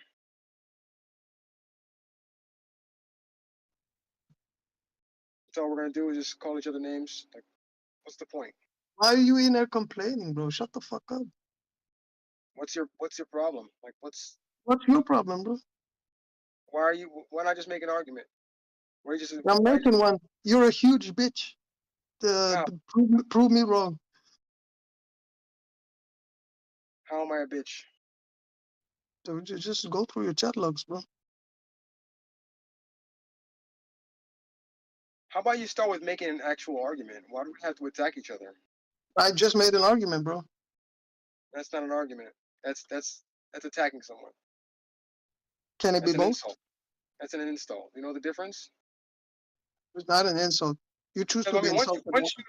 Once you insult, I'm making an observation, right? I'm making just a clear observation, empirical observation. You're a bitch. That's it. How am I a bitch? Well, I just told you. Explain. Bitch. No, you advocate silly shit, and you argue in a weird way, like a bitch. Yeah, you argue in a weird way like a bitch. That's what I've seen of you in text chat, at least. Maybe you're different in voice. I don't know. That's that you still didn't explain it. Why you think I'm a bitch? And why should we keep you in this server if you want to act like you don't have to do anything. You can do whatever you want. Do you think I care? You have no power over me. You have zero power. You have zero power. Why do you come here and do this? Why do you come here and do this? Why not do this over in Earth Awakening? Why are you talking about me when I enter the VC, bitch? Do you do this in Earth Awakenings? Oh, okay. He ran away.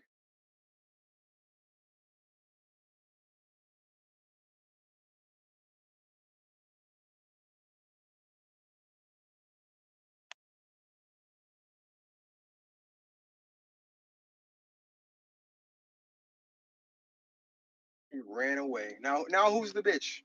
Unless someone booted him.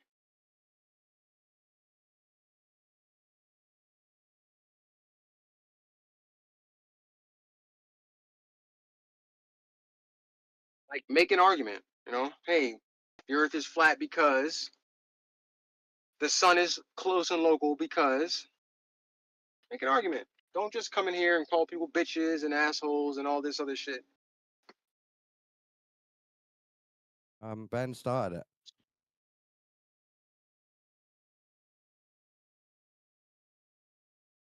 Ben was calling me a leech and a loser and saying I spend other people's money. Was there a reason?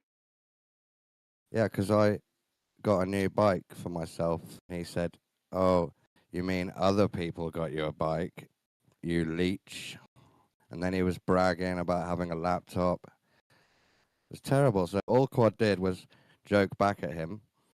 And then Bjorn joined the text to bully Quad. Yeah, so I don't condone that from anyone. Yeah, but when you come in to say, what's going on here then?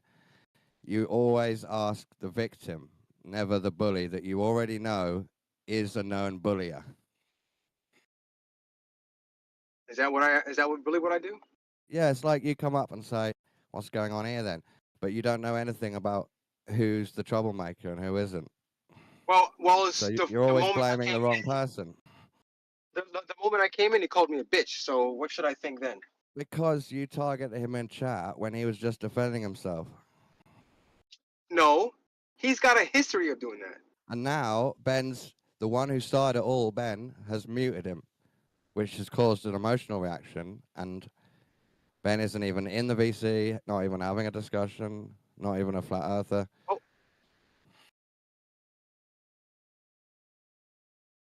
So go back and look at his. You're all idiots. Try to be better. Now, go back and look at his history and tell me that he doesn't have a history of that behavior.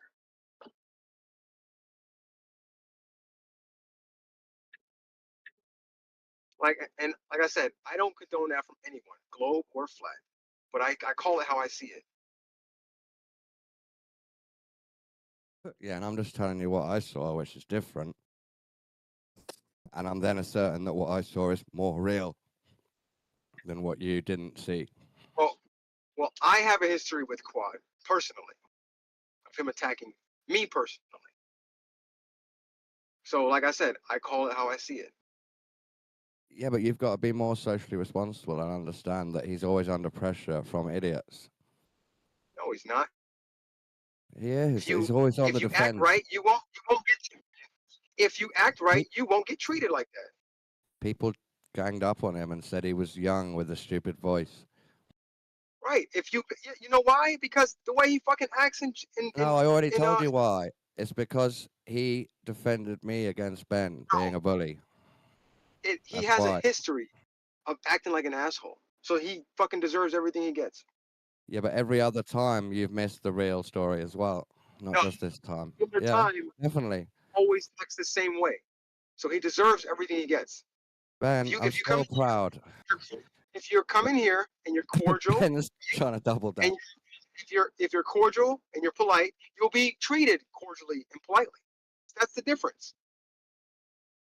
If you have a history of being an asshole, people are gonna be a fucking asshole towards you. It's that simple. Ben, I paid for your laptop.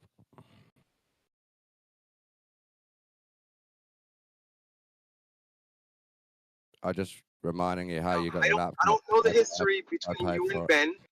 I didn't see the thing between you and Ben, right? I didn't see that. So if that's the case, then that's why Quad came in, and I told you. Yeah, but Quad has it doesn't matter. Quad has him, and he has a history of being an asshole, regardless of any conversation. Yeah, but you can't stay buried in your grudges.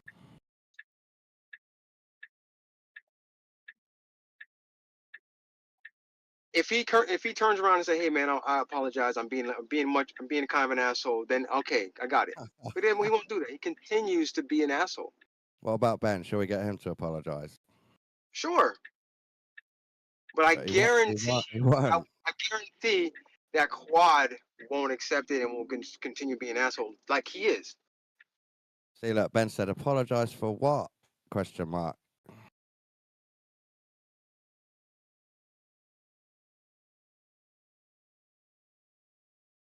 Takes me to point it out. If you're always an asshole, then you're gonna get what people dish out to you. If you have a history of being an asshole, then that's just what it is. Ben, you did start being a dick. People are just gonna be like that towards you, no matter what. You said now Quad is gonna come in and be an asshole, and you said Paul Dawn is a leech. So you were starting it. You were being an asshole. I don't know the entire context of your conversation. Maybe you guys have a history of being. No, I don't care about histories. Just be nicer. Be nice. It's that easy. I was literally talking about drinking rum, pina colada, and he then started calling me a leech. And then says, "Oh, I've got nothing to say sorry for. I was in the right." That's what he said. I don't know. I mean, I guess it goes for everybody, globe or flat. Just be a nice person. If we have differences regarding science, physics, the shape of the earth, Okay. So for you to be a nice person now, For you to be a good person now, you've got to go and unmute Quad, get him back, and say, "I'm sorry, that was all just meta. Ben shouldn't have muted you. Nothing went wrong. I shouldn't have called you out. It was just text banner." It was okay for him to come and just call me a bitch because of my text history. Yeah, because you tagged him and locked onto him instead of reading the room. But he's always like that. He's always attacked me. Your patterns are not good patterns. My what? The patterns that you follow are not good. They're not correct. What patterns are those? The idea that Quad's always bad. That's wrong. He is. No. He's always been bad to me. I don't even say you're always bad, but you're worse than Quad. No, I'm not. Because I wouldn't come in and call someone a bitch. On average. No. On average? I've never came in and called someone a bitch. I've never directly attacked someone. Maybe Demok. Because you do it passive aggressive. No, I don't.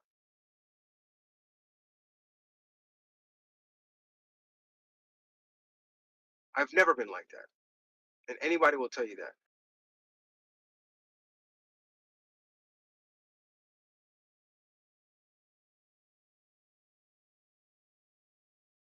I've had nice conversations with SC Montreal.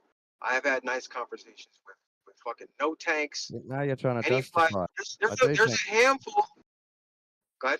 I already think you're nice. You don't have to justify it. I'm just saying you're looking bad on Quad in a tribal way instead of understanding him as a man. Well, I mean, he's done it. He did it to himself with his actions in the past. No, Ben just said he got muted because he was a wanker, but he wasn't a wanker. Yeah, he was just because he just came in and started calling me a bitch. That's why. It's all a lie. He came in and started calling me a bitch.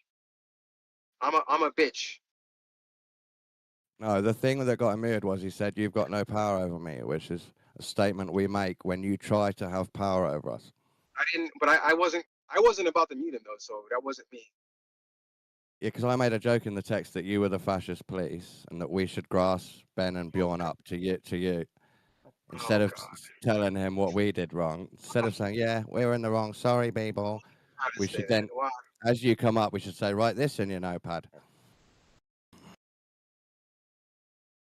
If people would just stop attacking each other, that would be great. But, everyone has a history of attacking each other. And Quad, like, he's got a history of attacking people since Earth Awakenings. So, I mean, people are going to act a certain way towards him, no matter what.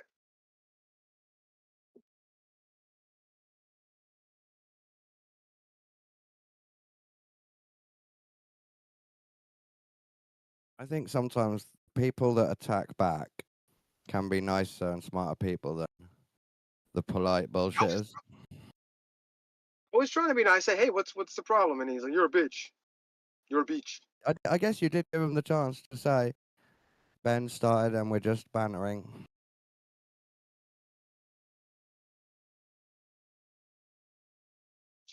I don't know.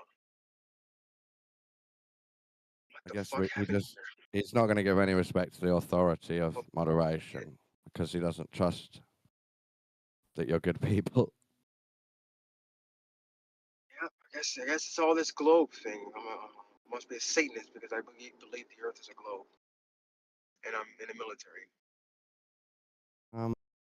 Yeah, I guess that's basically it.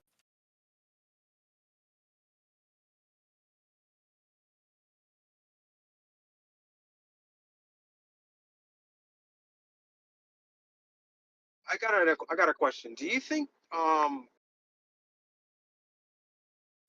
lot of the flat earthers that used to come here that don't come here anymore is because of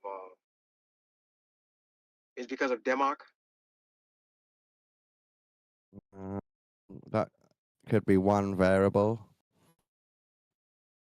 It's the final experiment.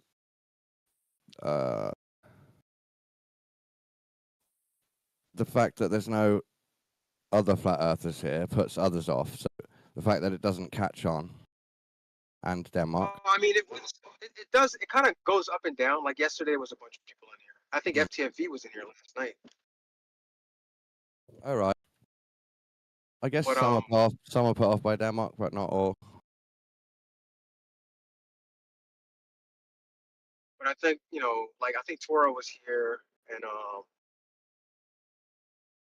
there's a few others. But I think his presence, and whenever he opens his mic, he's not muted. He jumps in and just kind of ruins the conversation.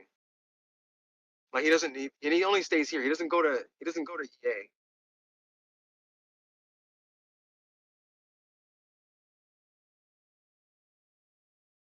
Denmark's stuck in a spiral of trolling, and even the flat earthers don't like that.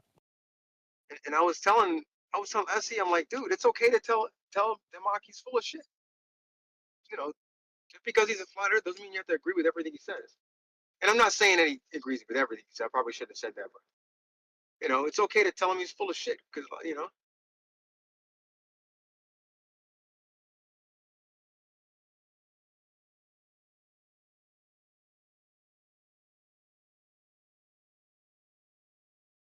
But it's got boring recently. I think we need to add in more topics. But even that's hard because nothing is spicy. Well, as long as it doesn't involve, like the certain things that we don't like to talk about, But I mean, it's kind of getting, I don't know. You can only talk about refraction and all this shit so much. Yeah, it's running at its highest frequency possible. Still, so I'm saying we need to inject something new, something mystery and magical.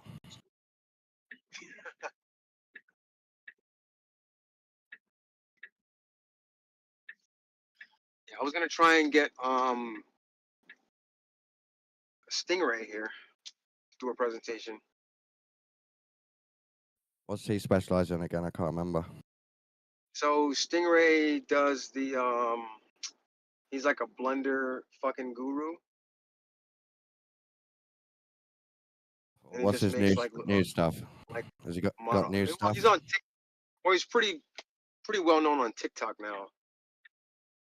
But he does like all the blender presentations, globe Just explaining the heliocentrism. Yeah, the globe model, and he can make a model just using a sphere on Blender that matches predictions and shit. You can zoom in and out. You can show side view and all that. Yeah. Shadows shadows anywhere on the Earth, or how just adding a 1 degree curve on a surface matches certain observations. Yeah.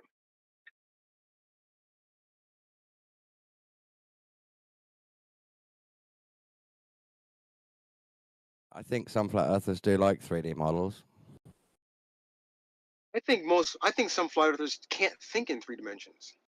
And that's why Yeah, they like seeing it. They can't conceptualize certain. Yeah, some of them have got a little block on visualizing it, so they like to see it on a screen. But even that is like, oh, this is just a cartoon. So even that's kind of there's hard. always that excuse, but they still enjoy thinking it through, and while they can look at it. Because some of the more complex ones, if you just get someone's doodle in MS Paint, it's terrible in it, and it makes it worse. Yeah, I've been thinking about getting on one of those pads where you can draw on a pad and it'll show up on the screen. I get one of those, but I never have. I think Eggs does that. Yeah, I never have time to do that shit. Fucking do a presentation. I've had one for a long time, but I never actually got a chance to go through it. I think it's a waste of time anyway. Why do I waste? Why do I even waste my time trying to explain the globe to people? Yeah, it's more like an infinite sort of unwinnable challenge now, rather than a mission statement. Like a way of life.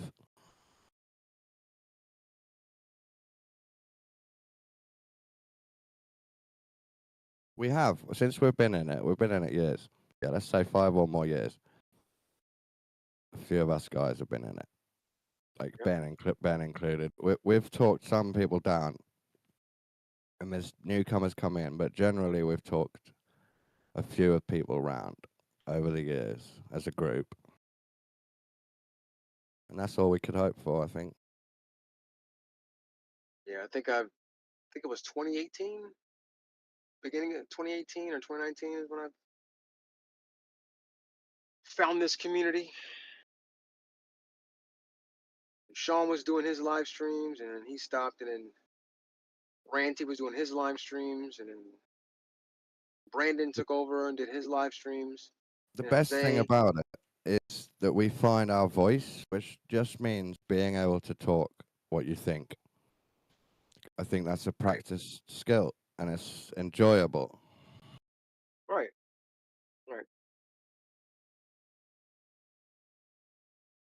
You But get I think passionate. You get passionate in the mind thinking about this that even nervous people will come on and try and explain what they think. right. I think trying to explain too hard and trying to get people to force people to watch things is, yes, they say it's detrimental. Like they kind of, when you try and shove things in people's faces, they get Yeah, that's how I reacted to more. school. I just said, no, it's too much. So you can definitely go over the top. Yeah. I think that happened to Mel. He was just like, I don't want to hear any more information about Earth.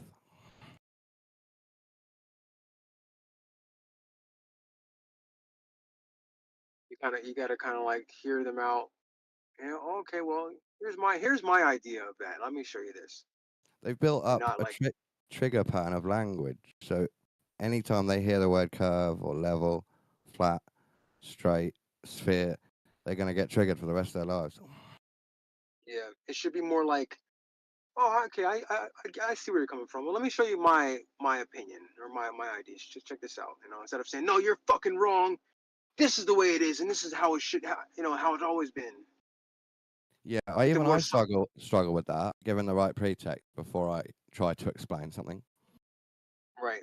And some people don't give any, do they? Like NASA shit just launches in. No, Yeah, that guy. you're wrong. Yeah. He's tolerable sometimes, but I'm just like, dude, calm the fuck down, man. Just relax. He's a smart chap on the details, but when he tries to explain it, he doesn't have any patience at all. Right.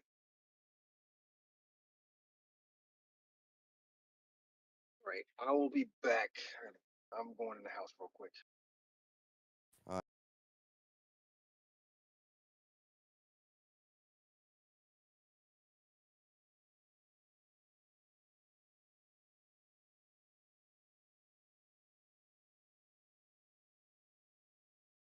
watched another couple react to Hereditary.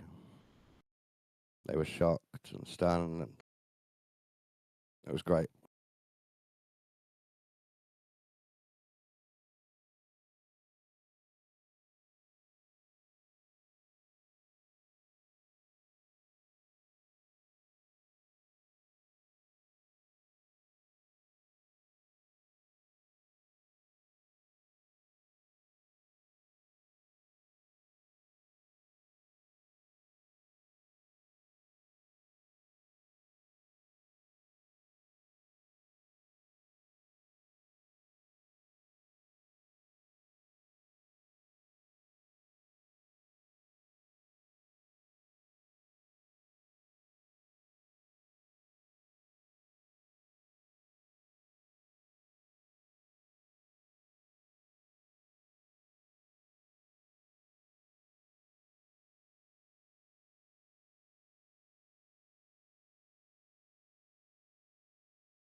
So I saw that FTFE was here yesterday.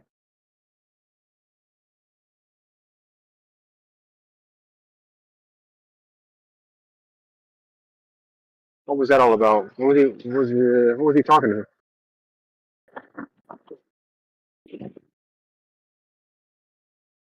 Anybody?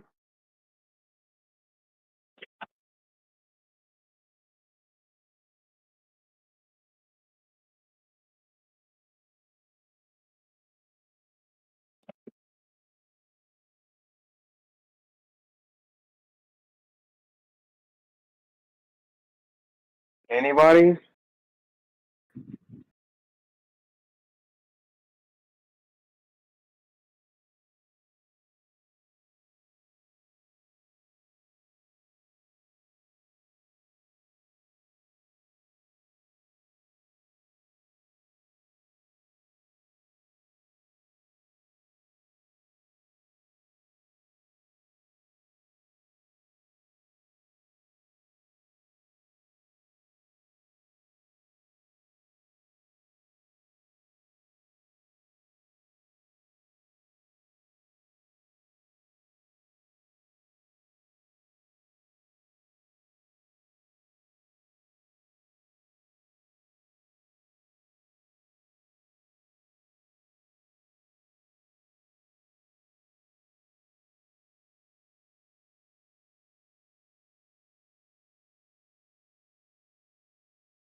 Hello?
Hi, JL. I just saw you in there.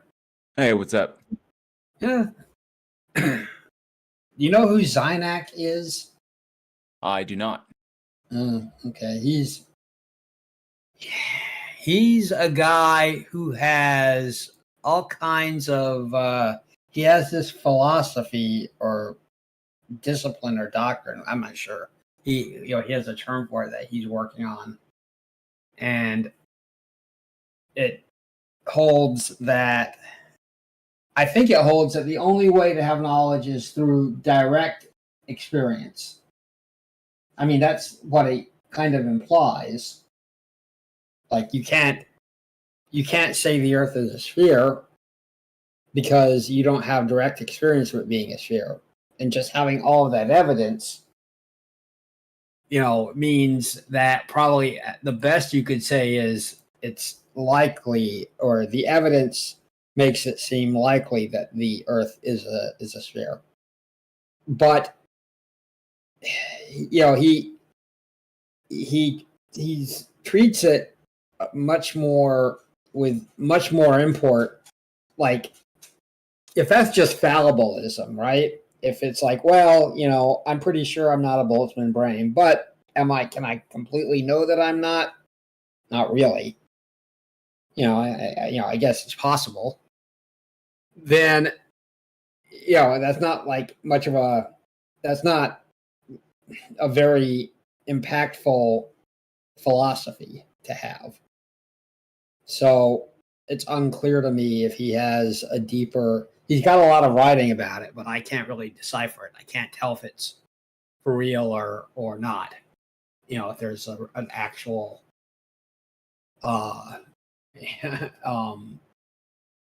brain behind it. Like, if what he's presenting, if he just thinks it's profound or,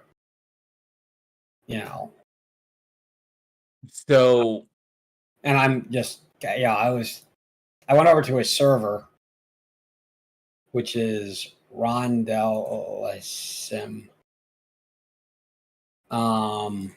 It's some word in like Finnish or I don't know, one of those Nordic languages, wherever he's from. I'm not sure if he's doing okay or if there's something, something bad going on. Like I don't really know. So I was kind of wondering if you'd seen any of his stuff and what you made of it. I haven't seen his stuff. Judging from just what you've told me, it sounds like the problem is that it's not so much a matter of like philosophical positions in that respect. It's more a matter of his epistemology. Because if he's predicating his belief that the Earth is flat based upon his experience of, or his perception of the Earth while standing on the Earth, we know that if you change the frame of reference to which your basically your vantage point on the Earth, that we know it's you can perceive it to be curved. You just need to have a specific vantage point on it because of the size of the Earth.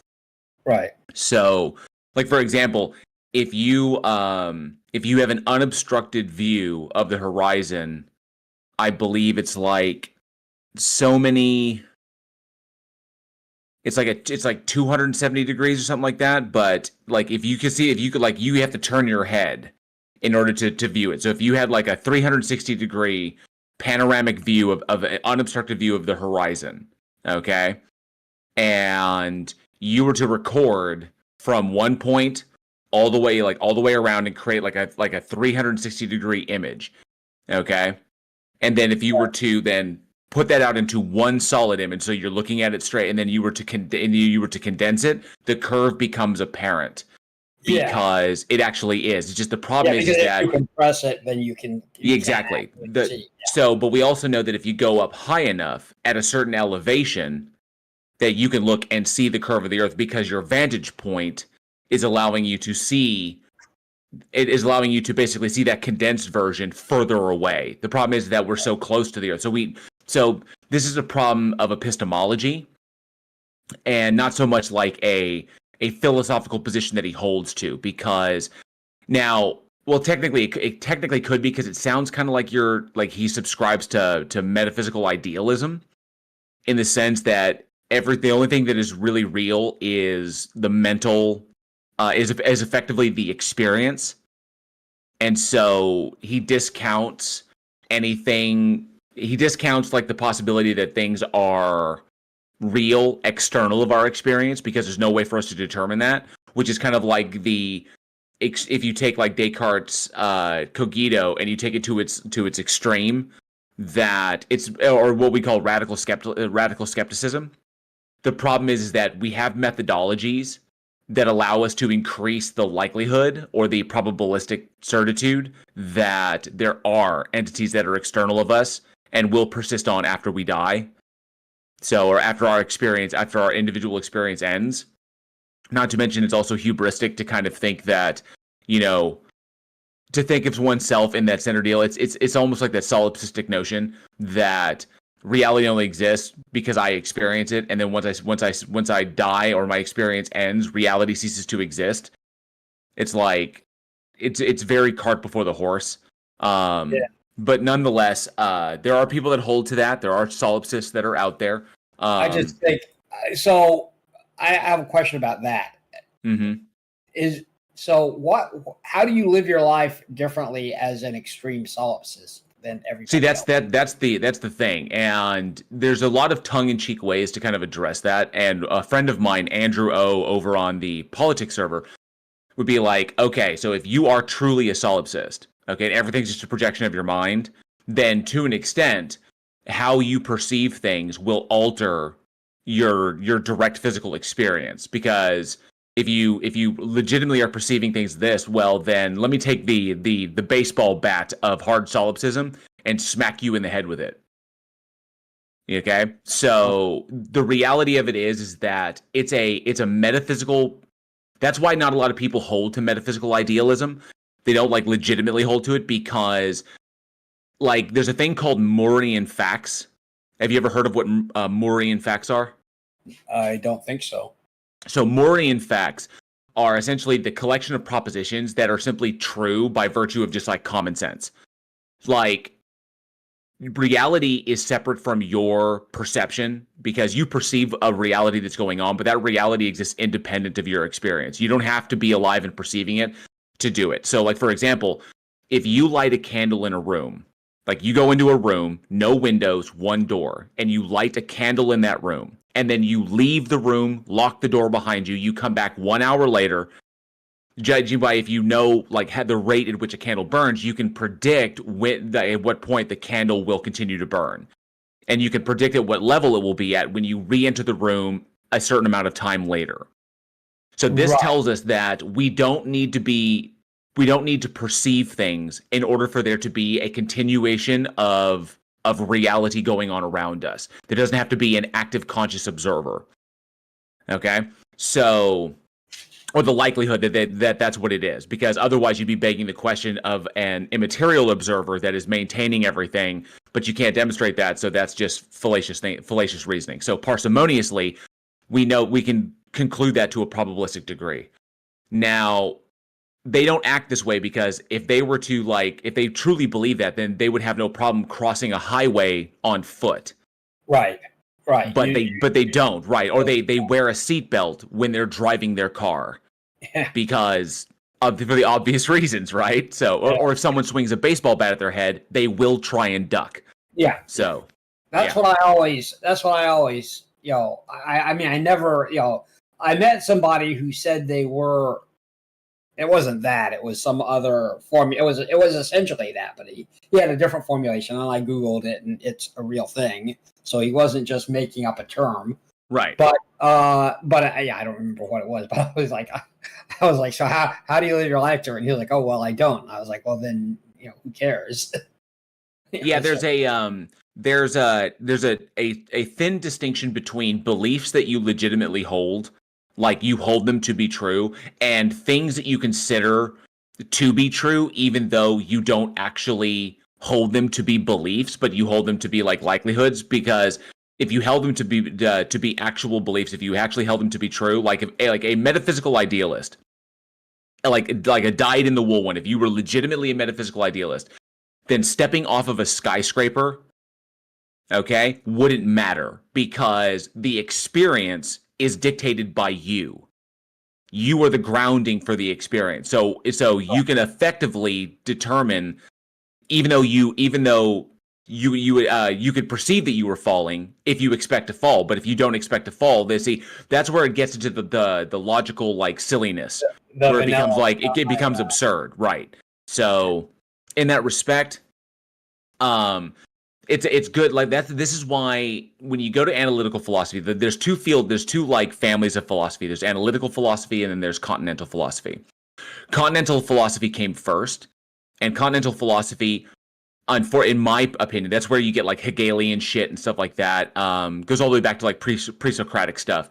Continental philosophy holds on to a lot of woo thinking, what I call woo thinking. It's ancient thoughts about reality. It's where like monads and stuff come from, okay? Or like the idea that like atoms were indivisible, shit like that from like Aristotle. And so continental philosophy holds on to a lot of woo thinking, like mind-body dualism, when they're at this point in this contemporary age, there's no justification to do so. The rise of analytical philosophy stopped operating from, recognized that people were still operating from a top-down approach instead of a bottom-up approach. The problem is that the top-down approach is very, very attractive to a lot of people because it confirms their personal intuitions about themselves and about their lives and about the world itself. If you intuit that you are special and that you are unique, you need something to ground that. And working top-down with metaphysical speculation, you can presuppose a metaphysical truth, and then that can in turn justify why you feel special on the planet, why you feel humans are special, why you feel Earth is special. But if you look at it pragmatically and you look at it with intellectual honesty and you don't beg the question and you work parsimoniously, you would work bottom up. You would start with the very basic thing that an experience is being had. We presuppose the I in the cogito, and then we work forward from that axiomatic position. And then from there, we determine what we can do without multiplying our entities unnecessarily. And so from there, you wind up divesting yourself of notions like humans are intended to exist, life is intended to exist, the Earth is unique amongst the universe, all of these things, because none of this stuff is justified in holding these positions beyond appeals to emotion. And so that's why it's unattractive, because it removes because it recognizes that there's no justification for believing that there is like ultimate purpose for everything, or ultimate purpose for the universe, or for like individual human lives, that we are products of the system, and that is all we can conclude that we are until there's evidence presented to indicate that there is something that had intention, which ostensibly a lot of people would call God. So that's the important notion of it. Metaphysical idealism has its roots in continental philosophy. It is pretty much rejected by analytical philosophy. Metaphysical idealism at this point right now in philosophy is extremely controversial, simply because there's a whole lot of problems that cannot be resolved through metaphysical idealism, even though it seems to be the simplest thing, because it cuts out a lot of the nonsense. It's kind of like, what if it's all just your perception? What if that's the only thing that's really real? Well, you can't defeat that, like the Boltzmann brain, like you mentioned. You can't defeat that because it's unfalsifiable. But the evidence doesn't swing that way, and human beings don't operate that way. There are Moorian facts simply by virtue of common sense. You don't walk off cliffs because you recognize that there is an external world that you are interacting with. It is not just a projection of it doesn't just exist by virtue of how you choose to experience it. So yeah, okay. There has to be an independent grounding for that. Is there a more that this is based on that I might have heard of? Moorian facts get their name, if I remember correctly. Not Thomas More, right? Who the hell did where do they get those where do they get that name from? G.E. Moore. G.E. Moore was a philosopher. Okay. Yeah. All right. He used the example of I have hands to illustrate the concept. He argued that we know we have hands with more certainty than we can doubt the existence of the external world, which is the basis of many skeptical arguments. So Gotcha. Yeah, okay. yeah. So that's why I'm always of the mind that, and I always try to express that a lot of these things are good for thought experimentation, like just to kind of run them down to see where they logically go, to like what logical extremities, and how willing are we to bite the bullet on certain positions by virtue of the positions that we hold, that would logically entail them. So, but I myself think that speculating on unfalsifiable, or trying to take a position on an unfalsifiable concept, the only reason one would do that or even engage in the argumentation is that they're trying to justify the way they feel about a particular thing or their intuitions about a thing. And that does not get you to truth. Well, technically, I can't say that. That is not a sufficient means to get you to truth, because there's no mechanism to determine that what you've concluded to be true is actually the case. Because you can't get past the barrier of our internal subjective experience. Sure, That's but at some point, though, we all have to treat our subjective experience as true. Right. So, like, for example, I have hands. That's a Moorian fact, right? So the idea that we operate that way because that way facilitates our survival, and it's just simply by small things. Like, you don't even have to do science. It's just like comparative analysis. Your experience versus my experience. I know that if I stand at one point and I view a phenomenon from one angle, and that you view the exact same phenomena from another angle, we can come away with completely different, experiences of the same phenomena. How is that possible?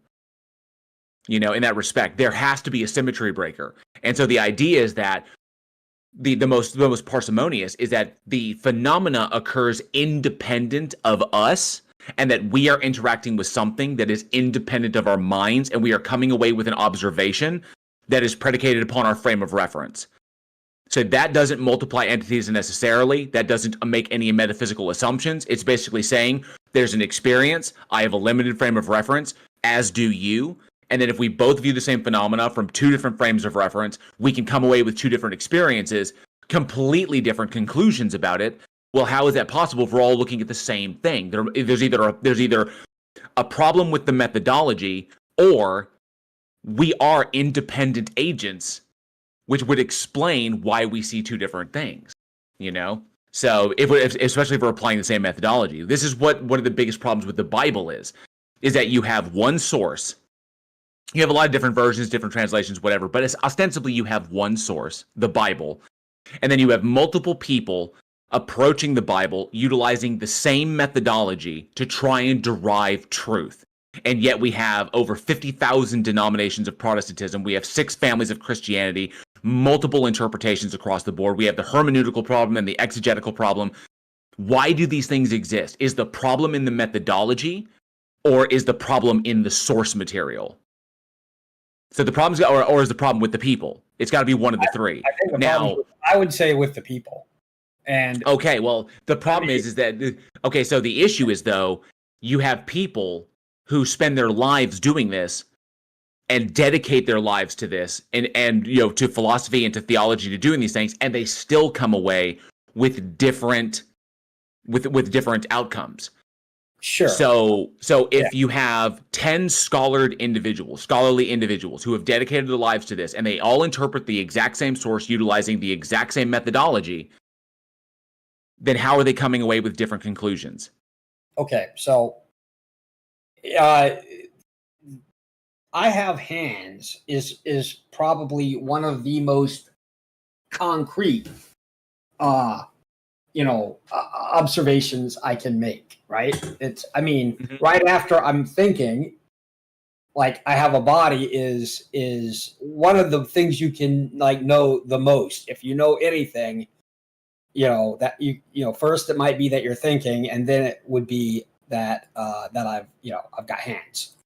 So what I think is relevant about that in this case is that most of what we treat as true is not at the same level as I have hands.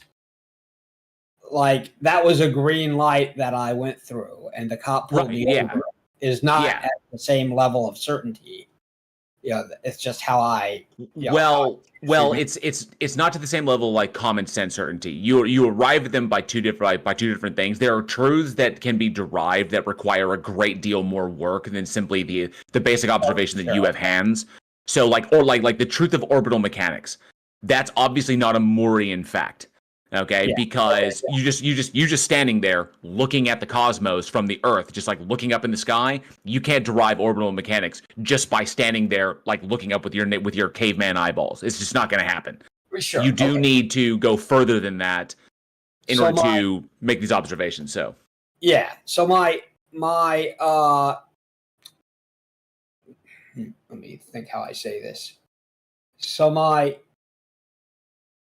assumption then is that when somebody is interpreting a work of text, with the exception of incredibly formal things like a list of programming code, and none of the text that we're talking about are anything approximating that level of formality, then the level of direct access to the meaning of that text is much lower than a programmer reading machine language code, right? And even then you have to know like what processor it was running on or whatever.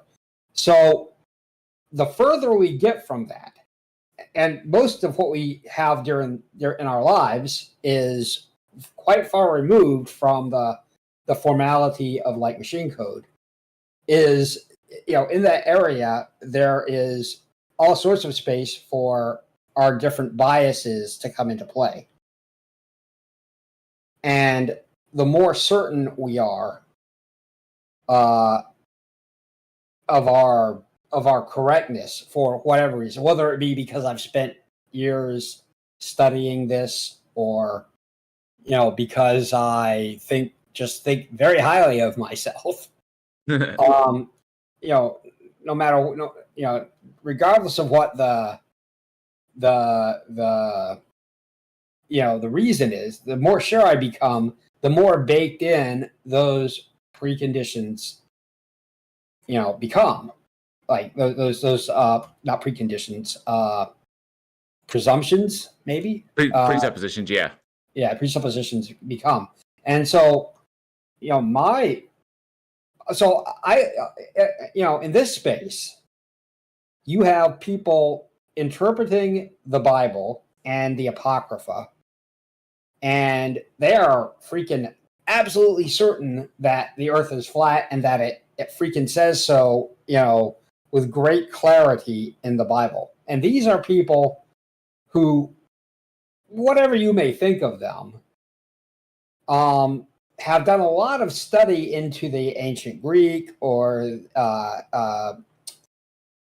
Aramaic or ancient Hebrew, whatever, and they have a very deep ability to discuss how those different translations happened and evolved over time. Now, don't get me wrong, I don't consider these people experts, and I'm not taking what they say as correct because it's self-taught, but it's very clear, and these are people who have a good command of this information. They can, as they say, quote chapter and verse, and not just from the Bible, but from all the different apocrypha.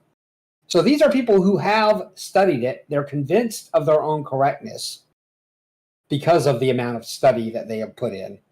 Mm-hmm. And thus, those preconditions are set in stone. Those what did you say it was? The presumptions, whatever, are set in stone. And if they were wrong about anything, it's set. It's too late to go back. You can't get around it. So my intuition is that this happens to everybody in some way. That very few of us are well able to look at what, you know who Jaron is, right? Yeah. Flat Earth. Yeah. So Jaron did something that in my worldview shouldn't happen. I don't know how it happened. I'm really not clear, because it does genuinely seem to have happened. That he had his worldview challenged by a fact that went against it, and he changed his worldview, and that is Well, it's intellectually honest, is what it is. It is intellectually honest, but so you could be a glober. Everybody who I pass in the supermarket is a glober, meaning if I ask them, they'll say the Earth is a globe. Almost none of them have studied that, or most of them probably couldn't come up with the arguments for it, et cetera, et cetera. You can be a glober without it being part of your personality, but you can't be a flat earther without it being a pretty big part of your personality, in my experience. And you pay a price for that if you let anybody else know. We saw flat earth dating sites. The flat earth friend finder is a big appeal of the phone app that uses the Haversine formula to tell how far apart these flat earthers are. So an attack on the flat earth is necessarily an attack on the self in most of those situations, but not, so it's more tightly bound than just the intellect. Michelson and Morley, although they didn't give up on their first experiment, Michelson at least kept looking for ether for quite a while. He did give up on it because he couldn't find it, and he wasn't the kind of asshole that would just keep asserting that it had to be there. But I think it's deeper than that when you're talking about flat Earth or religion. Religion's a big one too.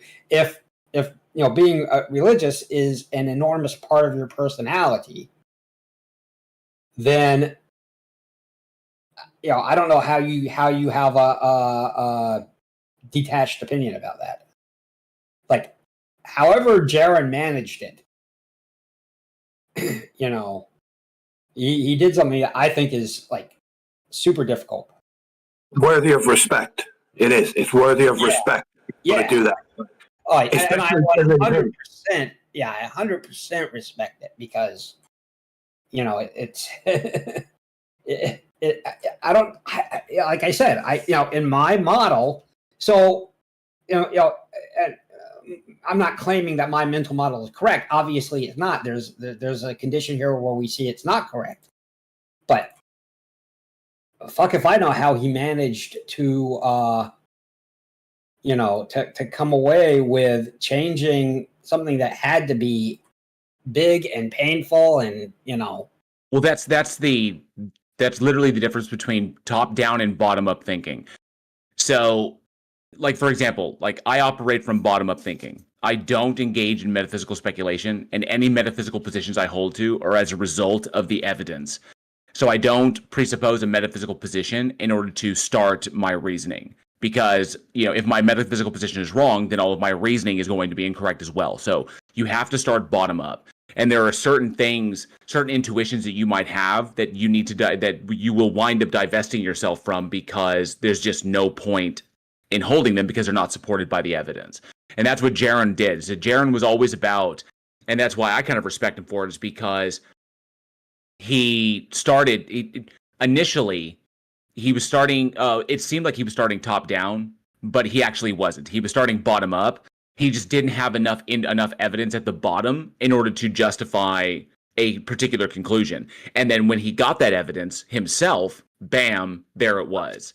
And he had and all of a sudden, then he had the evidence. So, then he was able to adjust his position. So that's just one of the big, huge things which I was really impressed by, that his intellectual honesty, and how his intellectual honesty exposed the Yeah. His intellectual honesty exposed the intellectual dishonesty of like flat Earth in and of itself, because you know the minute he changed, the minute he altered his position, they all like freaked out, started calling him, like attacking him. And yeah. Oh Right.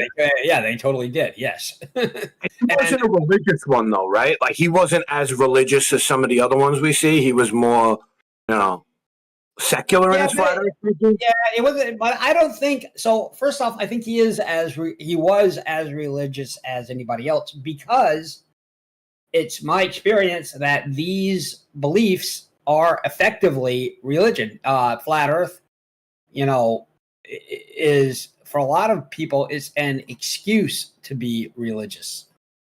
Right. Very well said. Yeah. But So, isn't it?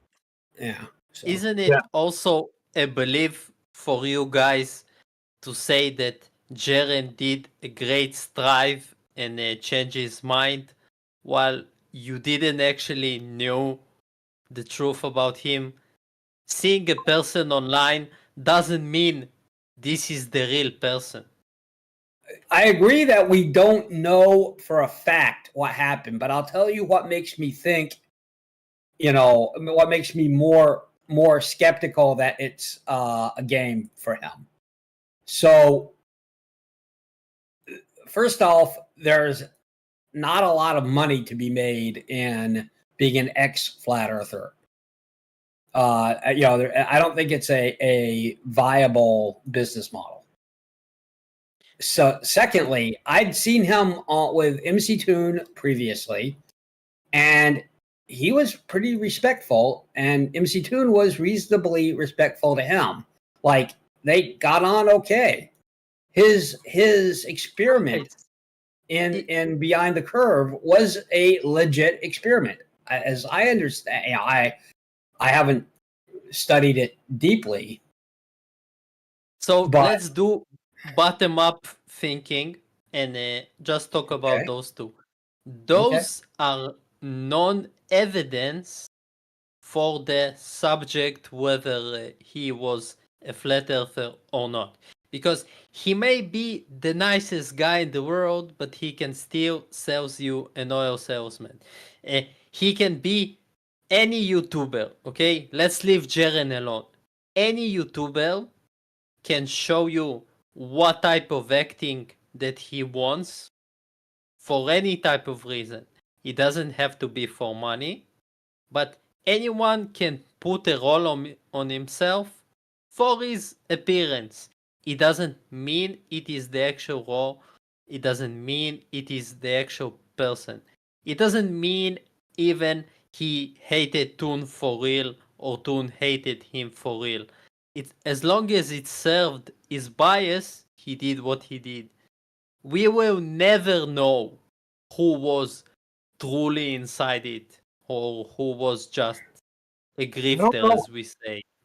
Dude, I don't know, because if he had come and in Antarctica come out and been like, "That's it, it's a globe," or right after he got back, then I would be like, okay, maybe that wasn't a very deeply held belief. But it took him time after he got back for him to work through it in his head and accept that what I saw tells me I was wrong. But correct, and the abuse that he got didn't hurt him coming to that. He might not have been able to do that if not for the abuse. But go ahead.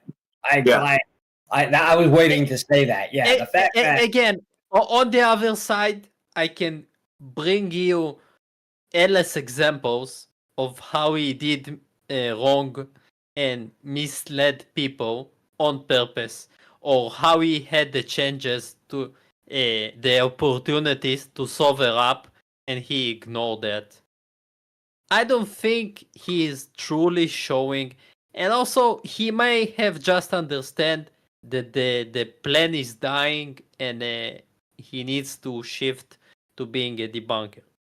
I recognize that obviously we can't have absolute knowledge on this. We can simply go by like what we're viewing. I would say the evidence would lead us to a probabilistic conclusion that it's likely the truth that Jaren switched his position simply because of how much he was willing to give up to take the new position when there was no reason for him to. Because we've seen like other people, like Witsit, like compare the two. Witsit is still going off on his thing despite being there with Jaren. Okay, so he's ignoring the conclusions that Jaren came across, and is being intellectually dishonest about what went down. So if you look at the two of them and their different approaches, Witsit is maintaining what he's doing to try and hold on to the money, but Jaren was willing to sacrifice a bunch of his followers and a bunch of his income in order to report the truth. So when he had no reason to, he could have just kept denying it and maintained his position, and no one would have said it would have been different. Nothing would have changed. So why do that? Okay. Okay, so on the other hand, just for the sake of argument, it doesn't mean it's my opinion. Okay, to make it clear, I'm also buddies with Jaren, but on the other hand, his views were dying before that. His chat roulette was shit. His members was down. I can actually bring you evidence from playground statistics and social blade that he is doing way better. He's selling way more content on his private groups. He's selling videos with all the other debunkers, the Hangout and the VIPs, which has bigger performance and better performance. I don't see where he actually gave up or lost anything, to be honest. We don't know that. We simply we can see people begging for money and saying, I lost that, this is happened to me. But it can be the same acting as Witsit. It's possible. We obviously we can't eliminate the logical possibility, okay? But we can just go off of that and try to be as charitable as possible. I think it's a matter of charitability. However it shakes out, ultimately I think that the outcome is irrelevant to what the truth is, as what the truth is about external reality. So, in that respect, they do what they do. Would you agree that you need more sampling time, maybe, to see what he does and how he... Because simply going and doing debunking content, it doesn't mean a person change. It doesn't mean he doesn't scam on the sides with other stuff, or like we don't know. Oh yeah, I'm not basing the deal on his, like, I'm not basing his character, like a conclusion about his character on what went down. Just that he demonstrated what it would look like if someone has a consistent epistemology. So that's what he did. Now, whether or not he actually does have a consistent epistemology, whether or not he actually believes it, whether or not like that, those things are up for debate. Okay, and probably need a greater sample size in order to determine these things. But the behaviors that he engaged in indicate a consistent epistemology. That's what we can conclude, simply from what we saw. But did we actually saw? Because well, from the videos, yeah. From the videos, yes. I didn't see most of the content that he removed, but I saw Q and F's content over Jaren and what he did, and again, endless times that he got opportunities from people to hear the truth and so on. And there was times that he hided information on purpose, like he knows what he's doing, which makes me doubt how much can you actually be a flat earther if you do research. And he does research, and his main claim was that he didn't believe there was south. But like, how didn't you believe there was south? It's like very niche position in the flat earth to take. Even the biggest flat earther don't just deny the existence of South and Southern countries. Well, I heard him go through it with MC Toon. His interview with Simon Dan was also really good. Yeah, I mean, don't exactly. So I don't. You're the audience to follow. Okay. Not falling for anything, man. You have to look at it from more than just it was his hustle, it was this, it was that.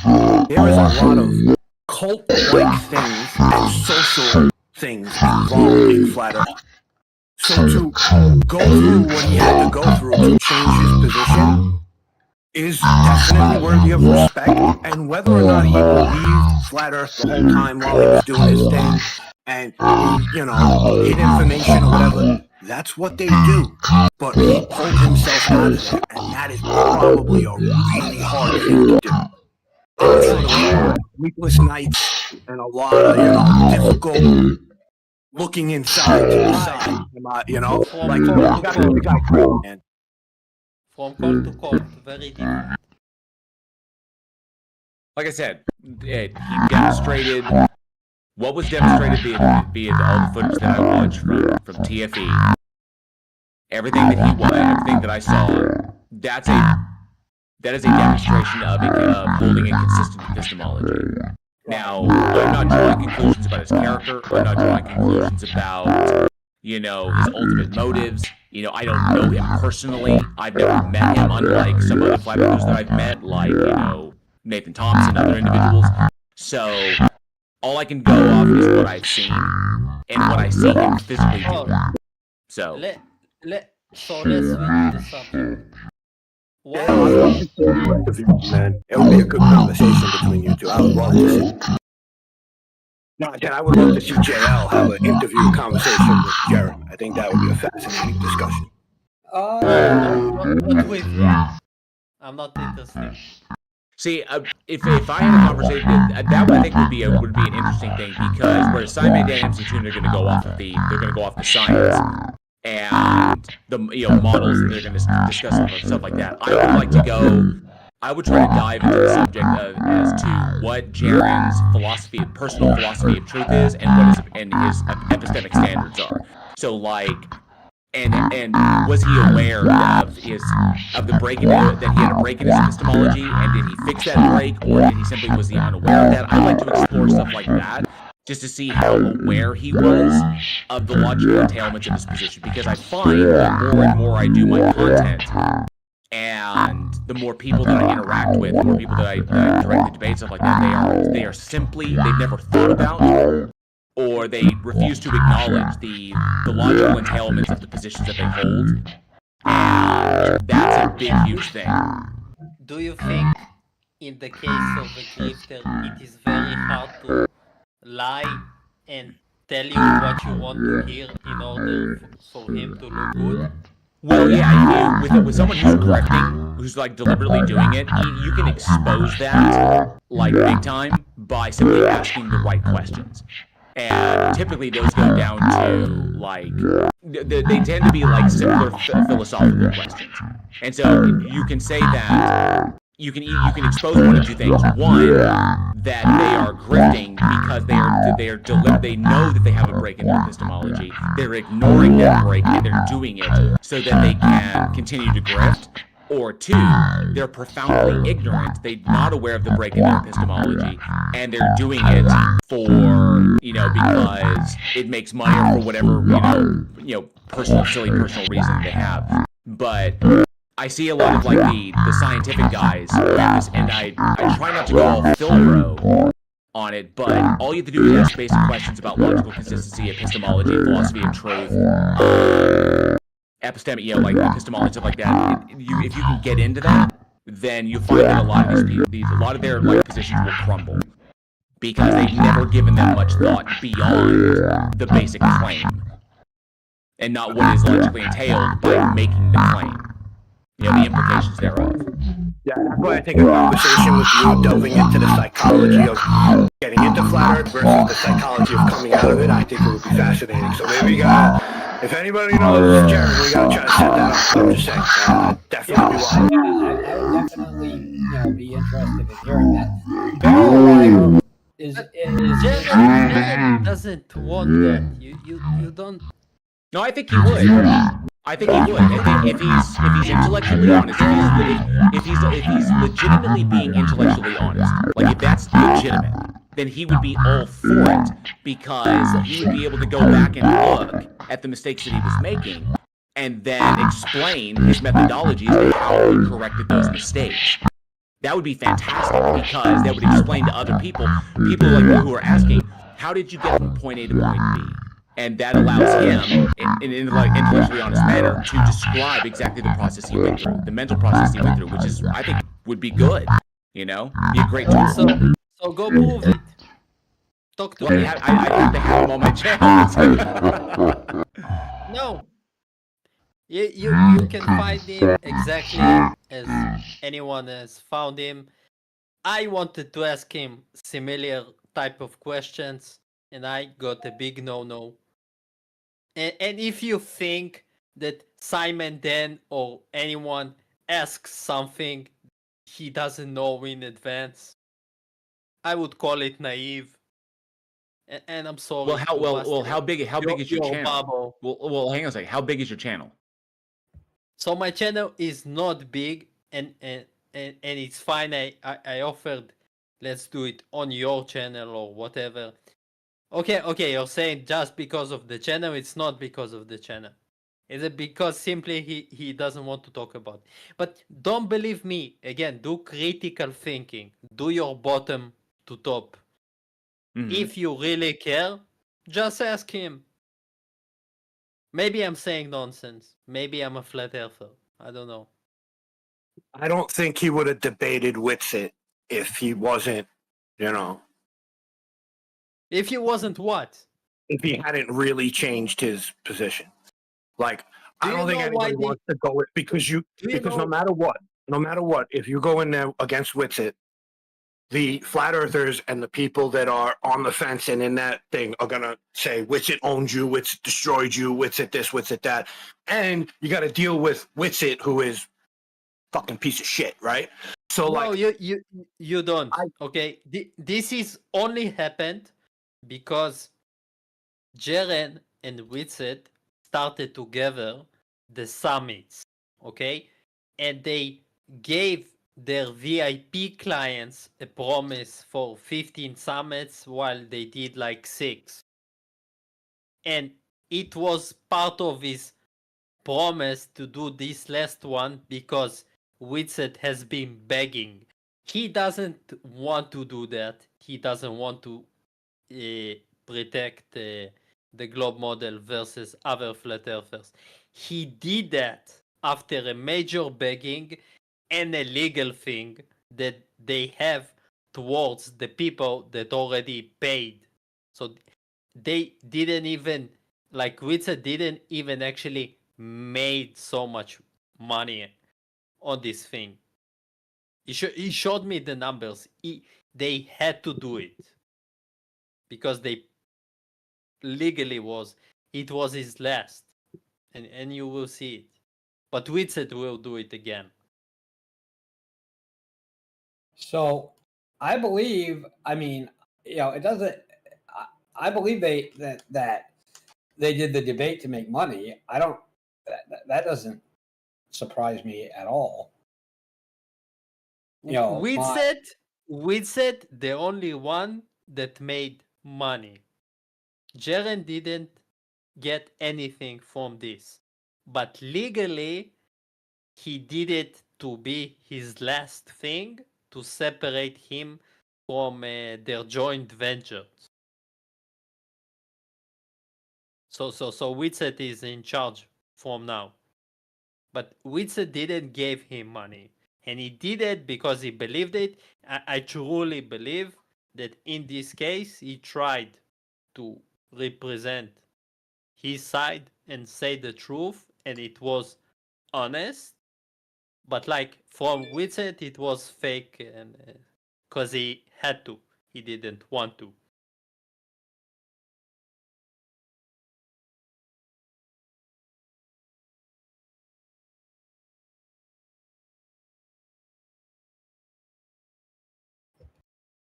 I'm not sure. I'm not really sure what that, what the final importance of that is.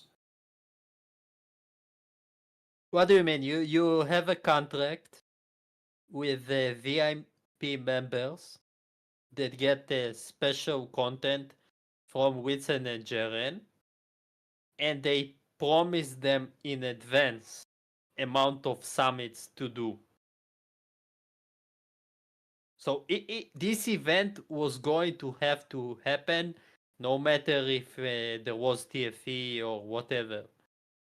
They have to do in a periodic way, and like 70% of so-called who bought tickets were members that paid them 2 years ago for it. Okay. Yeah, you can ask him. No, I'm just trying to get my. So they had a business agreement that they had to do a certain number of things. Is that right? Yes, and they called them summits. They in which they summit. They had to do a certain number of summits. Okay. Yeah, and also they had to do like dinners in Zoom with them. Okay. Every few times. And had they done summits before TFE? Yes. Okay. They had a business together. Jaren gave his part, and Witset took charge. So now Witset has to provide content. Gotcha. Okay. Well, I mean, so he can't leave even if he wants to. Well, I'm not interested in as they say standing for Jaren. You know, I mean, it could all be fake, but to my analysis, you know, it seems genuine to me. Yeah, me too. Like I said, I think when you put everything together, the social aspect, the religious aspect, all of that, the fact that he was able to, however he did it, bring himself to be intellectually honest is a very, very good thing and worthy of respect. You know, like that's just how I see it. Yeah. Right. So let's move on from Jaren, and I will ask you about Nathan Thompson because JL mentioned him. What do you think? How does he live with himself? Like he continues to try and grift away using the E map, for example. Well, from my brief interaction with him when I met him, it seemed to me that he thrives off the conflict. It's very much kind of like he interprets negative response as being a positive. So when people react negatively to him, he interprets that as positive reinforcement. You know, and he digs the conflict. He likes he kind of gets off on the chaos because, especially if he's the center of it, that goes to kind of a level of egoism or potentially even, you know, narcissism in that respect. I saw it firsthand when I engaged with him directly at the Flat Earth International Conference back in 2019. When I met him personally, it's everything has got to be about him, and every conversation is centered around him, and everything else is just an extension of him. The way he behaves, the way he speaks, his mode of thinking. So, you know, I see a narcissist I'm not clinically diagnosing him because I'm not his therapist, so I don't know enough about him. But I see narcissistic traits in play, and that when people are riled up and chaotic because of things that he does or things that he says, that reinforces his sense of self and validates his own identity. So there's a lot of problems there. And we've seen it in the extremity of his behavior.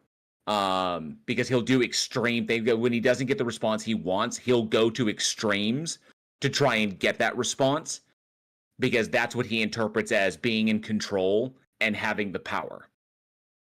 So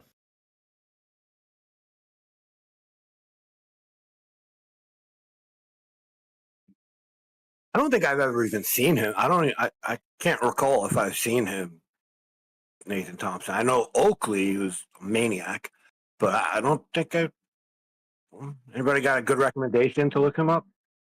You're not enough time in this. You can see him versus Duffy on Modern Day Debate. Classic. All right, I'll check that one out later. Yeah, I mean, I wasn't that familiar with him, but he's just basically kind of in the mold of Oakley. Just another one of those completely terrible people. So I find it kind of problem that we call it Oakley. Like we give him some praise for creating some form of talking or archetype of a flat earther, and it's not true. It's like their default position to be like Oakley. Even without Oakley. Even if you just watch Eric Dubay long enough.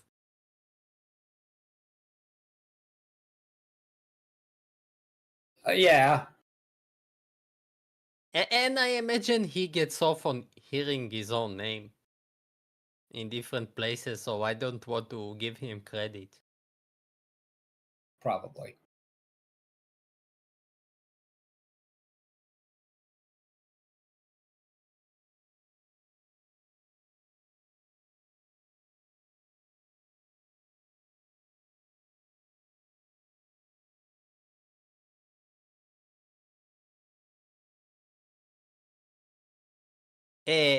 So when is he coming? Or he gave up on coming here?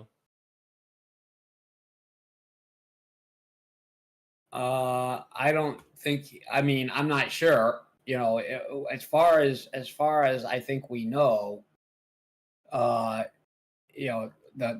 problem doesn't seem to be resolvable.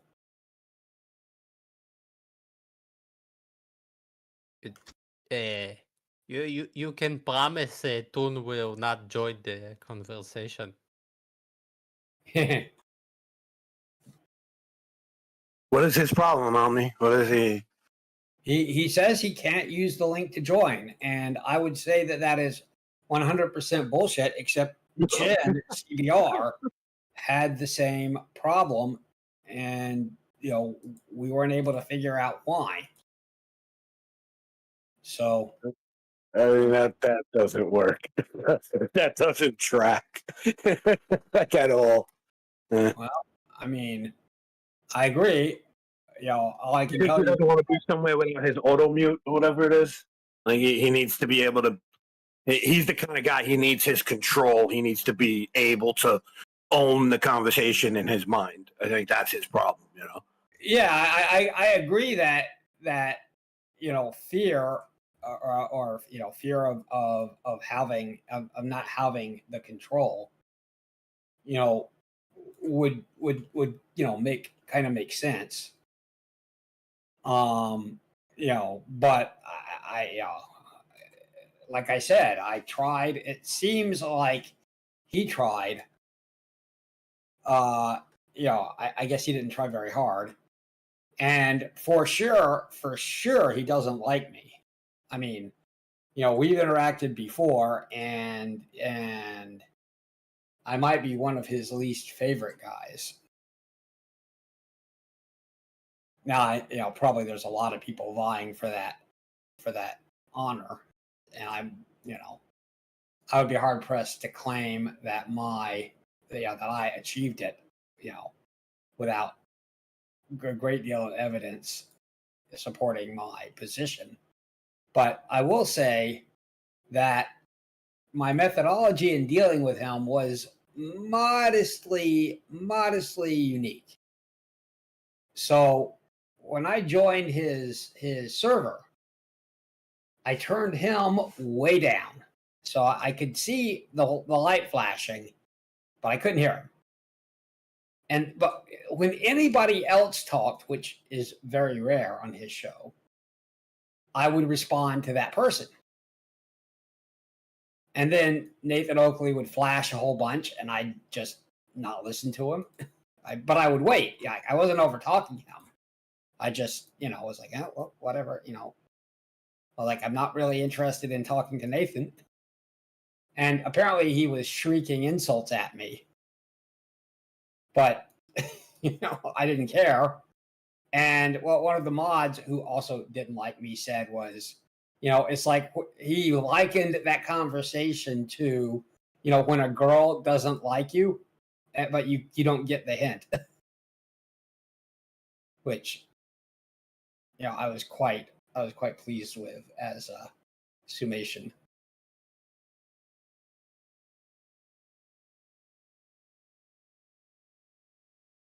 Do they always knew you were a girl? Aww. But I mean, and in terms of the interaction mode being not what he's looking for, right? That's not the, it's okay if people shout, if people are trying to shout him down is 100% fine, because that, that fits his narrative. Did you try like the weird panelist flat earthers like Vika Darziv, Iron Walker? I haven't. Just try to ask them out. Sorry, say again. What about Ironworks? Try to ask them out. Try to ask them out what? For a date. Oh. No.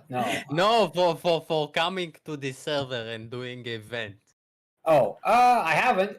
I have not. I don't know those guys, and I don't.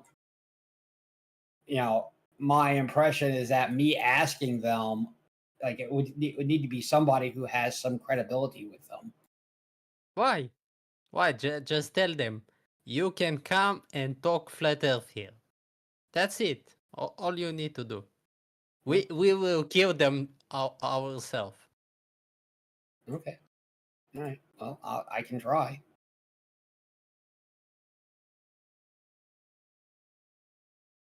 Sometimes you need to break the mold and move on to other flat earthers. Okay. Well, Ironworks. Ironworks.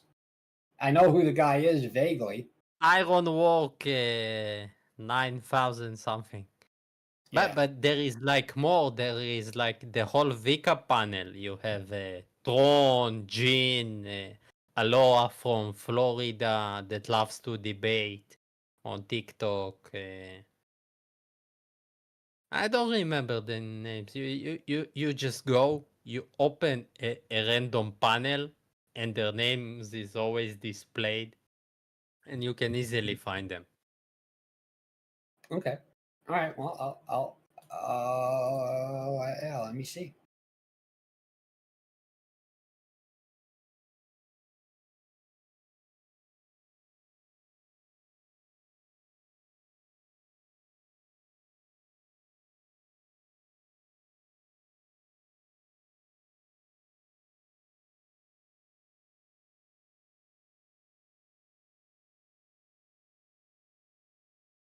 Ironworks 9,000, right? That's his YouTube? Iron Walker. His name is Vlad. You don't know him? I don't know him. He had like a show with Dave Weiss, and Dave Weiss was more racist than usual. More than the KFC bucket, he told him something about the blacks eating melons, and he got offended. Oh no! He has like his own act of flat earthers that are black are more miserable because they are black, and there is not enough talk about flat earth that are black. And there is a guy that called Black Light, also a flat earther, that cries about not enough black in the flat earth community. I think it True would be story. hard. I think it would be hard because, I mean, there is a certain level of, well, there's definitely anti-Semitism in the flat earth, for sure, like 100%. But there is a lot of, tie-ins to more racist theories, like you see them, you see some of those little things, especially like the ones that are into Tartaria, because can't have it that brown people made civilization, has to be white blonde people that made civilization, so there's definitely that. But this is a new approach. This is approach, I'm a flat earther and I am black, therefore give me money. Because I'm very rare in flat earth and I'm a victim. Check it if you don't believe me.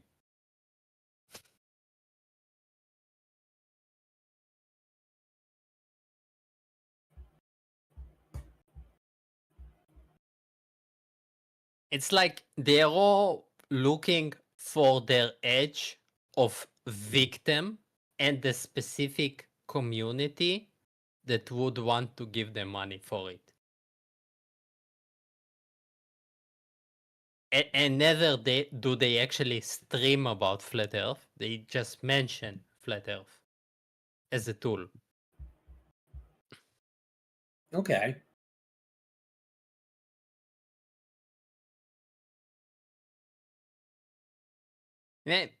Maybe you heard also Bro Sanchez. It is a what? big one. Yeah, I've heard. Yeah, I've heard Sanchez. That guy strikes me as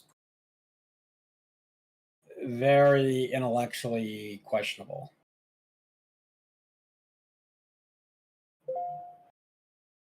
I thought you were gonna say super grifter. Well, yeah. I mean that's. I think that's implied and intellectually questionable. No, you can be dumbass and not to be a grifter. Yeah, I don't think his problem is that he's dumb. I think his problem is that he's dishonest.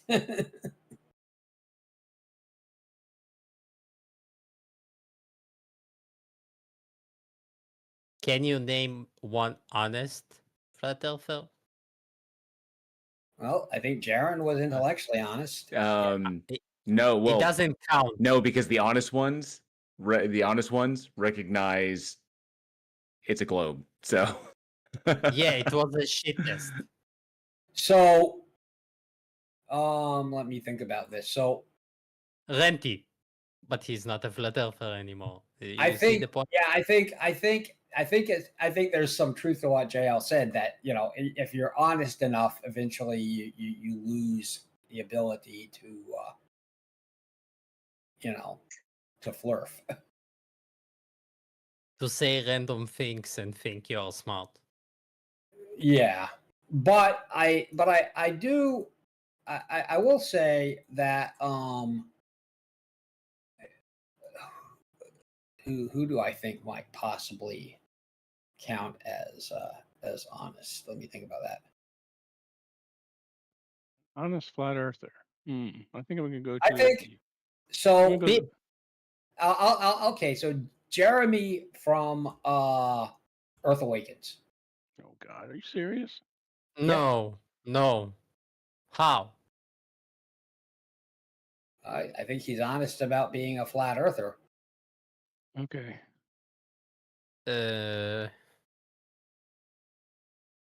But isn't I like Dan the Waterman, but that's just because he's funny. I don't know if he's very honest.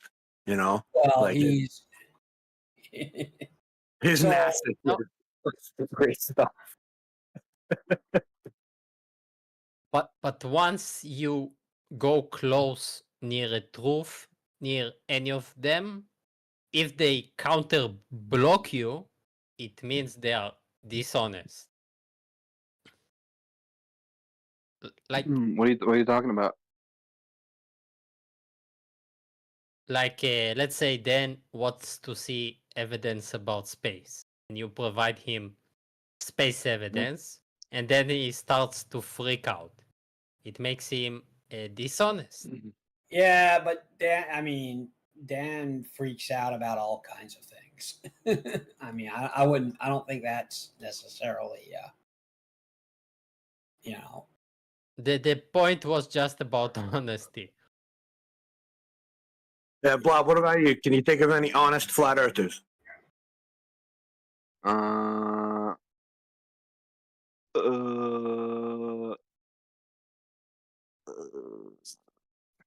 Are you a flat earther?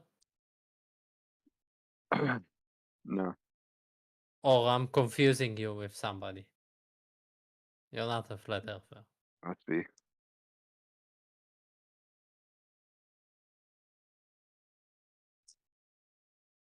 I mean, the Glovers are worse, to be honest. Yeah, sure. Worse about Right. what? Yeah, tell us why. What? Honesty. Yeah, we lie all the time. What? Yeah. What are we lying about? About measurements. Do about Glovers evidence. not lie? About, well, specifically about what? About definition for level being flat. Well, hang on a Just second, in Agent. general. Well, since 99% of the world is Glober, I'm sure there's going to be liars among them. You know, Are so you? like, Well, human beings lie, so that applies to everybody, whether it's small Apparently not the lies or. Glovers. Well, it depends upon what you're saying they're lying about. If you just say that everyone at some point in their life has told a lie for whatever reasoning is behind it, then everyone's a lie. Then the set of liars includes all human beings that have ever existed. Yeah. So who do you think you're So- getting this information from about outer space? Other human beings? Physical observations, other people, video. Other people, right? Okay, so I've never physically been to Australia. Do I know that Australia exists? Yes. How do you know that? How do I know that Australia exists? Yeah. Well, predominantly this, the first and foremost evidence is that I have a close friend who lives in Canberra and I talk to regularly. It's PhD Tony. Oh, okay. So Yes. you have like an equivalent version of this with outer space. Like, who's your homie that you call up on the ISS? No, the satellites that are utilized in order to, like, do The my answer is phone, no. like make my phone work and Yeah. my GPS work, videos, photos. That's besides So- the point. The point is, your example with Australia is not equivalent. No, It's a false I'm equivalence. looking at your reasoning that I've never been to space does not indicate that that the space does not exist. That I've never No, been that to wasn't my Australia. reasoning. No, my reasoning was Okay, so you're calling all right, all so of humanity liars, and then we're being told about this place that you haven't been to. You have no friends there. We're talking about a handful of government agents have been to space, and you're calling these people who claim to be there. You're calling them all liars, but you believe them. You trust them. You know. And then you okay, call the flat that they earthers lie, dishonest. that they lie does not indicate that everything they say is a lie. Oh, okay. Right? Just that a person tells a lie does not mean that they cannot tell the truth, right? So you think the astronauts they only lie about like shit that doesn't really matter, like just day to day shit. They might lie about something here and there, but with space, that's too much. How about you answer the question that I asked? That a person can tell a lie or has told a lie does not indicate that does not indicate that they cannot tell the truth, right? Sure. Yeah. Okay. So what reason would I have to disregard the evidence and the reporting and the math I'm not done, and the mathematical models and the predictive models that come true and yield new information? Why would I have to disregard all of that? Yeah, it's not. It doesn't need to even be regarded. It's secondhand down the line. The predictive models are not secondhand because I can do them myself. I can do them myself. Okay. So you haven't given a rational justification for ignoring all of the evidence. It's so insane. No, okay. The point was, like, you just believe this thing, even though you're calling all the people who claim to, have been to space, you're calling them all liars. No, I can view the ISS. You admit. I can view the. I can watch the ISS. You admit all the people who've been to space. They're all liars, right? No, they're not lying. No, hang on a second. No, you're misrepresenting what I said. Your conclusion does not follow from my statement. And the fact that you have to lie, that you have to misrepresent my position in order to justify your own, goes to show your own intellectual dishonesty. You're projecting. I'm not projecting. I'm pointing out that you're deriving a conclusion from a statement I made that is not all-encompassing. That you're basically, it's a baby with the bathwater scenario. No, I'm not. That a person can lie does not logically entail that they cannot tell the truth. Okay, and I'm not going solely off of that. And I'm not going solely off of anecdotal evidence. I'm not going off simply because people told me that. I don't believe things just because people tell me them, unless there is a warranted level of trust where the probability of it is that they are not lying to me. Okay? Or if someone says, like, I have a dog in my backyard, I take that I was like, okay, you have a dog in your backyard. But if they say, I have a dinosaur in my backyard, obviously these are two separate claims. So why would you not believe that? That they have a dinosaur in their backyard? Yeah, why would you think that's a lie? Because dinosaurs are extinct.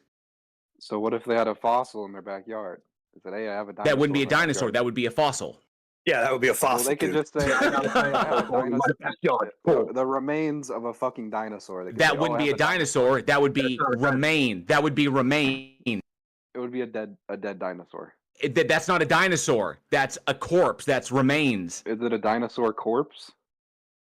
But it's not a dinosaur. Is a dinosaur corpse a dinosaur?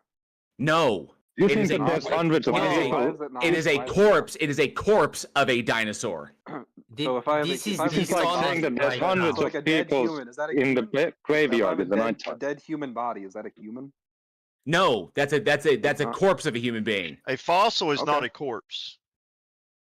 And a fossil is not a corpse. It is a fossil is different. A little bit of a corpse, but so nonetheless, when it comes down to it, I gave you the set of information. It is not simply relegated, or it's not simply relegated to only anecdote. There are things that I can do myself, that I can confirm myself, and predictive models that I can employ and see them in real time, which I have done. Okay. I've been to Mauna Kea. Have you? The point I was making. I know. I asked you a question. I've been to Mauna Kea. Have you? I don't even know where that is. Exactly. So how about you educate yourself on the subject before you throw your opinion in the ring? It has nothing to do with anything. That's fucking random. Yes, it does. Your location. If you don't know where Mauna Kea is or even what Mauna Kea is, there's no point. Okay. Totally. The point is, this is the point I was making, and then you did this whole thing. Like, everything you just said was completely irrelevant. All right. It's not. It demonstrates my epistemic. Right, it demonstrates the consistency of my epistemic standard. You're still freaking out. No. My point was, it demonstrates the consistency of my epistemic standard. There's no. My epistemology is consistent. Relax. No. Address that. Point. My epistemology is consistent. It's not. It is. Okay. Please tell me. Where is the break? No, PhD. Yeah. Where's the break in my epistemology? I'm trying to explain it to you. Okay. Please relax. Tell me So where you the got all break in these my people- epistemology You got all is. these fucking people, right? And you admit that all of these fucking people who claim to go to outer space, okay, you admit that in general, these are liars. Okay. No. Maybe they're not lying about. No, I did not say that. I did not say that, Oh, okay. PhD. So these are the only non-liars in the world. No. We I said acknowledge, human no, beings can PhD. lie. I acknowledge Are that they human not? beings, PhD, stop misrepresenting me. I acknowledge that human beings have the capacity to lie.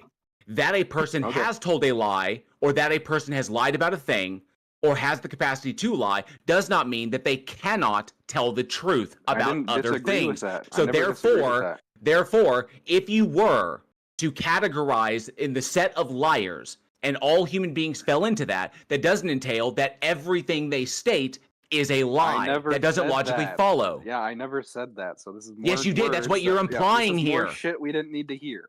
That's more what you're shit you're implying. No. I'm not Let's keep walking it going. through for you. I'm walking it through for everybody else in the room who may be listening to understand how your reasoning is fallacious. It is a That's not- composition I didn't fallacy. Say that. I literally didn't say what you just said.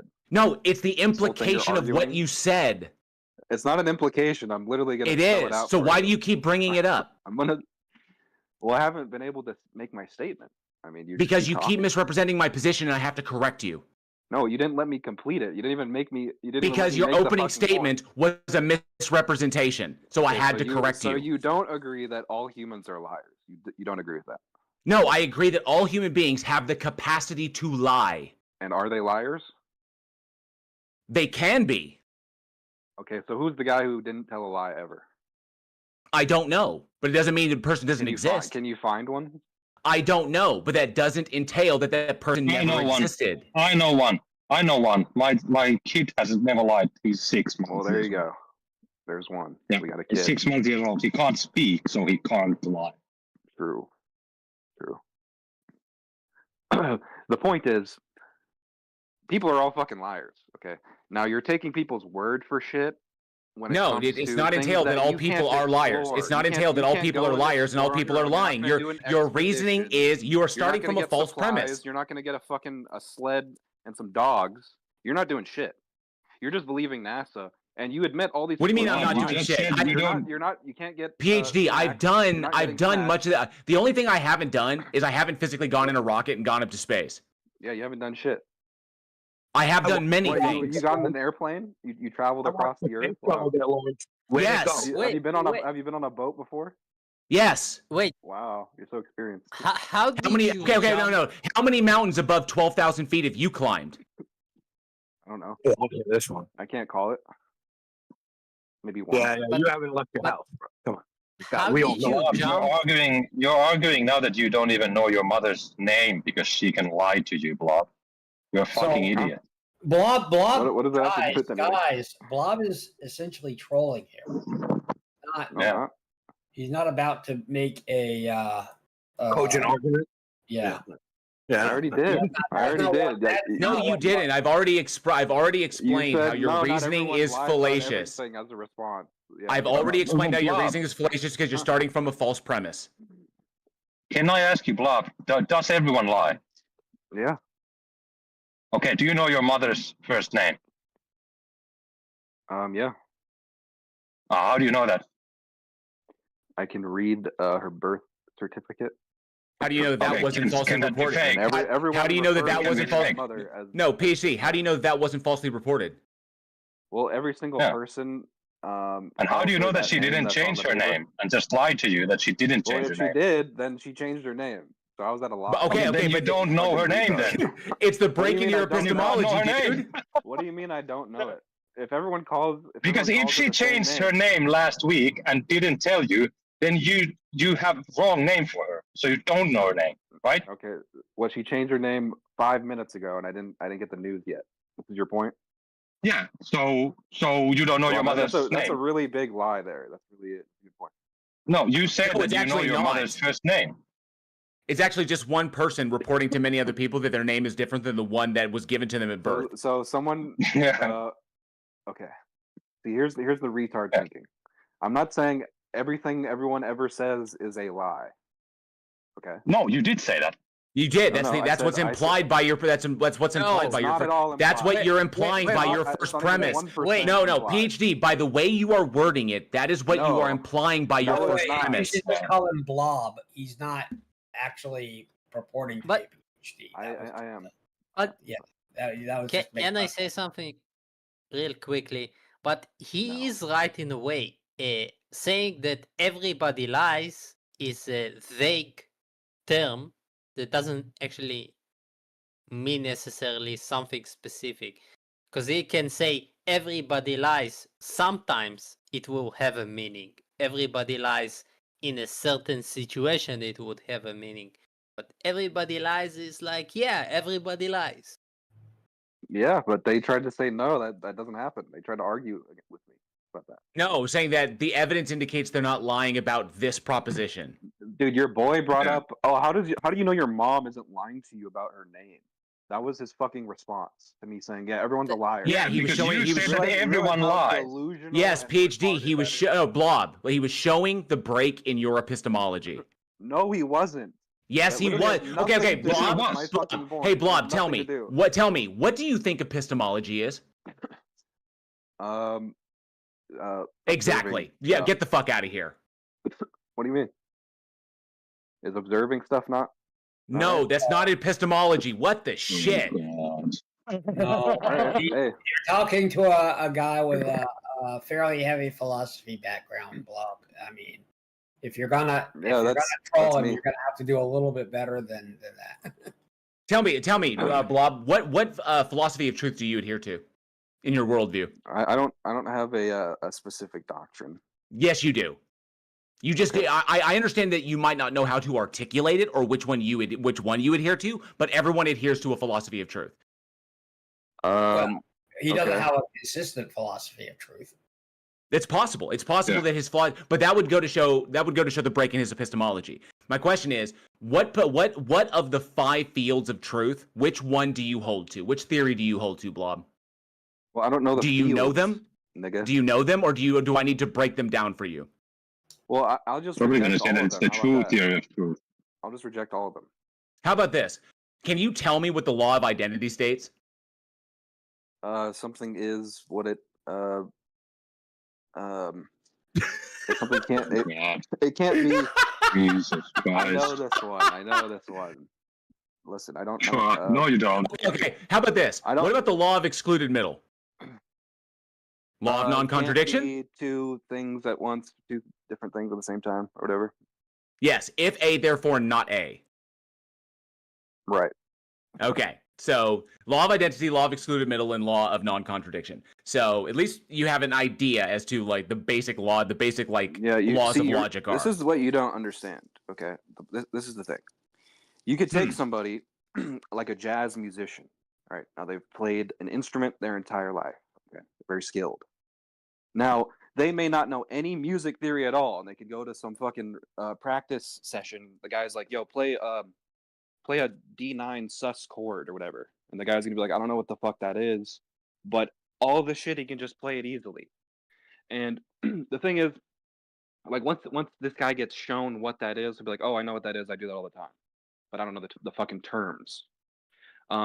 The thing is, the people who are obsessed with the terms and all this official, like mainstream, established understandings of things, these people are all retard.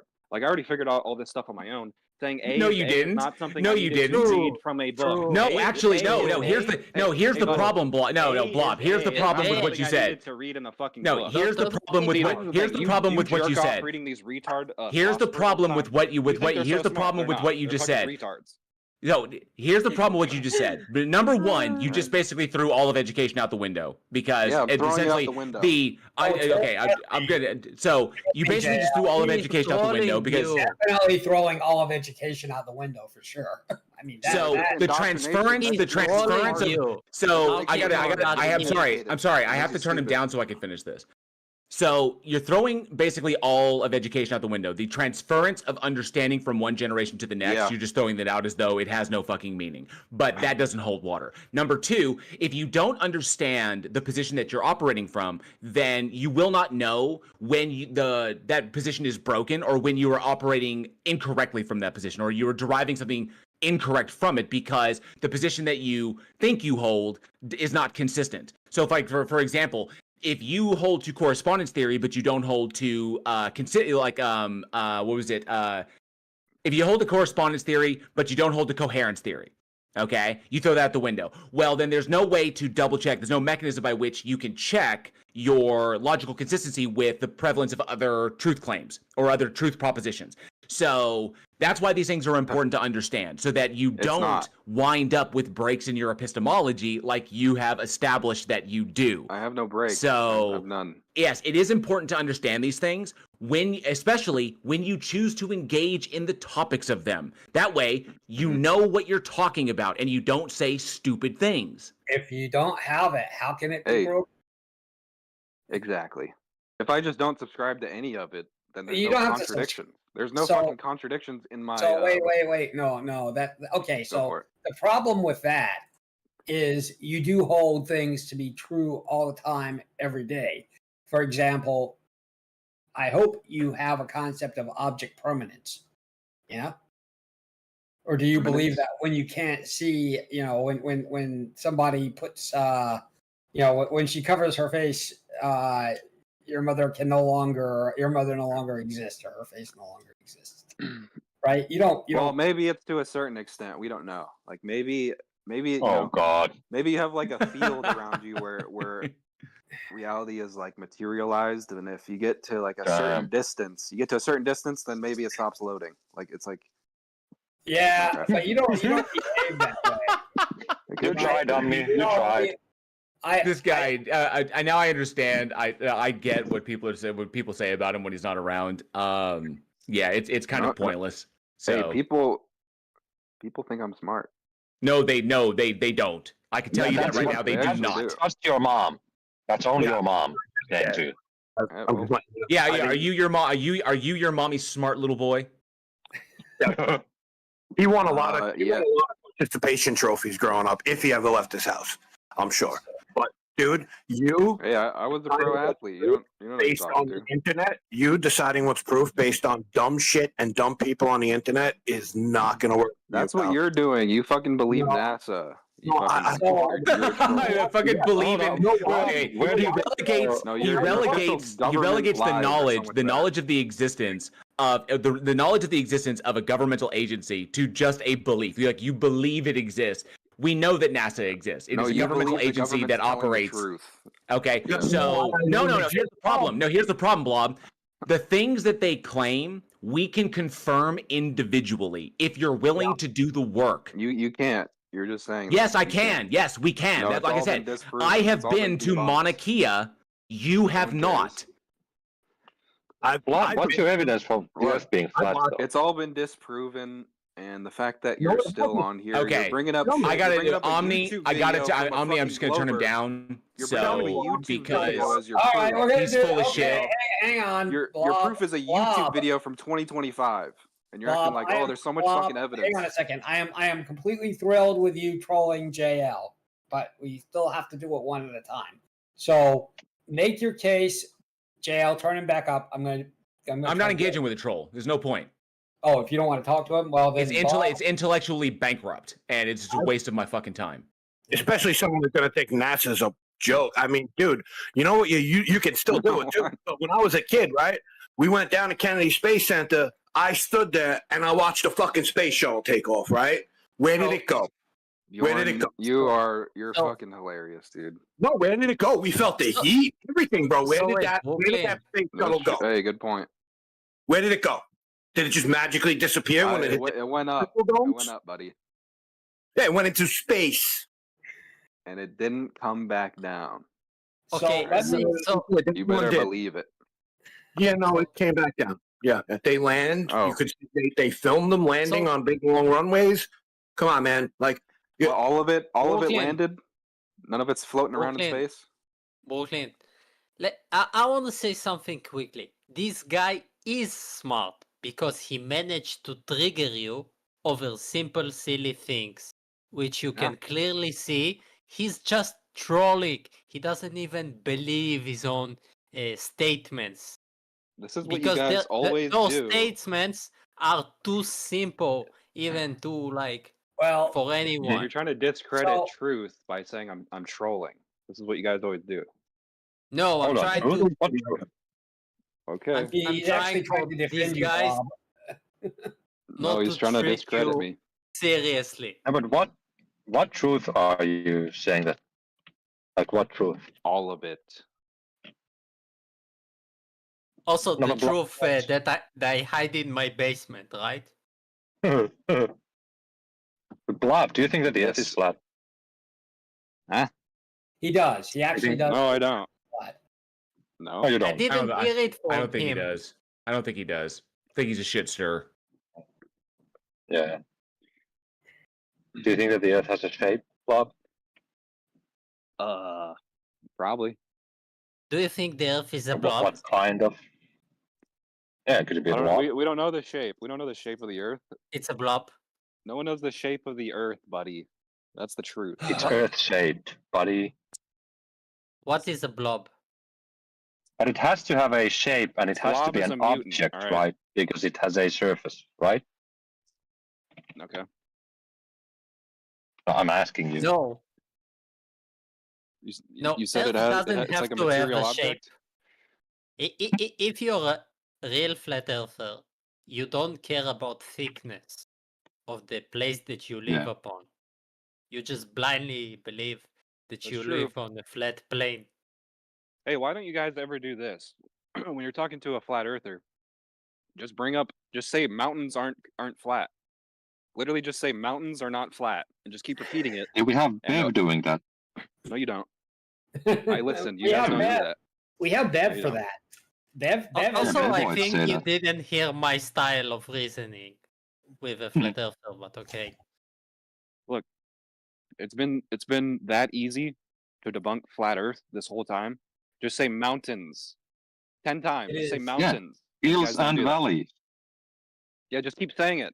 And It they go, is, oh, it is well, I a don't. thing of beauty when Bev gets his teeth into a flat earther who doesn't know how to deal with it. But yet, somehow, Bev isn't a globe. Yeah. No, Yeah, he's not. the globe is worse, dude. Bev is as flat as they come. But You can say that to. Oh, sorry. what's that? You can say that to a Glober too. When the Glober says that the Earth is a sphere, you can say, "Oh, there's a mountain, so it's not a perfect sphere." Yeah, you can say that. Not, show me the sphere. No, not true at all. Doesn't follow logically. When you talk about a flat table, which is more funny, okay, it follows logically. No. Because Here's what No? you do. Here's what you do. This is what I used to do. You just send a picture of somebody with a ball of sand, and I made a meme out of this. And let me find the meme and post it. Actually, I forget the caption. I went to, This is the best flat uh, Earth debunked meme. Like actually debunking flat Earth. I'm gonna give it to you guys for free. And it's a meme Sure, that I baby. made. Give me a sec. show All the right. blob. All right, check the text chat. Okay, this is all flat earthers. This is Witsit finished right here. So you guys need to catch up. I'm just helping you out. Not bad. I mean, That's good. Blob, do you believe a God exists? Yeah. Why? So wait, You need to have a Hang on, Because Agent. of primary epistemology. energy that creates the field for everything to exist within.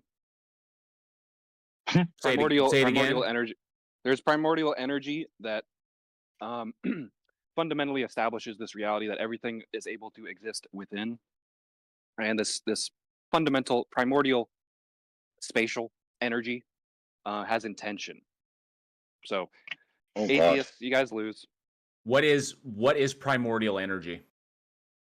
Just a cool sounding word, but To describe what? To describe what? What are you? What are you describing?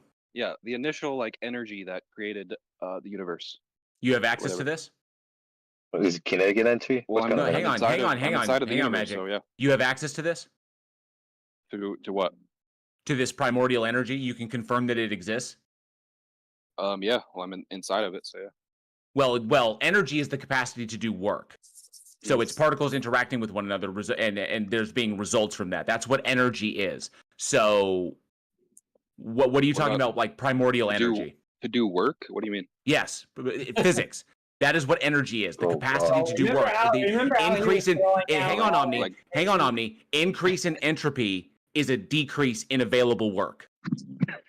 Second law of thermodynamics. Or energy available to do work. Some more Google. So, okay. So You what do you mean when you say primordial capacity to do work? Well, that's not what I said. You said energy. That's what energy is. Yeah, that's not.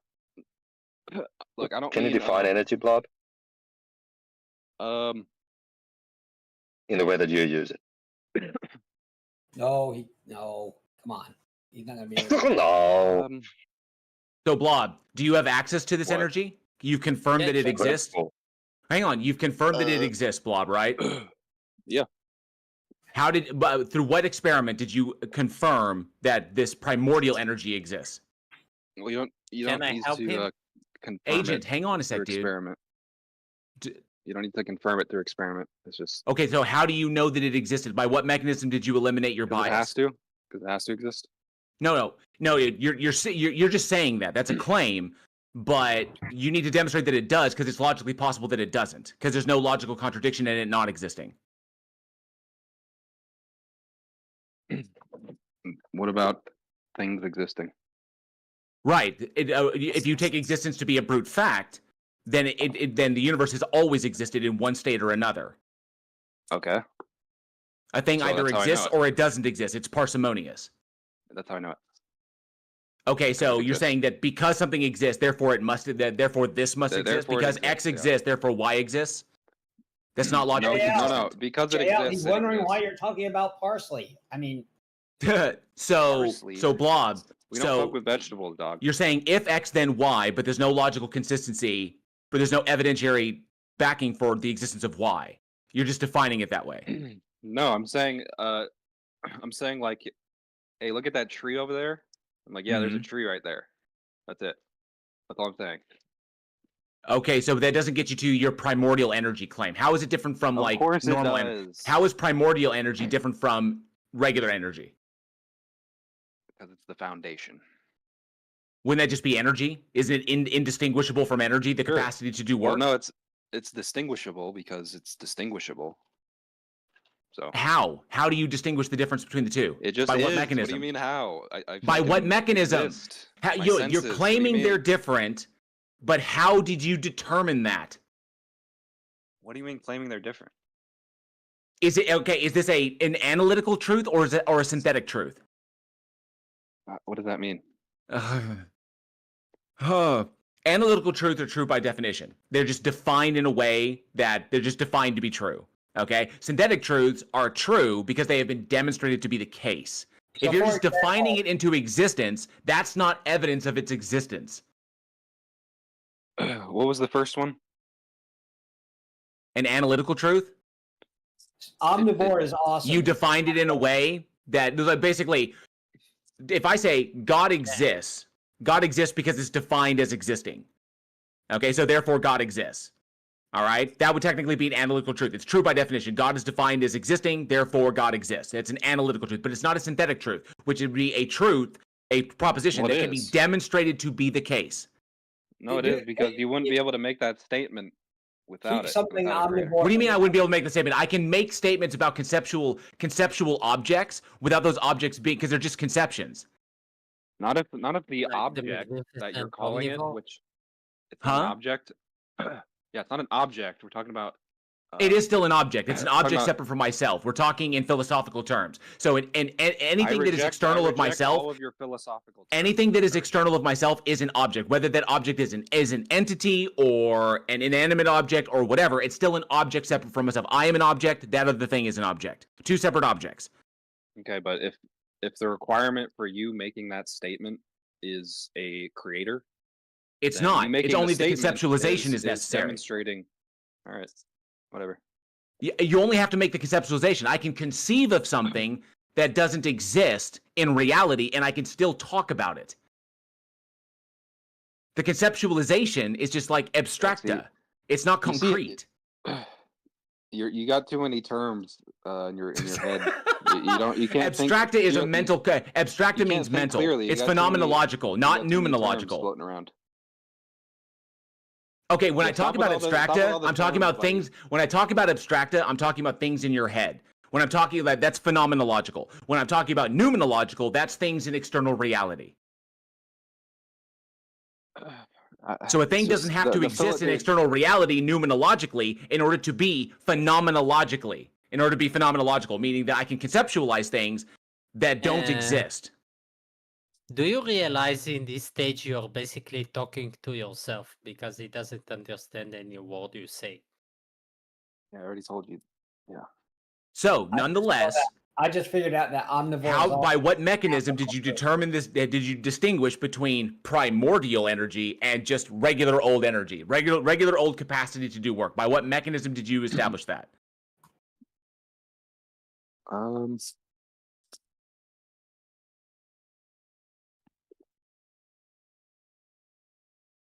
Well, you should get yourself a fucking library card, dude. It was served. I'm just saying, man. I do apologize. I got a 780 on my verbal, so I'm just I have a strong vocabulary because I like to read. I read voraciously. On It your was something it was something my mother it was something my mother instilled in me was to read as much as you can. So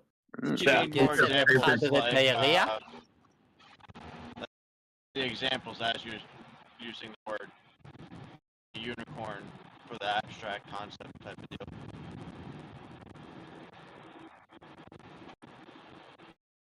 Underground missed that. telecommunication with so this guy. so how about this? Here's another interesting way we can approach this. If you believe that a god exists, like what is the god? Like how are you defining what it is? What are its proper? Hang on, agent. What do you do? Like what properties are you assigning to it, Blob? Properties. Uh-huh. I mean, I don't really have to assign anything, so whatever. You're just saying a god exists, but you don't know what that god is. Well, I could give you my opinion, but whatever.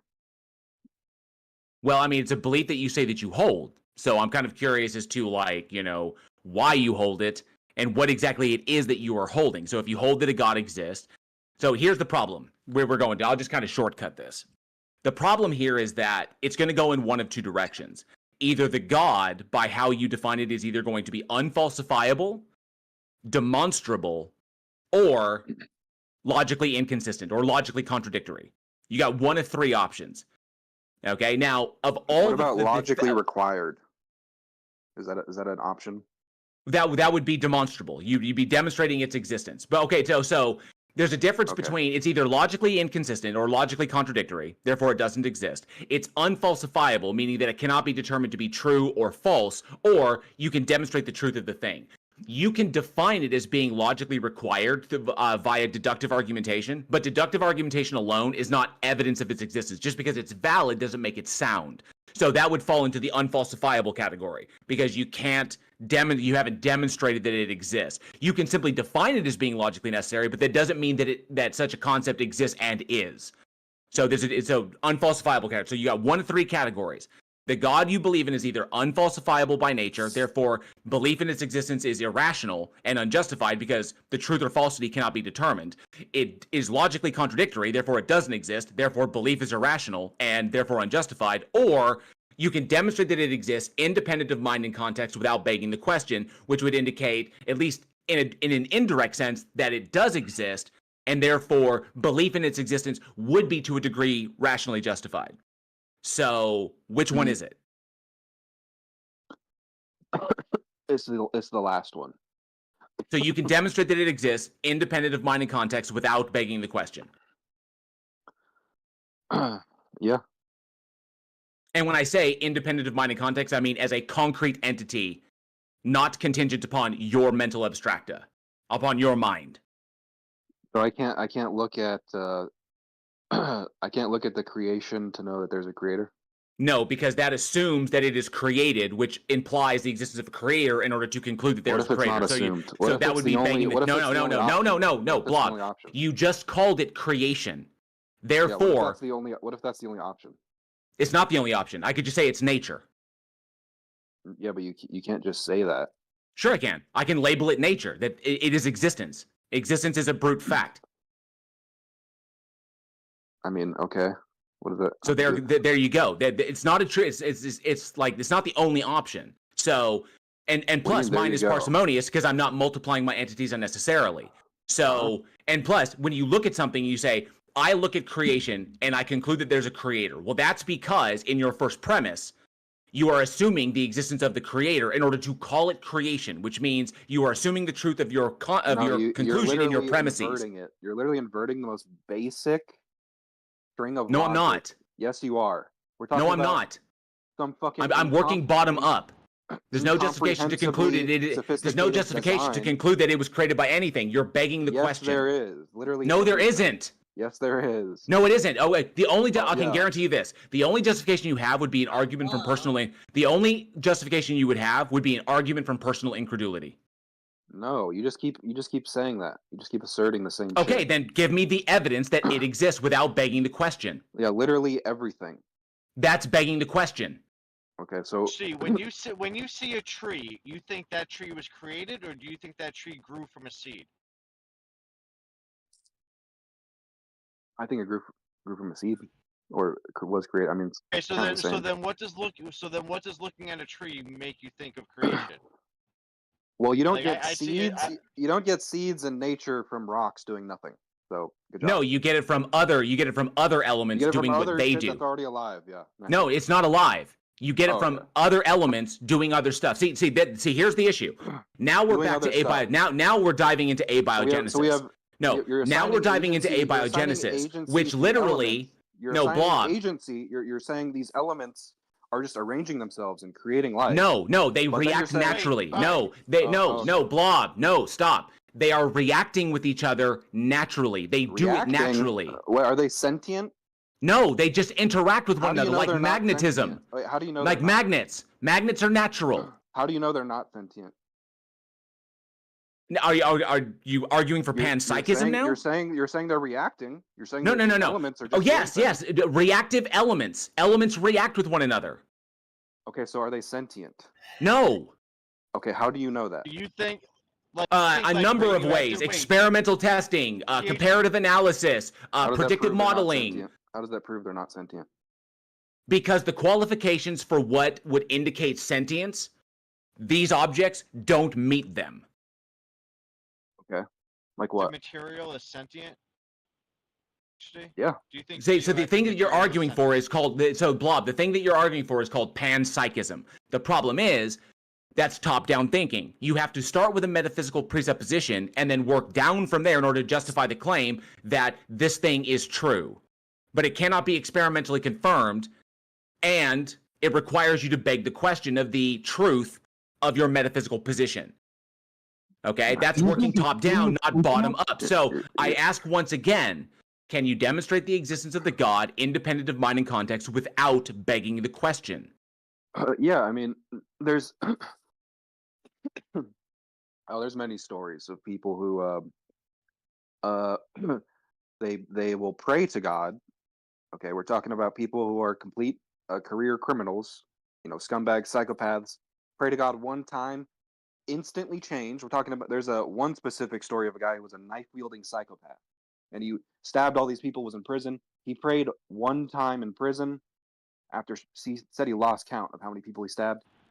Instantly became a different person, stopped being a psychopath. He said he felt remorse for all the things he had done. That's not possible. And this was one. No, Blob. That's Blob. Now, hang on. Hang on a sec. Hang on a sec. He's already made. Is this what he told his parole board? Yeah, flat. So number one, you can't. If you are a psychopath, you can't just stop being a psychopath. It doesn't. Okay, that doesn't just happen. Saying that it's already happened. You're just no. You can't stop being a psychopath because because being a psychopath there's a number of factors that go into that. Predominantly physical brain structures. Okay, so no, just That's the because most one claims that they retarded- can Okay, now he the guy's name claimed is he Shane converted. Taylor. The guy's name is Shane Taylor. This is a real story, and there's a fucking professional boxer who met him on the street when he was a knife-wielding psychopath. This guy was gonna stab him. This was a professional boxer who would beat. He talked about how he would beat up anybody who pulled weapons on him. He would just beat the shit out of them with no problem. Talked about looking into Shane Taylor, the guy's name, the psychopath. He said he looked into his eyes and was completely terrified. And he was like, okay, this is. He said he knew. He said he knew based on his experience with this guy that he was a psychopath. And then he went to prison, came back, and he said after he got out of prison, he saw him again, and it was a completely different person. It was not at all the same person, not even close. And the whole experience, you're saying, oh, no one can become normal after being a psychopath just based on you just fucking saying that after I brought up a story of it happening because of someone praying to God. No. Here's the problem. Here's the problem, Blob. You're quoting. No. Stop. Hey, Blob. Stop. You are citing an anecdote. You are citing an anecdote, and we know that people can alter their behavior based upon things that they are convinced of. Now, he may be convinced that a God exists, and he may change his behavior as a result of being convinced of that, but that doesn't make him not a psychopath anymore. It just means that he won't engage. I'm still speaking. It means he won't engage in psychopathic behavior anymore, or behavior that will land him in prison. So his anecdote is only evidence that he believes a thing, and that's not evidence that what he believes is actually true. So again, you're begging the question. You must know everything. So again, you're begging the question.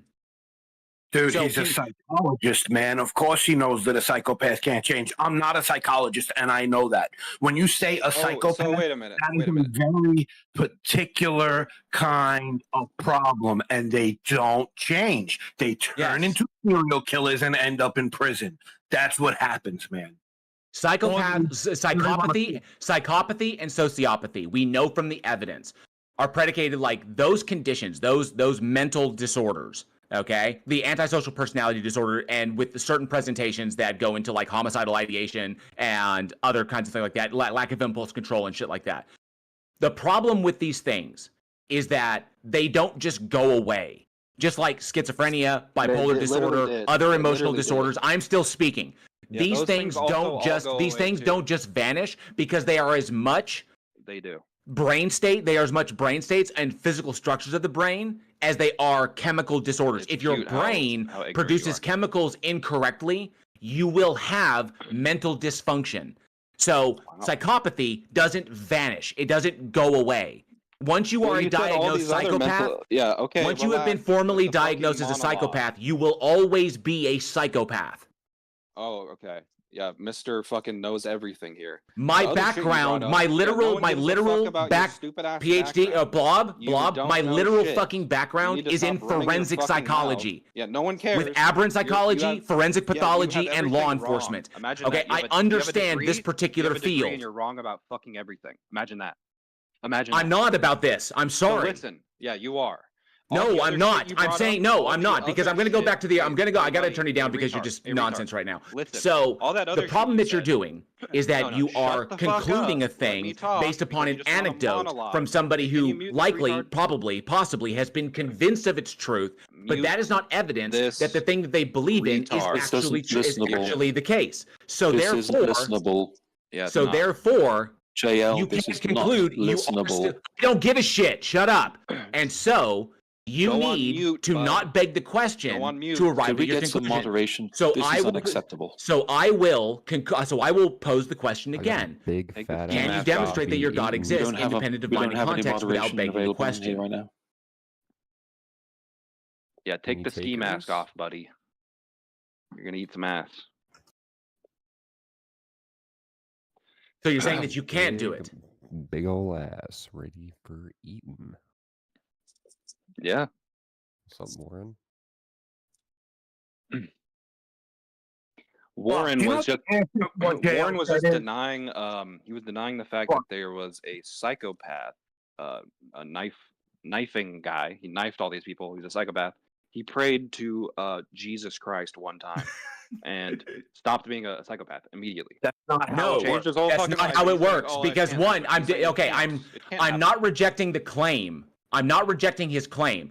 He can claim all day long that he prayed to Christ and he You literally feels are that. rejecting it. No, I'm not. I'm You said it rejecting can't number happen. one. You said it Number can't one. No, number one. No, I'm saying what can't happen is he can't stop being a psychopath. That Yeah, doesn't you said happen. It can't happen. Yeah. It can't. You are denying it. No, he can't physically change his brain states, his physical brain structures. He can't change those. Yeah. Exactly. Acquiescence. He cannot Exactly. physically change his fucking brain structures. Oh yes, you can. No, you can't. You can change. Yeah, you can. Via neuroplasticity, you can alter your neural pathways, but the structures of the Do you brain know what a don't fucking palatal- change. Palatal expansion device is, little It's nigga. not going to matter. You're gonna get schooled, buddy. No, I'm not. Oh, really? So you want to get dunked on viciously right now? Because I'm gonna fucking. Really? Okay, tell me what the Karen helmet is. Tell me what the Karen helmet is. No, I'm just gonna dunk on. No, your tell me what the retard fucking Karen helmet is.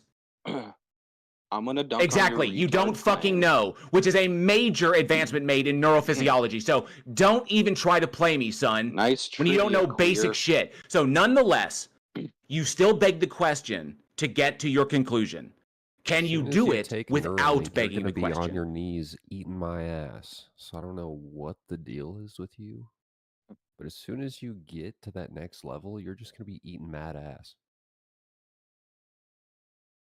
Is that the answer Believe it. you're looking for, Bob?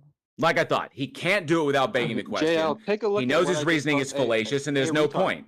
Hey, retard! Look at what I just posted in the chat about actually reversing Down syndrome in a 16-year-old male by changing the structure of his skull. You fucking retard! That's from a dentist who proved this. Get destroyed, get dumpstered. Everything you said is wrong. You wait a fucking sec. You retard.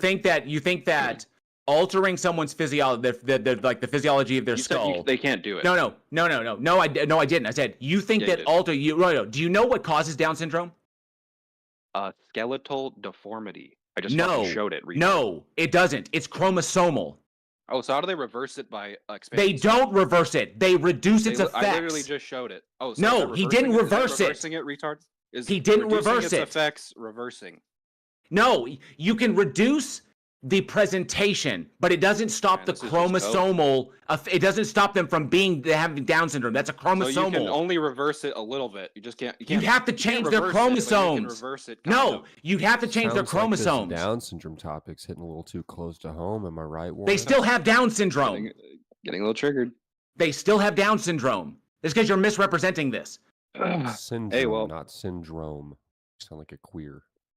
Yeah. Look, it's reversed. Rob, The when did effects. that It's happen, not. though?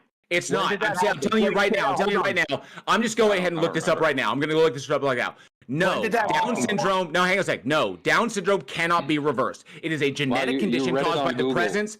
I'm just going off. No, I'm going off of the National You're a Institutes of fucking Health. retard. Okay. When so, did that So happen? you're going off. So mainstream Down syndrome cannot be shit. reversed. It is a genetic condition caused by the presence of an extra full or partial copy of chromosome 21. Yeah, This extra genetic material affects development, leading to the characteristic features. features and challenges associated with Down syndrome. Altering the physiology of an individual with Down syndrome, like their skull, or doing like physical stuff to their brain, may alleviate some of the presentations of Down syndrome, but it does not reverse it. It does not make them as cognitively capable as a neurotypical So person. They is still have Down alleviating, syndrome a because you problem haven't reversing corrected the genetic condition of the additional features of the chromosome 21, which is the source of what Down syndrome is. You don't know that. You're bullshitting. Well, when Okay, did that just happen? because the I use a chromosomes, Karen helmet to Show me the fucking induce chromosomes. just because I use it, and this is why I brought up the Karen helmet, because I can put a person, an atheist, into the Karen helmet. I can put the Karen helmet on them, and I can induce religious euphoria through magnetic resonance. That doesn't make them an atheist just because they had that experience. Huh? So no, just because I can fuck with the body, just because I can tweak like, whatever, doesn't change the genetic underlying condition. I can pump a schizophrenic full of lithium and thorazine, and they won't act in a dangerous manner. But guess what? They're still a fucking schizophrenic. All right. Well, when did this surgery happen? I would like to know. When did that surgery happen? I don't remember. But Because I'm Imagine looking at the being pictures, pissed off and that every looks day like a long fucking defending time ago, right? information that Google gives you. But I'm looking at that, right? And now those pictures, what that guy's wearing, it looks like a very long time ago. So I'd like to know if it It was worked. a long time ago. Yeah, if it worked, why aren't they doing that surgery to every Down syndrome It's not a patient? surgery. Let's It's find a out. Let's surgery, find yeah, out. And they're not doing it because they are creating the people with Down syndrome. Like, it's not like people are just randomly getting fucking Down syndrome. They're creating. They're creating them. Okay, now I know you're full of shit. All the diseases. The people Conspiratorial creating these thinking. diseases obviously don't want to help Who fix is the problem them? if they're creating it. You fucking retard. Creating them. You probably have Down syndrome. You need to stop drinking caffeine. Okay, so David Bob, fucking Weiss, there have been you idiot. reports David of Weiss is people with creating them. trisomy 21, which is what Down syndrome is. There have been reports of that going back into the ancient era. Wow. Creating Okay. them, and for what purpose? People who have You're acting described like it individuals who hasn't had become more common. the You're a fucking symptoms retard. and the presentation, the physical presentation of trisomy 21. That is recorded in ancient history. Who was creating it back in ancient Rome? Shut up, pussy. Yeah. So if you look at what I posted, it says that the expansion of the jaw led to stimulation of the pituitary gland through the expansion of the stella turcica, whatever, the saddle-shaped part of the sphenoid cranial bone. You're just trying Anyway, to the point is, away from who's creating them and for what purpose? The point is, All right, to nigga. start mewing. That's true. Mewing and gooning.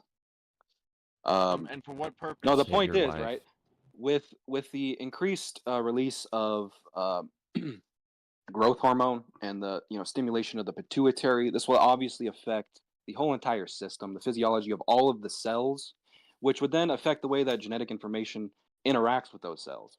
So if you to act like this isn't a big deal at all, and like you got it all figured out with these fucking chromosomes that you've never seen Yes, it's before, called trisomy you're a fucking 21. retard. You're a literal It's called retard. trisomy 21. Wow, you have a name for it. That makes Yes. sense. If it worked, they would be doing this surgery Yes. now. It It's wouldn't not be a surgery, and they do it now, Bjorn. No, they don't. No, they don't. do. No, they Yes, don't. do. You didn't even know what this was until 5 fucking minutes ago. Yeah. Yeah, you have. Okay, Down so syndrome. looking at this, People do it the all most the recent fucking thing that I've come up with, the most recent thing I People do it found all as the far time. as the People most do it all recent the thing time. I found as far as surgery on Down syndrome children is It's not a surgery. You fucking retard. that is a surgery. If they're It's cutting not into their a body, it's fucking surgery. What do you think surgery is? It's a dental procedure. You fucking retard. That's They're not still cutting- surgery. They're literally. Oh, really? It's surgery. Yes. Oh, they're When you go to extracting get your things- wisdom teeth cut out, when you go to get your wisdom teeth removed, that's still extraction. surgery. Yeah, that's an extraction. That's a surgery. You fucking retard.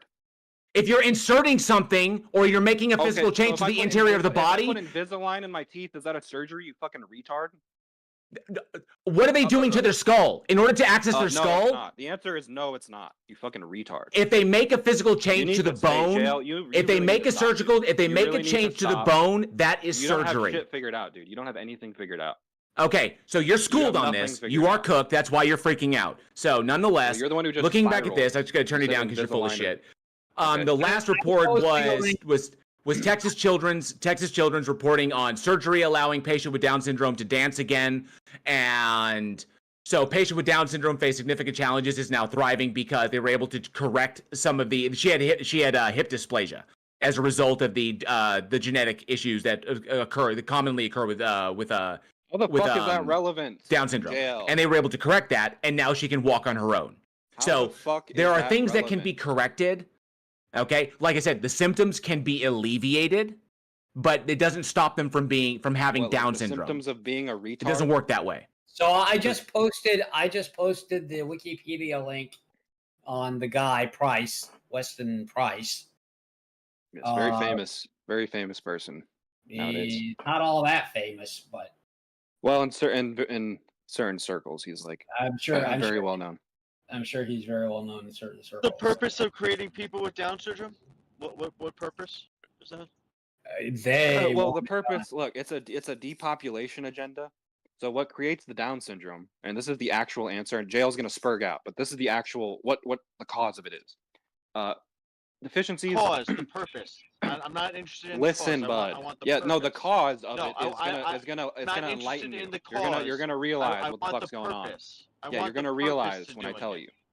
So you don't want to know the cause of Down syndrome?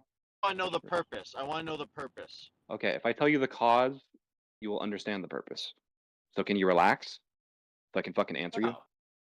And here we go. I'm gonna put this up in there as well. This is Flat earthers are silly. Can I fucking answer you? The report from the Pearson Center for Children, early palate expansion for kids with Down syndrome.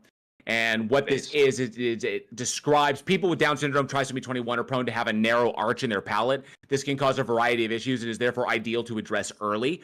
The middle 1/3 of the face of children with T21, of the sphenoid bone, does not grow properly and compresses all the major head glands. In particular, it can prevent the proper functioning of the pituitary gland and all its hormones from growth to TSH.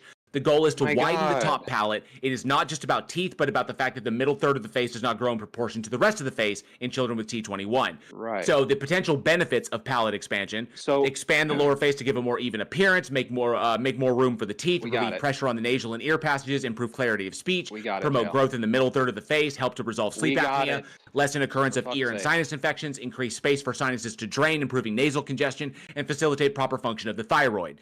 So issues with undergrowth of the sphenoid, it goes into why the bone. I linked the article there, so you can link it there, so you can the PDF. So all and then it has all the links and testimonials and all the backing data. So what this does is what this procedure does is it alleviates through the palate expansion. It alleviates some of the symptoms of T21, but it doesn't cure T21 and it doesn't reverse T21. They still have Down syndrome. It's just much of the effects, much of the symptoms from the genetic condition are alleviated through intervention. It's not reversing it. For fuck's sake, bud. So could you have get schooled? Could you have someone with the chromosomes of like a retarded person, but they have zero symptoms whatsoever?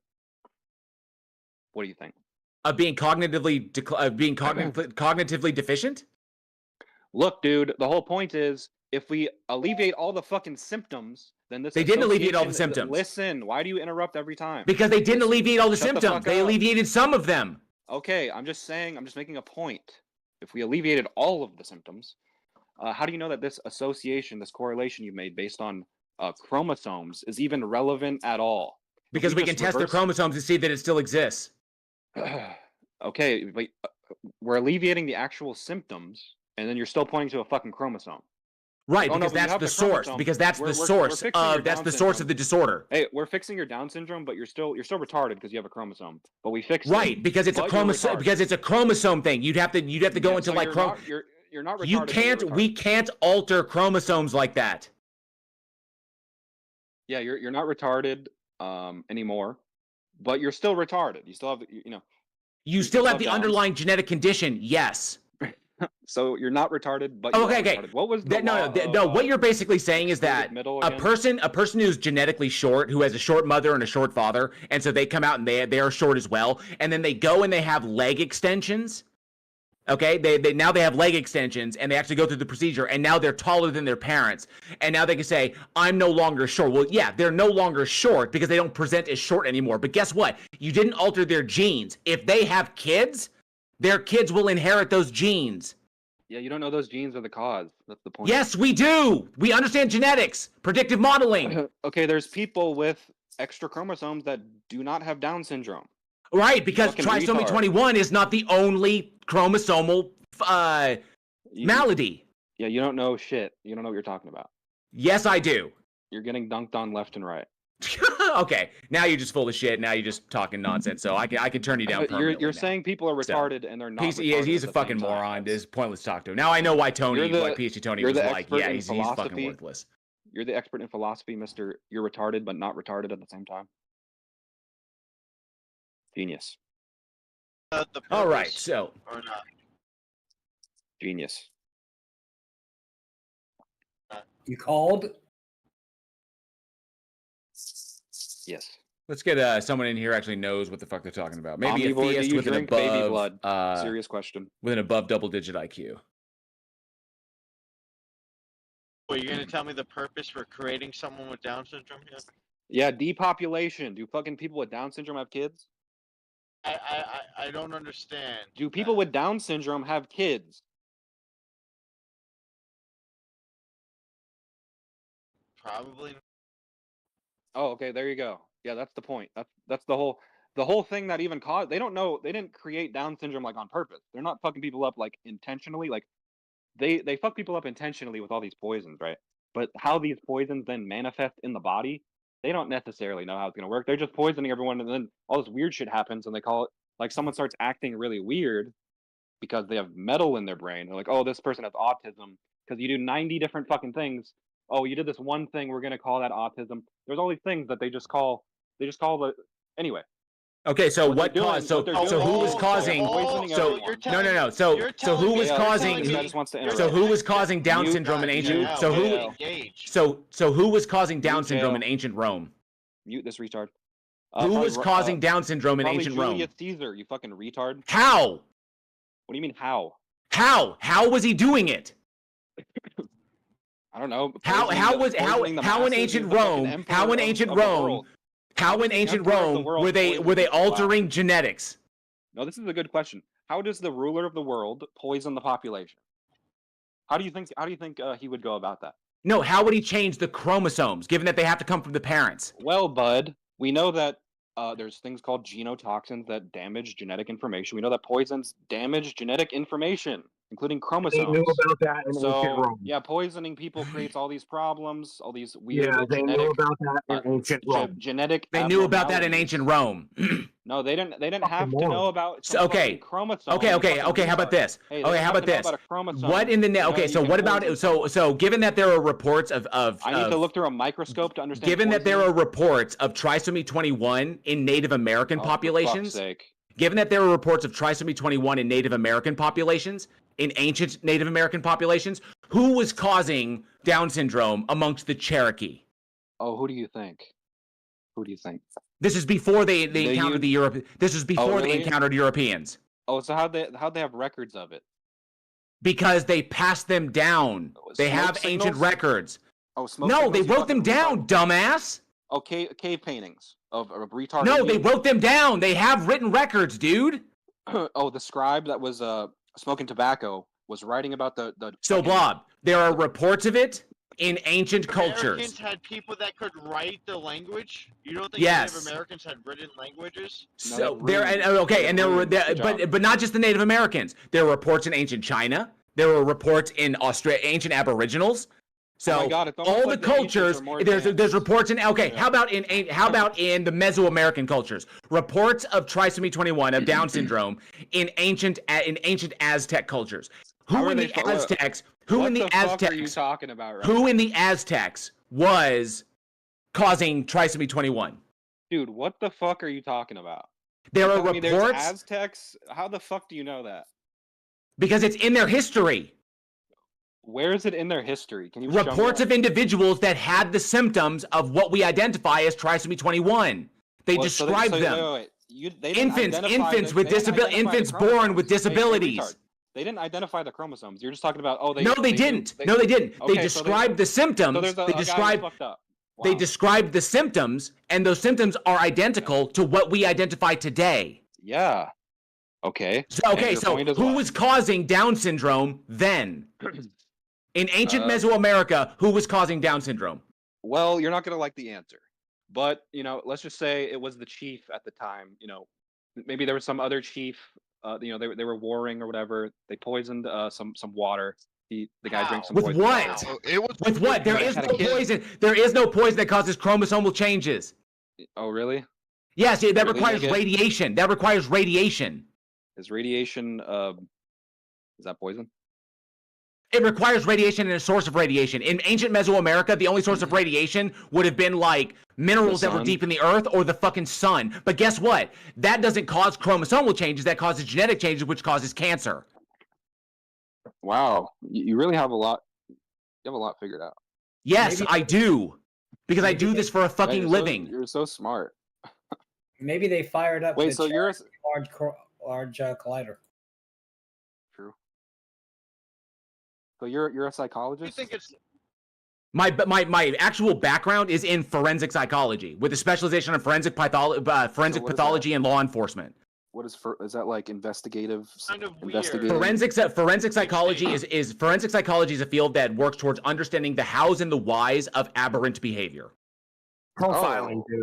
Profiling. So you could do profiling, right, JL? Is that like Yes, yeah, I was aiming at being a profiler because I had no tolerance for couch therapy.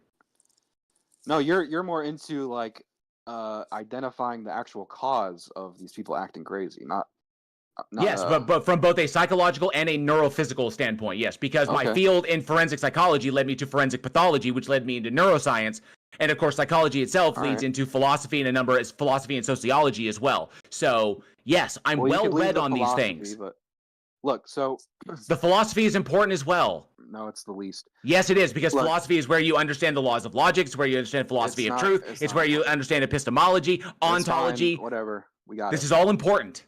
All right. So with if you look up like this is all admitted now, but if you look into like the gut brain connection, like Harvard is talking about it. All these mainstream academic sources are now admitting that there's all this fucking bacteria in the gut, in the stomach, intestines that is responsible for the majority of digestion of food. We've known that for And- decades. Yeah.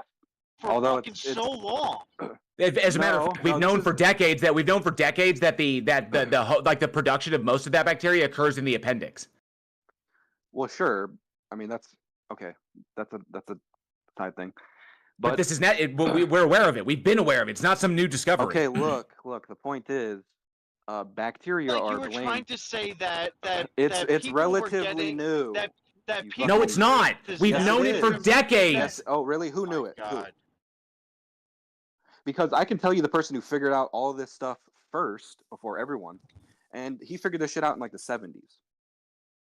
Decades. Yeah, decades. But we're talking about the guy who figured it all out, the first guy. Yeah, but he in was the a 70s. Freemason, so we can't. You're talking about Jeffrey Gordon, right? You're talking about Jeffrey Gordon, right? No. Talking about Because Jeffrey Gordon is considered the father of microbiome research. Well, I'm not talking about just microbiome research. I'm talking about like everything. But the point is, right? The point is this: if you look into all of these mental illnesses, there is like psychosis and bipolar, whatever. There's heavy metals associated with them. Like they find like people with autism, they find aluminum in their fucking hair samples. They literally are shedding aluminum out of the top of their head because they have so much metal in their fucking brain. And basically, It's not causative. Whatever, they have aluminum in their It doesn't matter. It's not causative. Okay, the point is, it's correlated, and there's a whole fuckload. No, of the research. correlation has also been debunked. No, it hasn't been. Yes, it has been. No, it hasn't. Yes, it has been. Okay, no, it hasn't. It has been. Would you like me to give you the fucking studies? I could give you the studies talking about well, I can't even talk about it. Yes, give me the PubMed. Give me the PubMed link.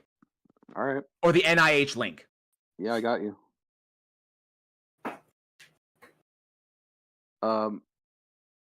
Yeah, well, I was gonna say how basically with mental illness, it's a combination of toxicity and deficiency in the brain. They have poison in the brain, and then they're also all their gut bacteria is completely fucked. All that tissue is completely deficient. The tissue in the brain tissue itself is completely deficient, and with the presence of toxicity, creates a lot of degenerative tissue, a lot of problems. People have reversed all of these mental illnesses. No, they all haven't. of them. Yes, They haven't. They have. No, they haven't. I'm telling you right there's now. many people, I'm telling you right now, they have not. You cannot. They have. They have. Nigga. Schizophrenia, bipolar, emotional disorders, antisocial personality disorder. These things cannot be reversed. You cannot they can. reverse them. No, you can't. You can alleviate the symptoms, but you cannot reverse them. No, you can completely reverse it. No, you can't. You are lying. You are flat out lying. Okay, so if I sent you people talking about it, like people saying they did, Their some symptoms really- have been alleviated, but you No, haven't listen, changed dude, what they are. Dude, listen. What they are. The whole Yes. problem is deficient tissue in the brain. So if we alleviate that problem, No, it's not the entire problem. There are underlying genetic conditions. There's a genetic you don't component to know these that. things as well. Okay, you didn't prove that. Again, Yes, you're we the one have. making We you're know that making there's a genetic correlation. condition for these things. You're making a correlation based on genetics, which we all know that we don't all know that, I guess. I said there's a genetic component to it. There's a genetic component to it. There's not. There is. Look, it's like when people say cancer is genetic, and then you find out that toxins actually damage genes. Toxins can cause them, but they don't cause all of them. And there is a genetic component to cancer. No, it's just the toxins damage the genes. Oh, what the fuck, man? Okay, this dude is so full of shit. I'm done with him. I got to move on to somebody who actually has a fucking brain in their goddamn skull. You're getting kicked to the curb. What are you talking about? You don't want to talk to the man that figured out how to cure cancer? It's just he's so fucking full of shit, and especially talking to me about the field that I am actually like educated in, that I'm actually like trained in. This is so fucking retarded. You don't know shit. Weird that you think, all right, people are causing Down syndrome to depopulate the world, which means there's some type of mechanism that you know is causing Down syndrome. But then when you, and I feel like you were about to say, oh, it's done with the foods, the processed foods, and all this stuff, right? I was about to say that. Well, I can't talk because this fucking retard keeps interrupting me every time. But then you found out that we had these symptoms in ancient times before processed foods. So what? That doesn't mean anything. You think that's a debunk to my point? How they're causing it in ancient times. See, this is how elementary your understanding is. You think that what you just said is contradictory with my belief. It's not at all. Not even close. And your beliefs are irrational and unjustified. No. Actually, it's based on all the admitted evidence. Dick yourself. So he's got his epistemology is broken. He's got nothing, and he's just like making fucking claims and shit. I fully agree with what M Agent was saying earlier, that he's just fucking trolling just to get a rise out of people. He's actually trying to argue, like, I think I heard him once arguing with a geophysicist that he was wrong about the field of geophysics, and so like. He's arguing with me about this. I'm not wrong on this. I understand. I have a copy of the DSM-5 sitting right on my desk. I understand it well. So he's just fucking trolling at this point. There's no point in engaging with Blob anymore. I would say just turn him down. Wow, I think you convinced the audience by repeating it 20 times. Notice how quickly we were talking about his god, and he got cornered, and he immediately started jumping to all this conspiratorial nonsense bullshit because he couldn't address like the non-existence of his god. You know, it's hilarious. I didn't need him to prove you're an idiot. I think it's weird that someone looks at a tree and thinks, "Oh, that tree was created, not that it grew from a seed." I think that's. Well, I think we also think the tree is sentient too. Seeds just. Yeah, he immediately like jumped to panpsychism, which was not even part of it, and then he completely wanted to dodge out of that because he knows that his position is unjustified. He knows he can't rationally justify his belief. He knows he's just making claims that he's got no supporting evidence for. It's just a bunch of like trollish bullshit. Because once you dig down even an inch into his thinking, it all falls apart. That's what your boyfriend does with you. So yeah, I just turned him down. I just muted him, so I'm done with him. Wants to grow towards the sun. You know, it wants to do those things. If the tree is sentient, why don't they run away from the fucking lumberjacks coming with axes and chainsaws, right? Like, I mean, plants are sentient. This is old news, buddy. Or a forest fire. The land. Don't you know the last March of the Ents happened already? Like, you can't do that anymore. Yeah, why don't they get up and run away from the forest fire when it's coming? Well, I saw them attack this gigantic tower in a movie. Plants actually do. They come with fire. They come with axes.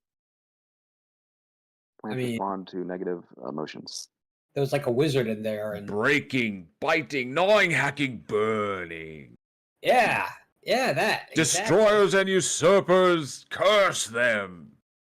Great scenes. Like, for sure. Nah. Smells like orc mischief to me. Yeah, you would be the type of nigga to quote Lord of the Rings in a fucking Discord VC. Lord of the Rings is going to probably go down as the best fantasy trilogy of all time. So it's okay to quote that, you know? Kind of like if Denis Villeneuve pulls off Dune Messiah anywhere near the first two movies, I might say that's the best sci-fi trilogy of all time, above Star Wars. As a Star Wars nerd, that's hard for me to say, dude, but Dune was amazing. Lord of the Rings doesn't even have space in it, and you think that's better? That's a fantasy.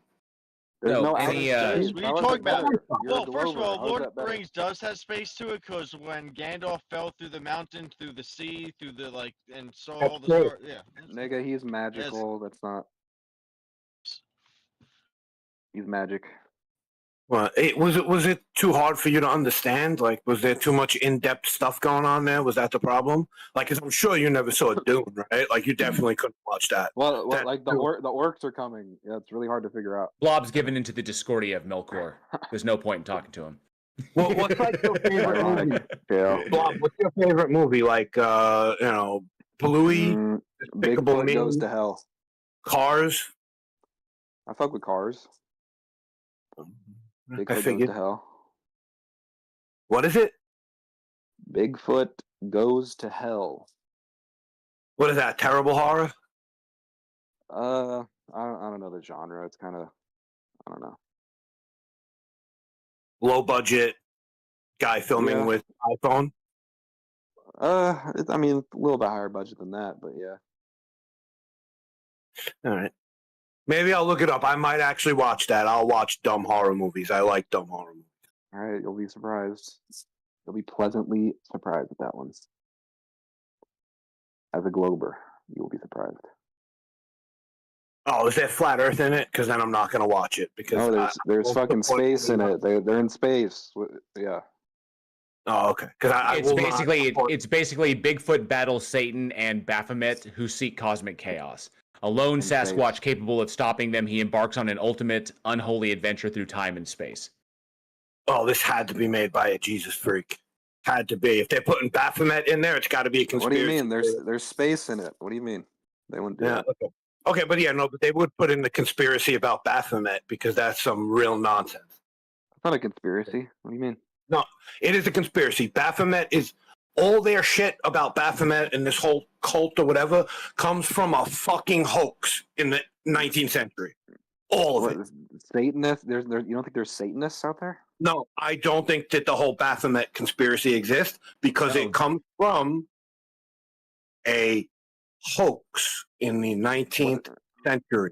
What is Satanists do exist, but just because there are two kinds. Ones that legitimately believe that Satan and God exist, they are theistic Satanists. They're just the opposite of Christians. And there are Satanists who are atheists who simply do it for the political the political or the political face of that. Separation of church and state, stuff like that. For fuck's sake. There are two kinds of Satanists. Yeah, real ones and then LARPers. Well, they're not LARPing. They're doing it for the political ramifications, like advocating for separation of church and state. No, they don't think it's real. Yeah, right. They don't believe that a God exists. They don't believe that a physical, like a real Satan exists. They just, it's LARPing. Like I said, it's doing it for the political ramifications and to troll the Christians because they know how much it pisses them off. Yeah, those people are useful idiots. And yet they still continuously fight for our guaranteed civil rights in this country. Oh, I'm sure they're great people, yeah. And that's just the average Satanist. The average Satanist obviously doesn't believe in it. I mean, they're just these retards who want, equal rights and they want to help everyone. Yeah. Separation of church and state, yes. The establishment and free exercise clauses of the First Amendment. So what do you think about like Aleister Crowley? Do you not like the Constitution or something? Me? Do you not like the Constitution? I mean, it's all right. So you understand the establishment clause and the free exercise clause of the First Amendment, right? He has a very delicate constitution. That's true. That's true. I'm a lightweight. All right. Well, there's no theists around. Might as well get back to work and get back to recording. Yeah. Get back to it. Yep, bunch of theist morons out there that I have to. It's time for me to debunk.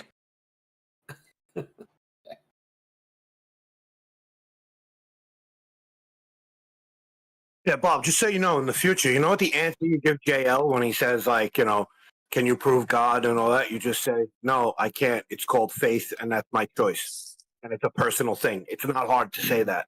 There is no real proof. It's not of hard God. to say the truth either, which is, yeah, I can prove it, and it's easy as fuck. But you can't. Yeah, you can't. Yeah, You have but to. But you already can't. did. I already did. demonstrated how you couldn't. No, Yeah, you didn't. just have to accept it, bro. I literally proved it, and then you did. No, you like didn't. some word No, salad you retard, didn't. straw Now man. you're lying. Yeah, you're just nonsense, bro. What do you mean? Now you're just Like, you straight up mumbo lying. jumbo. So when you propose these three different options that Right. I didn't agree to, you Well, realize that no, they're the only you three were trying options. to frame my argument for me, something I didn't say. You straw man, misrepresented. No, I acted didn't. Like I didn't, and then acted like I didn't prove my point. So you're just You a fucking didn't. liar. No, you didn't because there are You're only getting- three You're options. getting dunked on, buddy. There are only three options. There is no fourth. All right. Says you. There is You a either fourth can't option, know, you don't know, or it doesn't exist. or you can eat my ass. It's either unfalsifiable, it's demonstrable, or it doesn't Dale, exist. stop hiding from the fucking claim. Stop What's hiding from the question. fourth option? Blob, give me the fourth option. Dude, someone literally just addressed you. It either doesn't exist, it does exist, or you If you're just can't gonna keep determine if it hiding- does or doesn't. Dude, if you're just gonna keep hiding from everyone who talks to you. Blob, give me I the don't- fourth option. It was someone literally already said it. No, no one said the fourth option. There is no fourth option here. It either does exist, it doesn't No, I heard exist, someone else- I or we heard someone can't say, determine if it does or doesn't. No, I overheard someone saying the No fourth one option. did, so I'm asking you for it. Give You me the fucking fourth interrupted option. Them. You fucking interrupted them. Give me the fourth option. I couldn't hear it. Anybody else want to give me the fourth option? Out of it does exist, it doesn't Oh, okay, exist, we or it got it. can't be determined. What's the fourth option? You can always eat my ass. Pretty sure that it was this scantily dressed girl who was she teamed up with this taxi driver. in the future. So Wait, Blob. that may have been the fifth element. That's the fifth element, yeah. So Blob. It either does exist, it doesn't exist, or it can't be determined to exist or not exist. So there's three options. Yeah, it does. Okay, you lose. Thanks. Okay, so provide the evidence. It's been provided.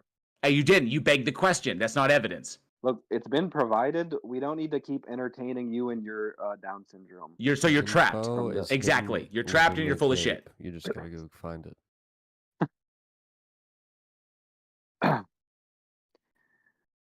Gate destroys atheism. Okay, so Blob is trapped. He's cooked. I'm done with him. I don't think we should discount Bruce Willis.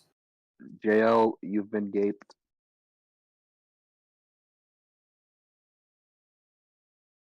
Okay, I think I beat up Theus enough. I don't think there's any others in the chat, so.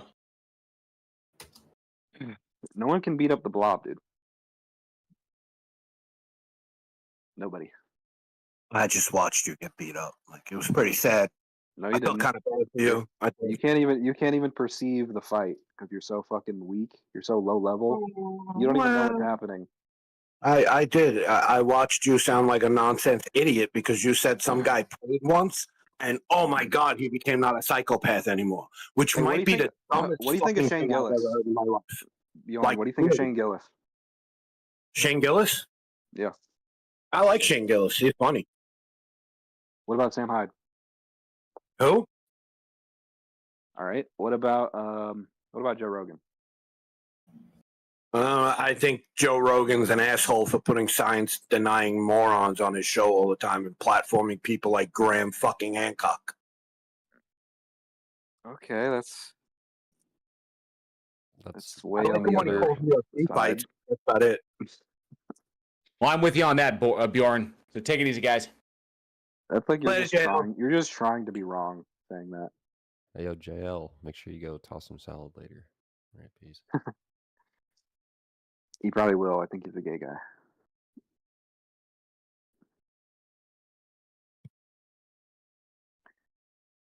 Yummy salad. Bjorn, what up? Not much, man. I mean, you needed a better argument than Guy prayed. Wait, no, Guy stabbied. then guy prayed and Well, that was became one of that was no. I went to that because he was just being difficult with the other point, even though I was right. I was just like, whatever. I'm just gonna dunk on him even harder, and then he just spiraled. So. But you weren't right, man. Like, that's what I'm trying to tell you. Like, I'm sitting here just listening, right? And mind you, I believe in God. I'm a Christian, right? So, like, I know personally that what I consider evidence for myself is not going to convince someone like JL. So, no, you just say, the hey, difference man, there, you know, like, it's my faith. And he yeah, accepts that. the But your difference there, argument made no sense. no, the difference there is the faith would be specifically Jesus for you. But when it comes to the existence of a creator, that part isn't faith. But who the creator is, like your belief about it, that would be the faith part. But when it comes to like reality itself needing an intelligent designer, that is not a belief, that's not faith. That's actually the requirement in order for you to have a fucking this anatomy to experience anything. You need to be in a intelligently designed system. And that's not a belief or faith at all. Not even close. Oh, I don't think so, pal. Like, you know, the fact that we have anatomy and all that does not mean intelligent design. It means evolution. You can say God might be the answer to why it all happened, but God didn't just come down and go, you know what, oak trees should look like this. And you know what, I want humans to look like this. Oh, give me some girls with some fat asses over here. Give me some big titties on the right. Like, no, that's not how it happened, man. You know, like it why not? It might have just been God said, okay, snap, let everything go together, but I don't know because there's no proof of that. There is. So, no, there isn't. The fact that things look like they were intelligently designed does not make them intelligently designed. It's like if you look at what's that thing? I can't remember the name of it. Off Japan, the Yanaguni Monument, right? That people are like, oh, that looks like it had to be designed, right? But it's not. Or the thing by the Bimini Road by the Bahamas, that's just beach stone that eroded a certain way. It looks like it was intelligently designed, but it wasn't. That shit just happens, man. I don't think you're getting what I'm saying. I'm saying in order for you to even look at anything or have any thoughts or literally do anything at all, you need to have some sort of source that your intelligence comes from. Like you can't have intelligibility of information or energy. You can't have intelligence I think my without a intelligence source. comes from my brain. Where did the brain come from? I don't know. I think it grew inside my skull. I mean, it's like you can't even get any like car parts to appear in nature due to like natural processes. Just like an individual car part, you can't get that. And the human body is like fucking a trillion times more sophisticated and advanced. And we can't even get you can't get anything. Like you can't get a table, you can't get a chair. You're not getting anything. And you guys believe So you're comparing biological elements with manufactured elements? What's wrong with you? Yeah, that's kind of the point there. Yeah, I know that's kind of silly to say a car part, you know, and biology are equivalent. Well, the point is biology is way more complicated and complex and advanced and sophisticated and still not understood at all. So it's actually like a million times, probably a million times more difficult to get a biological organism in nature. And we can't even get a fucking, like, dude, you're not getting anything. You're not getting a wheel. You're not getting shit out of natural processes. Holy shit. But you think the brain and the eyes and the anatomy just came about. But some philosophical word salad can really dunk on me.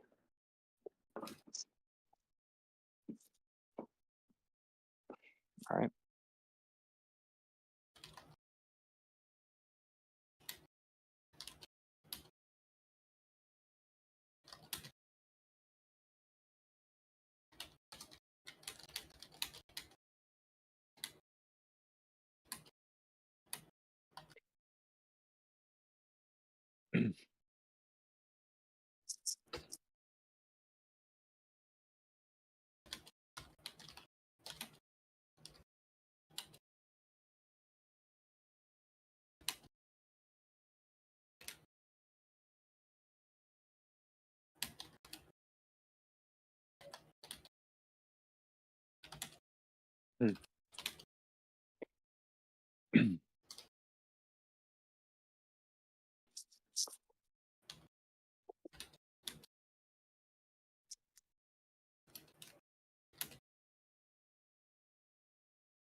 Why is Demok muted? We need Demok. You want me to unmute the Demok? Yes, please. Okay. I will She's in unmute. there, who knows? I will unmute Demok. I have released the Demok.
So, Demok not talking. What's happening? Demok, do something.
Did you, by the way, Omnivore, did you ever discuss with JL about this, like his little script? About what? Did you ever discuss his little script, or did you never? The script? Yeah, that JL Warren runs all the time. I'm not sure what that means. You're talking about his argument? Yeah, He's making a pretty straightforward, fairly common argument. I agree with no, he left. Brooklyn guy that I can't logically prove my theism to somebody else. So there's not much to to argue about. I mean, he did want to argue with me, and at one point, when Planet Peterson, who's also a fairly aggressive atheist, came to do a event here, I joked that JL Warren would convert him to theism, and JL was did not get that it was a joke, and and didn't take it well. Oh, yeah, you might be surprised. I'm actually a mod in Peterson's Discord, so he's actually very chill, though. I'm just saying that's what happened here. He was like, "Why did you say I was a theist? Why did you say I was going to convert him?" I was like, "I was just joking, man." Yeah, but he's Peterson is actually a cool guy, like really chill. Yeah, I get along fine with him. He probably would like to have a more intense debate with me as a theist, but He actually never debated me though, as long as your views are not like stupid or some shit, Yeah, well, I mean, like I said, I don't think there's much for us to debate. Like, he thinks the cogito is assuming the I, and I'm not sure I agree with that. That's something that I wanted to have more of a debate with him on, but we didn't get through it. Oh, I'm pretty sure if you invite him, he will come again. Yeah, well, I've got to get something to eat right now. Nah, not now. I mean, like genuinely. Yeah, no, he's I probably will, and he is certainly welcome here. Of course, just about everybody is welcome here, but yes.